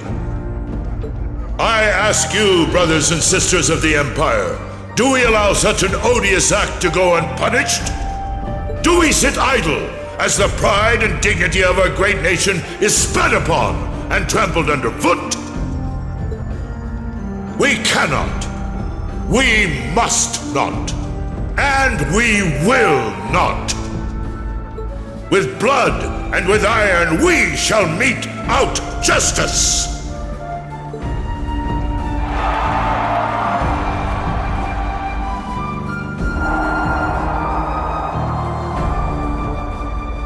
Listen to him go. He's quite the orator, that's for sure.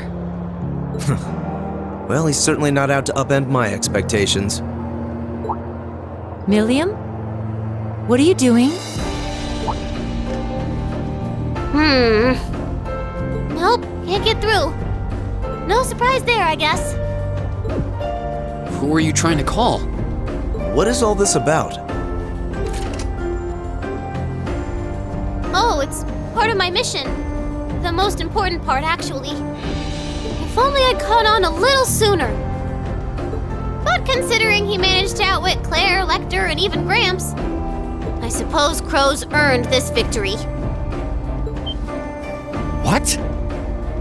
What does Crow have to do with this? Huh. So that's your angle. You came because you had a potential lead on C and you couldn't look into it from the outside. Is that it? What? As in the leader of the Imperial Liberation Front? But he's dead, isn't he? The Intelligence Division looked at all of C's actions so far and drew up a list of potential suspects.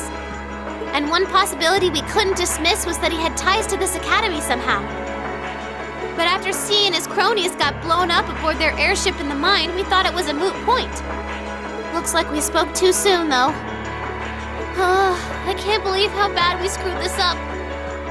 Are you seriously suggesting that it's Crow? That it's been him all along? Crow was with us in the mine right up until he went with the miners to escort them back to the surface, right? Yeah, and then his route back ended up blocked off by a cave-in, so he wasn't able to reach us until later. But what if he actually used another route to get there ahead of us? Then fought us wearing that masked helmet and cape. Before making it look like he boarded the airship, then sneaking back around to join the others like nothing happened. Madness. No one would stake their entire plan on such a precarious stunt. Perhaps we can read the evidence that way, but there are a few leaps in logic that bother me. Besides, remember when the terrorists escaped from Garrelia Fortress? We heard C talking to us. And not just then. He was addressing us just before the airship exploded in the mine, too. That's true, on both counts. And Crow was with us the whole time during everything that went down in Garrelia. He never left our sight.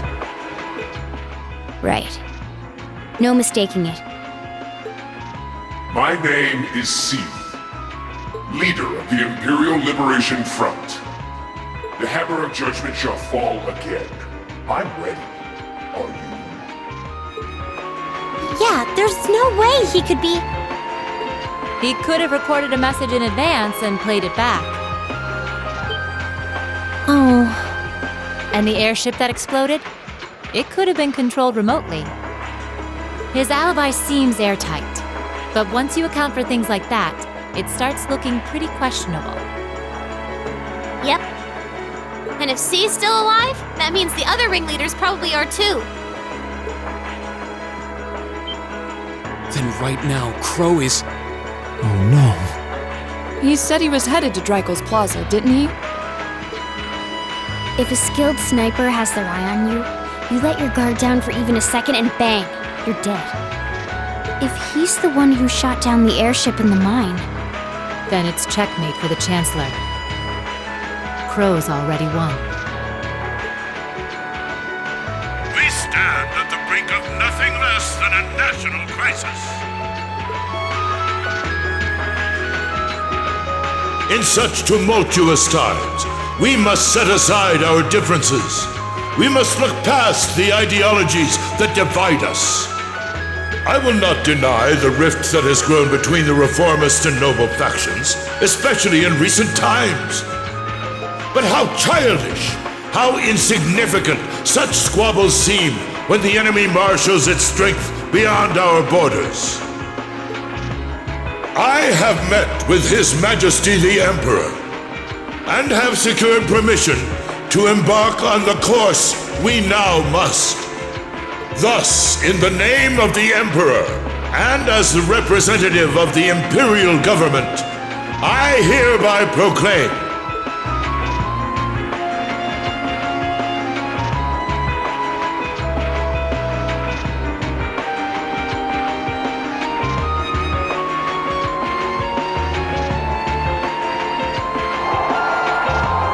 that the Empire's full military might shall be gathered together from all branches and divisions to deliver unto Crossbell a swift response to their impudence and to form a bulwark against the threat from the eastern. Go finish your speech in hell.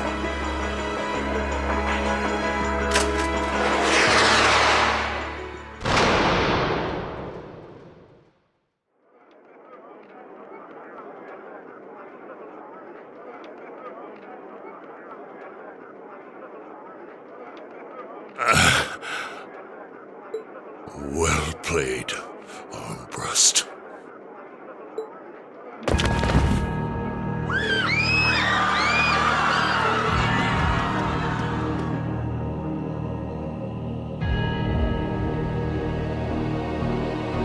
Well, that was anticlimactic.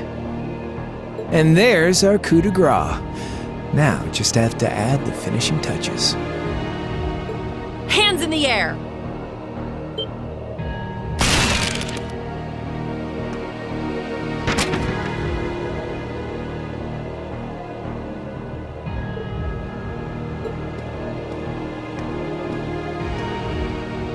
It really was you all along.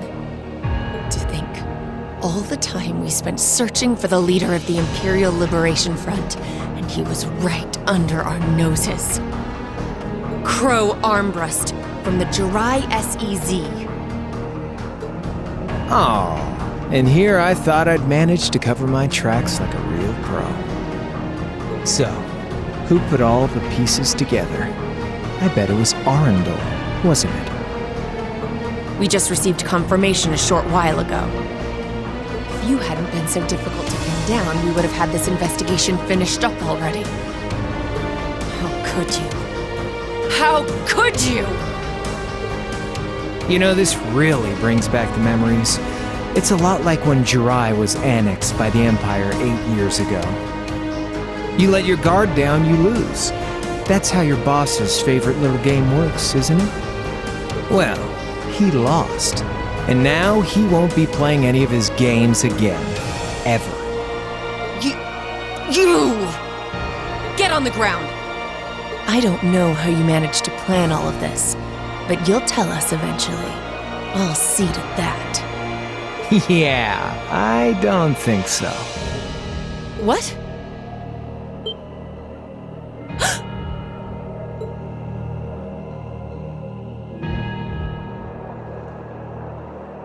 Ladies and gentlemen, we've just witnessed a shocking turn of events. Chancellor Osborne has been shot by an unknown assailant.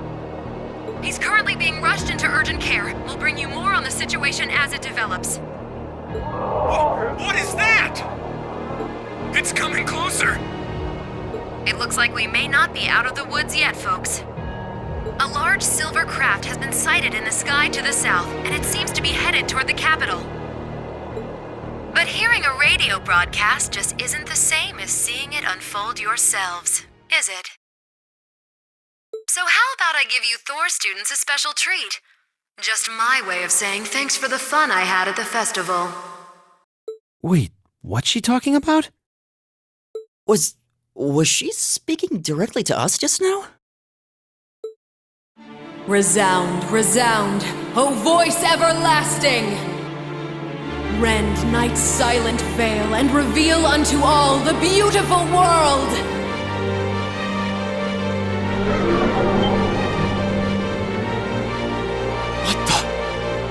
Isn't that the plaza in Heimdall? This is one of the Azure Abyss's incantations, Phantasmagoria!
No, but it ain't one of ours.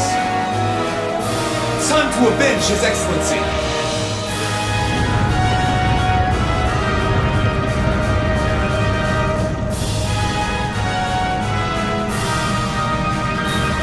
Fire!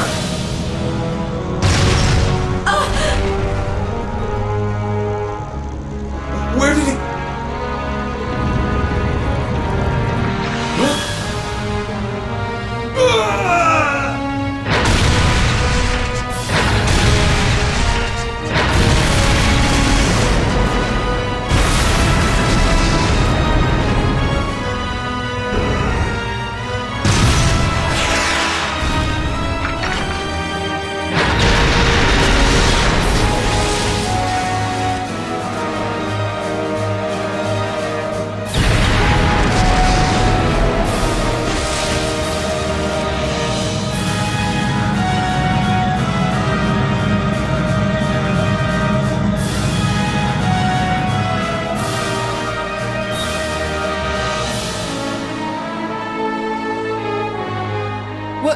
What are those things? Humanoid combat armors, courtesy of Reinford's 5th Development Division, staunch supporters of the Noble Alliance.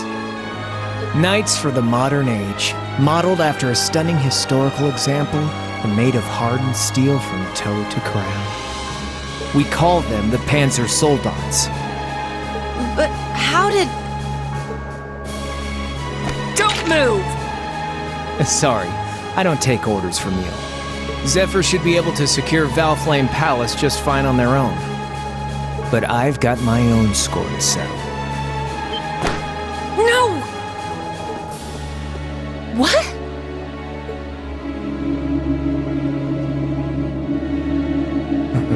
See ya, Icy Maiden.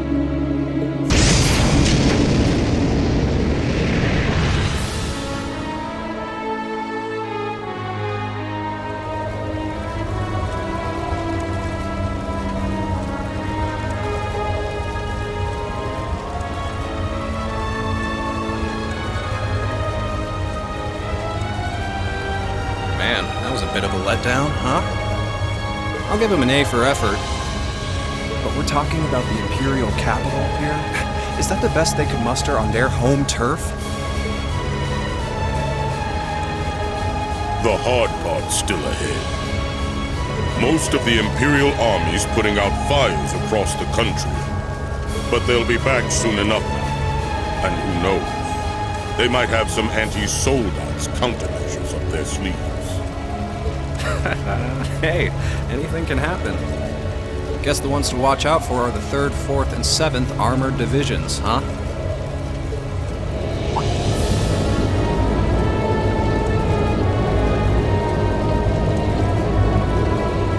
I wonder whose side our little princess will take. That's for Fee to decide. The boss wanted it that way.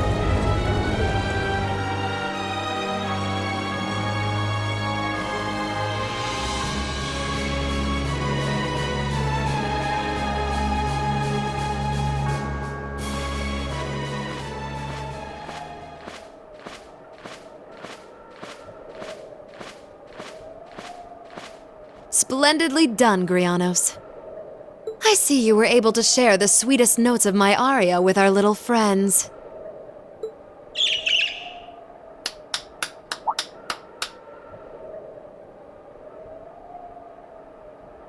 I find myself reminded afresh of the brilliance with which you shine as the second Anguis, Lady Vida Clotilde.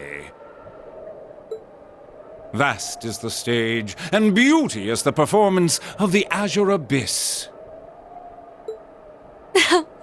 That's quite the compliment, considering your standards on beauty.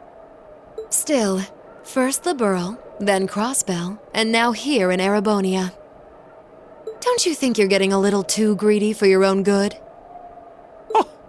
Your chastisement cuts deep.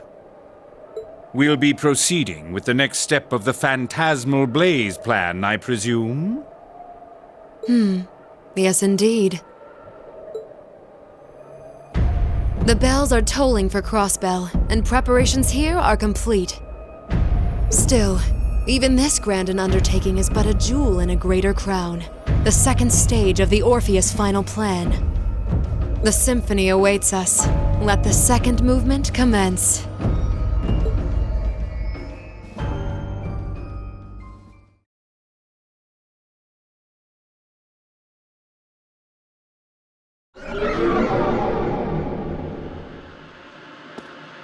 Is this really happening? It is. I'm certain of it. Phantasmagoria is an arcane art known to the Witch of the Abyss, capable of showing scenes and visions across great distances. The woman you know as Misty is something of a sister of mine. Wait, the Witch of the Abyss? Are you saying that's who Misty really is? I feel like any moment I'm going to wake up in my bed to find I just dreamt all this. If only it was. But we have no choice but to accept that it's real. Well, we'll have plenty of time to worry about that later.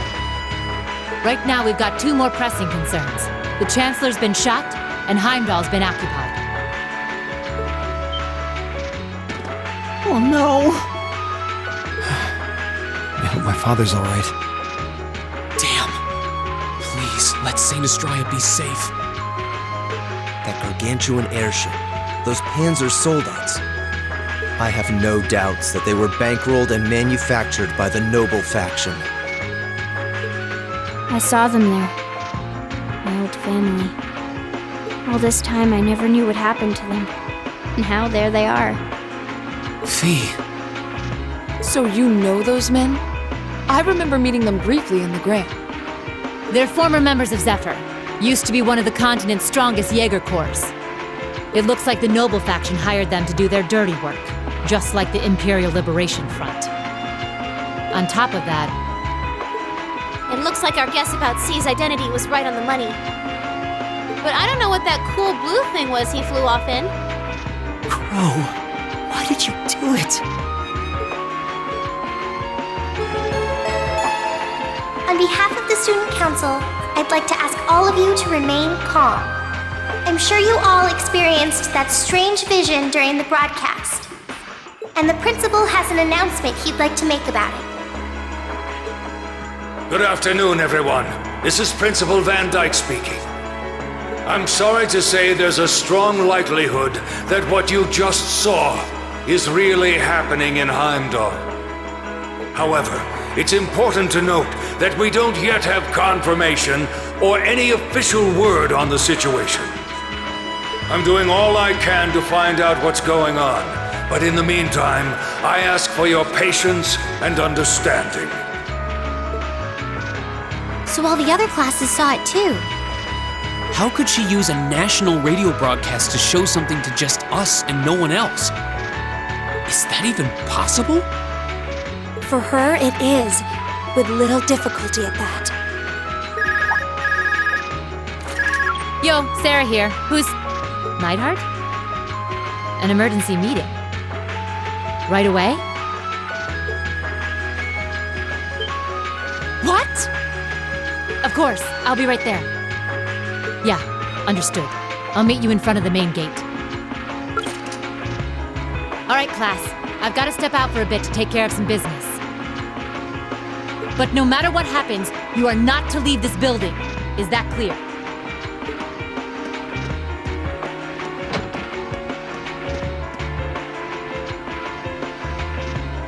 What's going on?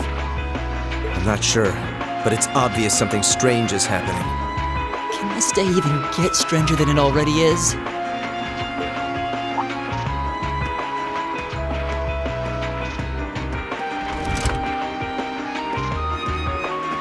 What's wrong, guys? I hear something to the west, and it's getting closer. Several armored cars are approaching. And it sounds like they have some of those armored suits with them. You've got to be kidding. First Heimdall, now Trista? Are they planning on taking over the academy? Sure looks that way. Notable members from both factions have kids enrolled here, and there are plenty of important people like the principal. So either they're looking to preemptively protect their own or take the others hostage. Could be either, even both. This is absurd. Whatever their intentions, we can't allow them to harm innocent people. Do you think that's where the instructors went? To try and fight them off? Those giant armors tore through the army's tanks like they were nothing more than toys. Our instructors are strong, but with what they're up against, I'm worried they might not be enough. I'm not sure how much help we'd be, or if we'll even be able to put a dent in them. But right now, they need all the support they can get. They need Class VII. I'm with you. You have my sword. I didn't really wake up today planning to fight enemies that can gut a tank. None of us did. But this battle came to us, so we'll draw the line here. I'll do everything I can to defend the school and its students. I take no issue with humbling those that befoul the spirit of true nobility. Guess I'll help too. I wonder how Landy will match up against those giants. We haven't got a lot of time, so let's move out. All right, let's do this.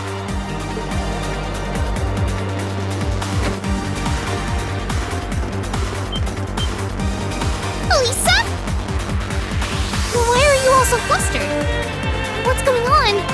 Ferris? You're still here? What in Adios' name is going on here? I saw the instructors leaving the academy through the front gate. They already left? Patrick, you have to stay here.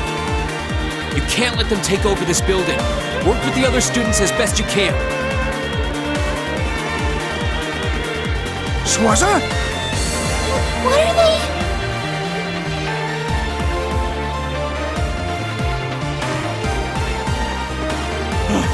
What in Adios' name is going on? I heard a war started in Heimdall. Don't worry, everyone. You'll be safe here. We'll show you to the auditorium. You can bunker down there.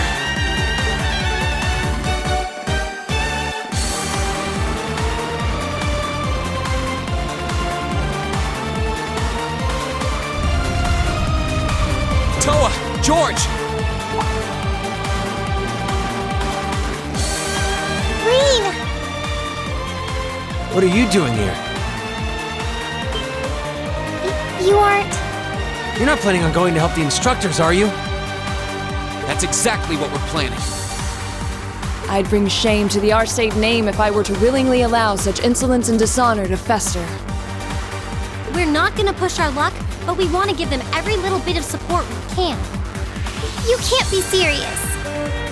If that video's anything to go by, you'd be going up against some seriously dangerous weapons. The chances of you overcoming a force like that is... well, I don't even want to say. Are you really sure this is what you want to do? We are. This academy has given us a lot.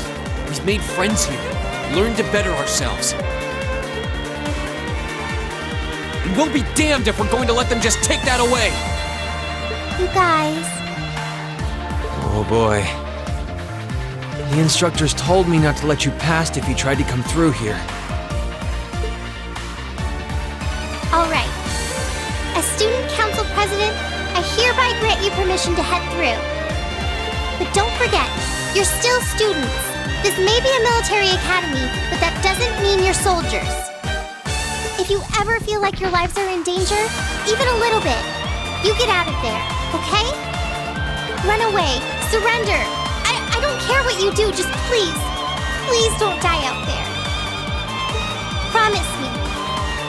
Of course. We promise.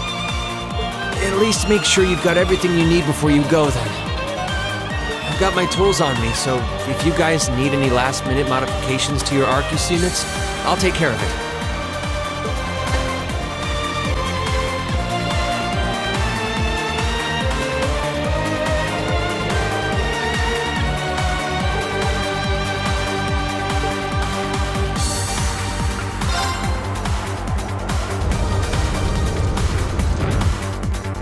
May Adios be with you. And just a little speculation from me, but looking at their design, you should aim for their joints. Take them apart at their weakest points and you might have a chance. I see. Then let's pray our aim is true. I know I'm repeating myself at this point, but don't go doing anything crazy. You hear?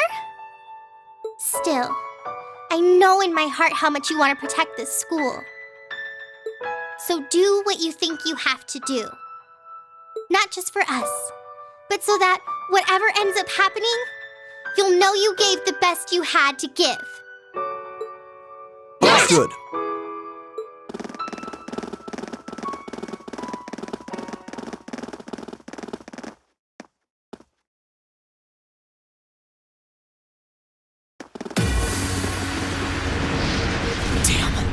They sure didn't waste any time. It seems the battle's already underway. There, toward the west exit. Let's move!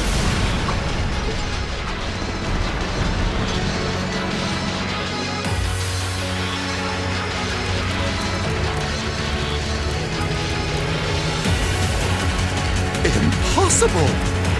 Are you even human? Oh, I'm as human as they come. Can't speak for the principal, though. Or Instructor Beatrix, for that matter. I'll say, Our decorated veterans are putting the younger generation to shame.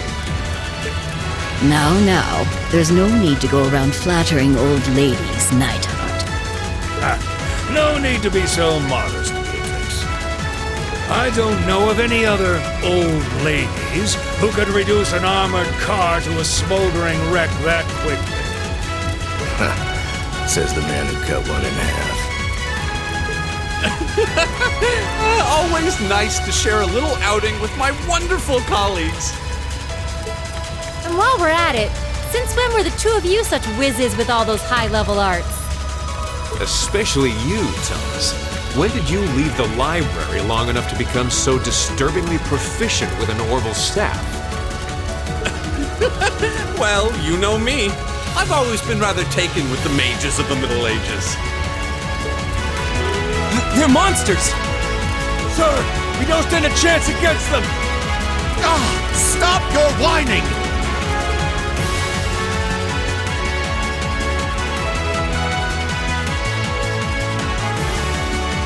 They did this? By themselves? I almost feel sorry for the soldiers. Just who is Instructor Beatrix? She was a colonel in the Imperial Army. They used to call her the Reviver. Heard she saved Sarah's life once even. Yeah, she's kind of a legend. In her days with the medical corps, she'd show up in war zones to treat the critically injured. She'd patch them all up, friend or foe. And woe to anyone or anything who tried to stop her. Wow, no wonder she's so unflappable. You know, maybe they don't need our help after all. No, it's not over yet. It looks like they've got some reinforcements coming in.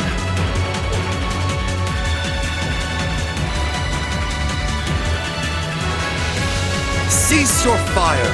There's no need to increase our casualties any further. If they're fielding monsters, we might as well call in our own. Here they come.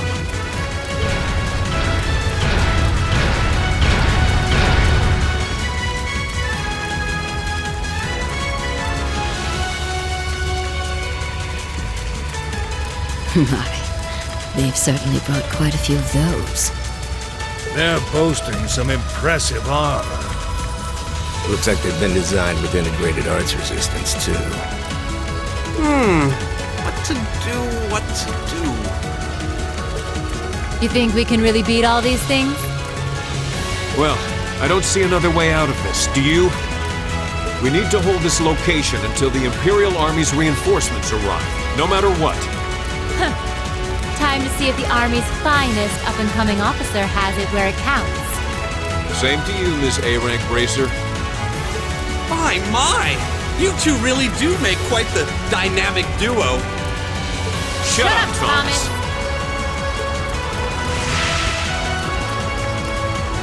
All right, Valentine and Nightheart are taking point. Let's give them some cover. Yes, sir. Now, let's see which parts have that arts resistance shield.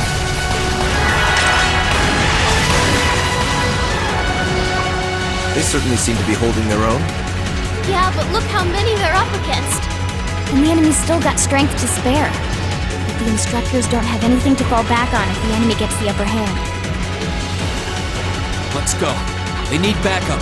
We're here to give it to them. Right. I'm not sure how much support we'll be able to provide them. At the very least, we should be able to keep one of those things busy. If we can give them that much more of a fighting chance, I'll do it.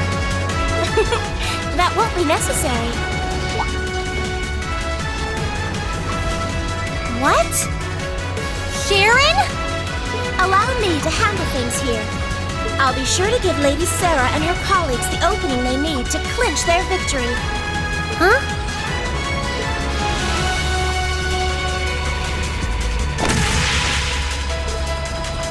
She's fast. I figured you'd show up sooner or later.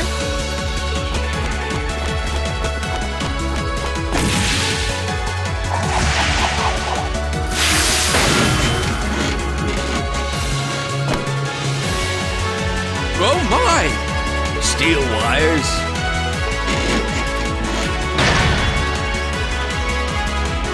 These new model engines certainly are quite the step up.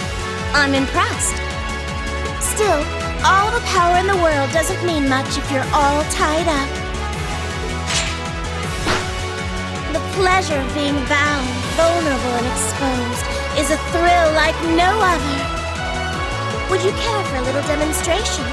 I'd say you won't feel a thing, but that would be lying.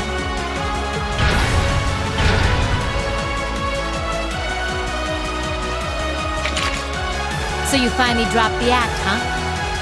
Looks like you've even picked up a few new tricks since our little dust-up 2 years ago.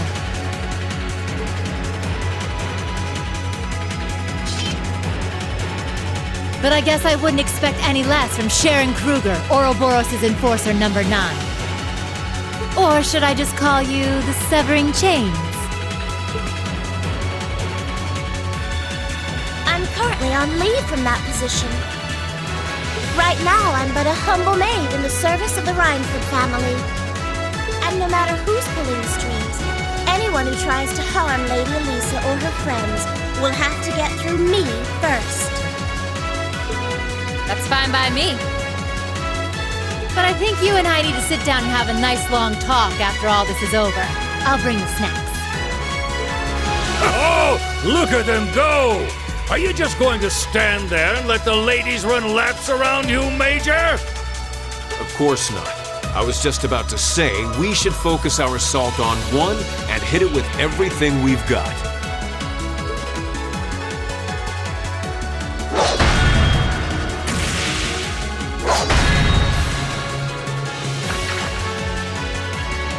Boys will be boys. Oh my! I feel like a mere mortal walking among titans. Okay, I think I got these guys figured out. I'm gonna nullify their arse-shaping capabilities.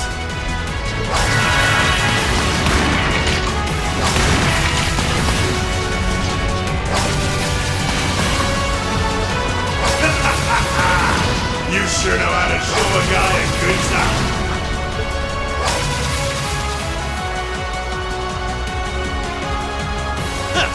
You got some real fight in you. I can respect that. Still, there's only so much you can do against these soldats. Let's see how long you can hold out, shall we?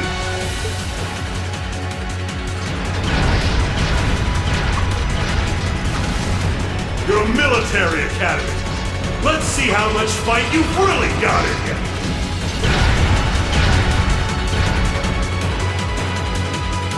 So, Elisa, just who the heck is Sharon? Don't ask me.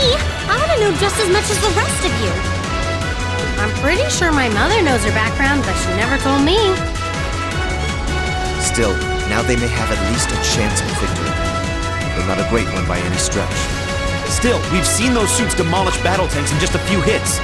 Every second we hesitate. You're right. If we join the fight, their chances would be that much better.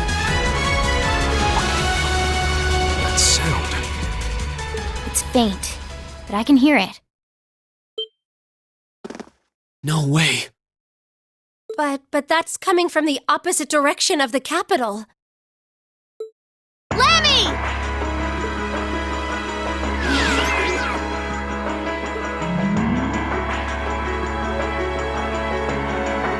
We've got 2 of those armors coming in fast! A blue one and a green one! Well, they certainly don't seem to be holding back on our account. Are they trying to catch the town in a pincer attack? The instructors and Sharon have their work cut out for them with those 5. Looks like we're the first and only line of defense then. Yeah.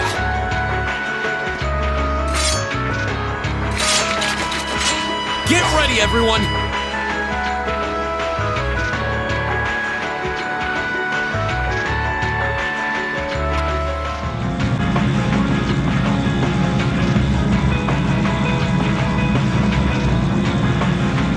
Trista's east exit in sight now.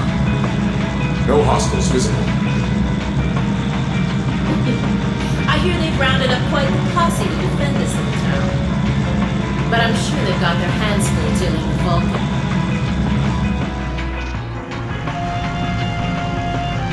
Never mind that, though. We're not here for the town. C's instructions were to head straight for the academy and take all of the students captive. Roger that, Comrade S. We've got a group of unknowns dead ahead. My, what have we here? And here I thought Vulcan would get all the fun to himself.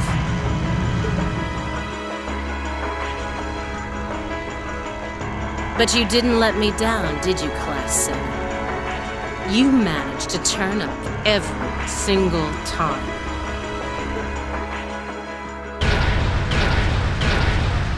Commencing operation. Our objective is to defend Trista's east exit. Aim for the one in the front and give it everything you've got. How cute. You seriously think you can beat a Soldot's unit, do you? It just wouldn't be sporting of us to attack at the same time, so why don't you soften them up a little first? Roger that. With pleasure. You've interfered with our cause for far too long. It's time you got what's coming to you. Let's see how long you last against this dragon!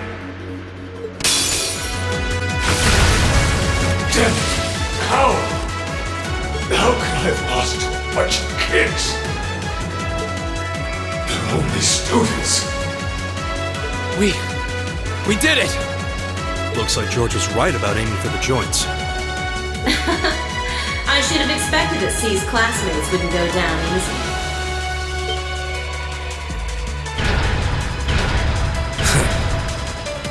I recognize that grating voice.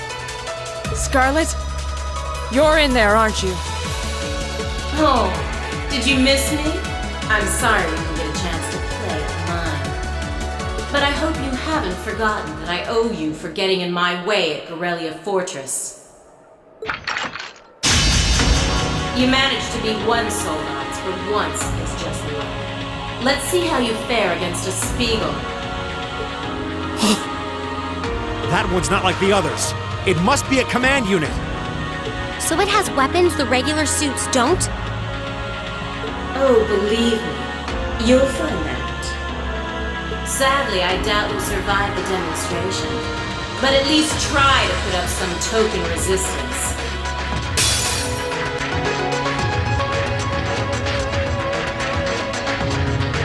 No way! It reflected all our attacks. That's cheating! And this, children, is what we call reactive armor. Think of it as a protective field that the pilot can activate at will. They originally designed it to defend against tank assault, but as you can see, that's not its only use. The 5th Division really outdid itself this time. Rean? Hey, what are you... You're not. It's the same as when he fought the Viscount. No, don't! Don't do it, Rean! So this must be that power of yours that C mentioned. I wonder if it'll really give you the strength to take down this Spiegel. If I go full force, it'll probably cost me my life. But if that's what it takes to keep them all safe, then that's the price I'll pay. Rean, stop! You don't have to do this! Dost thou desire the power? What? If thee and I are of one accord, a covenant can be made. Thou hast but to call out my name. One in whom dwells the flame, Awakener. This voice. It looks like all the conditions have finally been met.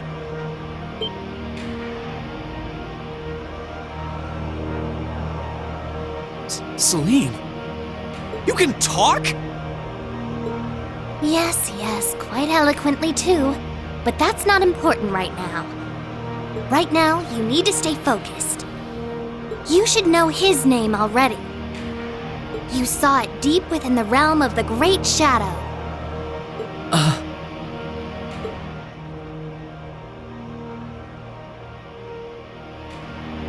She's right. I remember the name. It feels so familiar. Like I've always known.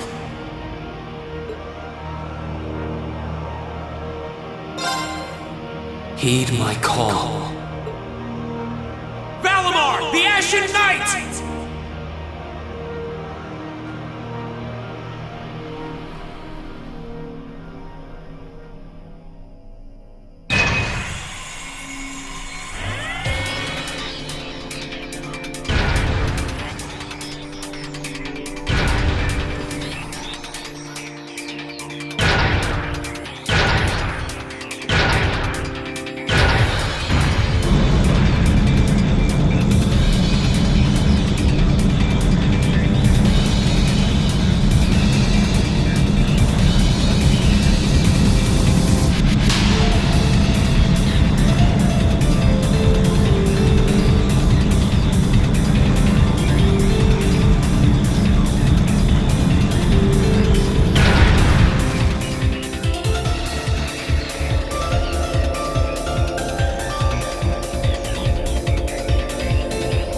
What's happening to him? He just stopped moving. Celine, what's going on? Shh, let him concentrate. What? Did Celine just... The cat is talking! What's he doing with that fancy light show? Well, whatever. It's not going to save their skins this time. Playtime's over, Brax. Unless you have a death wish, I suggest you get the hell out of here. What was that? Is the provincial army bombarding the town?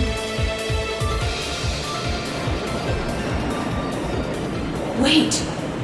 No! Shit! Is that what C was talking about?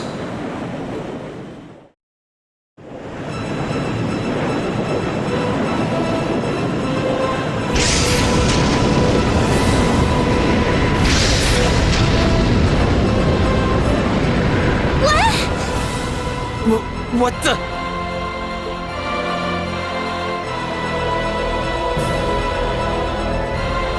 Here it comes.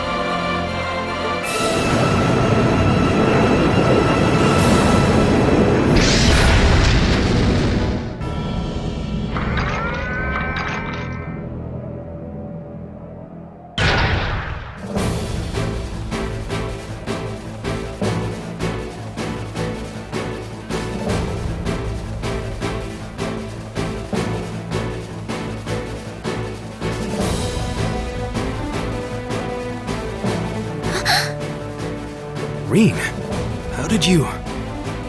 Is this one of the great knights from the ancient legends? So the tales are true. You see before you one of the divine knights, incarnations of the great power. The Ashen Knight, Valimar. Damn it! This wasn't in the plans. It shouldn't have been able to move yet.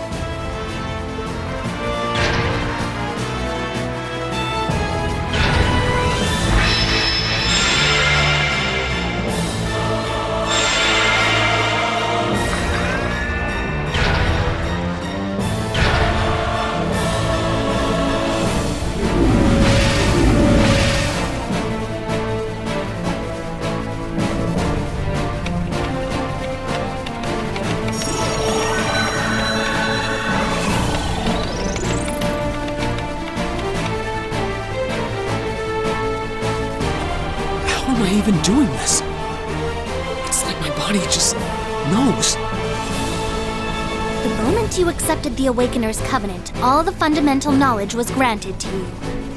But you've got a more pressing issue to deal with right now. And this Divine Knight doesn't have a weapon yet either.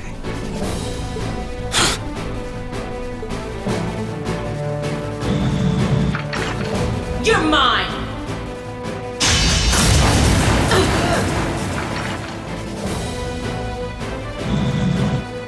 evaded that attack like a trained duelist. Like Rean would. Alright, I think I figured out the basics. Rean! Is he inside that thing making it move? That's awesome!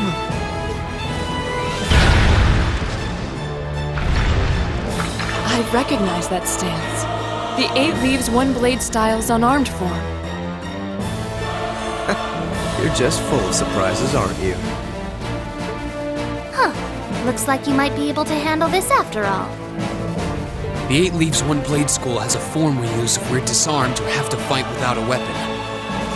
Believe me, Master Ka-Fi drilled it into me so thoroughly I could do it in my sleep. Sounds like you owe him a thank you next time you see him. Watch out! Here she comes! Let's see what we can do!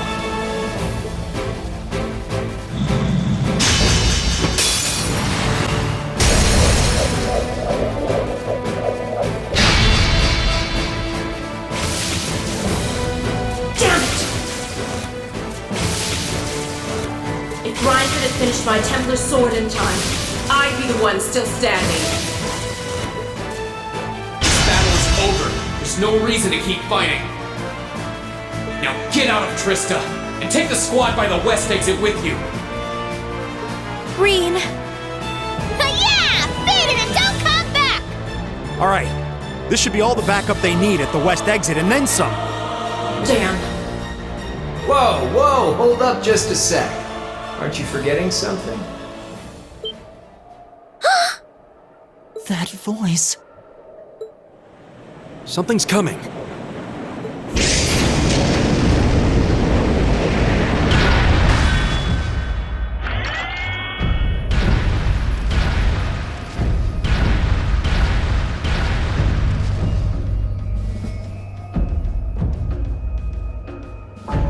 Whoa.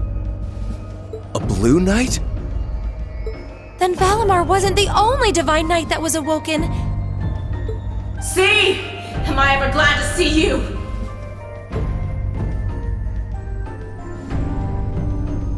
The Azure Knight? So he was an awakener all along. I'll bet she's the one who guided him to it too. Crow. Crow! Are you really in there? Sure am. Long time no see, Rean. Oh well, not too long, I guess, seeing as we just had dinner together last night. But that all feels strangely distant now, you know? Another lifetime almost. Why?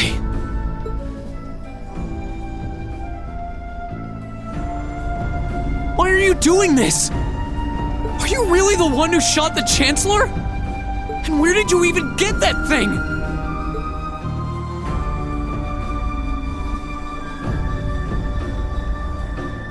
It's thanks to the Imperial Liberation Front's planning that I wound up at the Academy in the first place. It was a nice spot to bide my time while we waited for our chance to take out the Chancellor.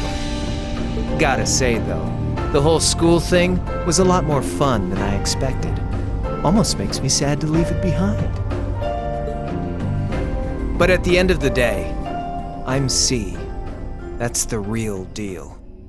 The Crow Armbrust you've known all this time, he isn't real. He never was. Like hell he isn't! All the good times we had? Your friendship with Toa and Angelica and George? You seriously want me to believe that all of that was just a lie? That our hanging out, our field studies, even our concert meant nothing to you?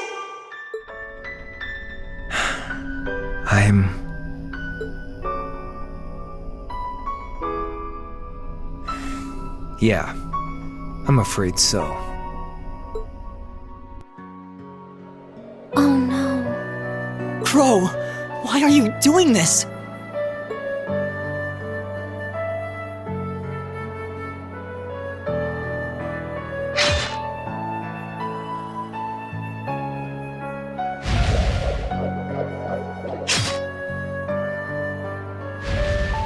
Reinford made that for the Soldats units.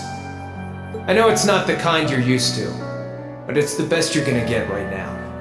So, what do you say we settle things once and for all? A double saber, just like C used. Then there's no room left for doubt. Crow really is C. I take no joy in this, but we can't have that Ashen Knight of yours getting in the way later down the line. So I'm afraid I'm gonna have to bust it up, along with the Academy. As for you students and the staff, you'll be under our jurisdiction. So that's the plan if you win, huh? But what about if I win?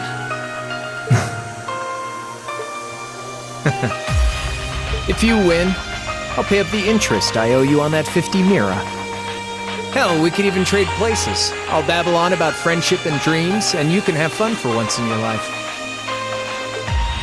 You've got yourself a deal. But I hope you know what you just signed up for. Because the Bank of Rean has the highest interest rate on the continent. And if we'll be trading places, don't forget you'll have a mountain of work waiting for you back at the Academy. So one way or another, you'll be coming back with us, Crow! You've got some real stones. I'll give you that. But sure, I'll agree to those terms. This is bad. Their will to fight is causing an enormous outpouring of mana.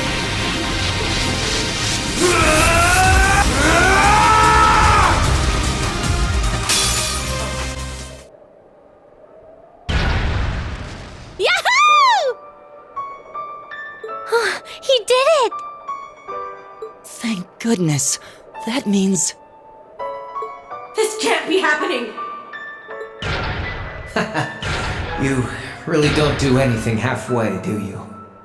I thought I knew what you could do with your 8 leaves training, but you're fighting on a whole nother level today. Good thing, too. Otherwise, I'd never have stood a chance against you. Time to make good on our wager, Crow. You're coming back with us.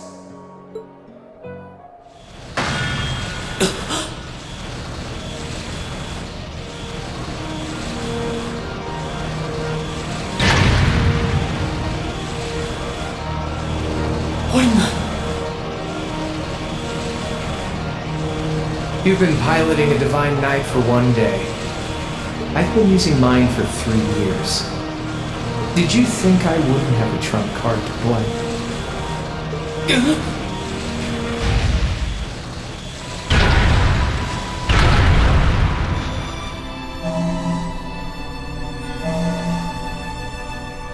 Damn it! It's like I didn't even phase him. My head! When a Divine Knight is damaged, the Awakener shares their pain. Just as I feared, it was too early. Or perhaps it may have been too late.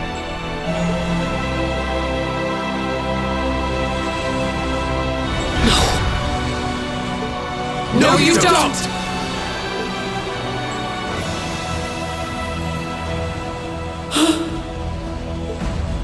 Rean, are you all right? Guys, what are you doing? We are going to buy you time to get away from here. Run, while you still have the chance! I can't. I won't just leave you all here. You can, and you must! Heimdall's been occupied, and it's only a matter of time before we've got a full-blown civil war in our hands. They might have been caught off guard today, but the Imperial Army is full of elite soldiers. When the war starts, it'll be long and bloody. But it doesn't have to be like that. You and the Ashen Knight could change things. You could find a third way, like Prince Oliver was talking about. A way that doesn't bow to either faction. You can become the wind that changes the course of this conflict. You guys, No, I can't! You'll never make it against him by yourselves! Just run, please! Just look at yourself. You're in no position to be worrying about us. Yeah! Just leave it to us! Once you've escaped, we'll go join the instructors, so don't worry. Take care of him for us, okay, Celine? Easier said than done. Prolonging current battle poses the risk of sustaining irreparable damage. Immediate tactical retreat is advised. That voice! Are you Valimar?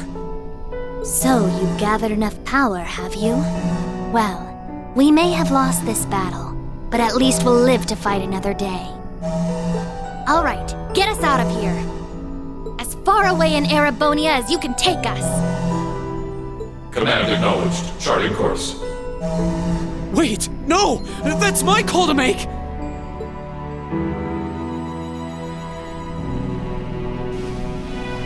I'm sorry, Rean.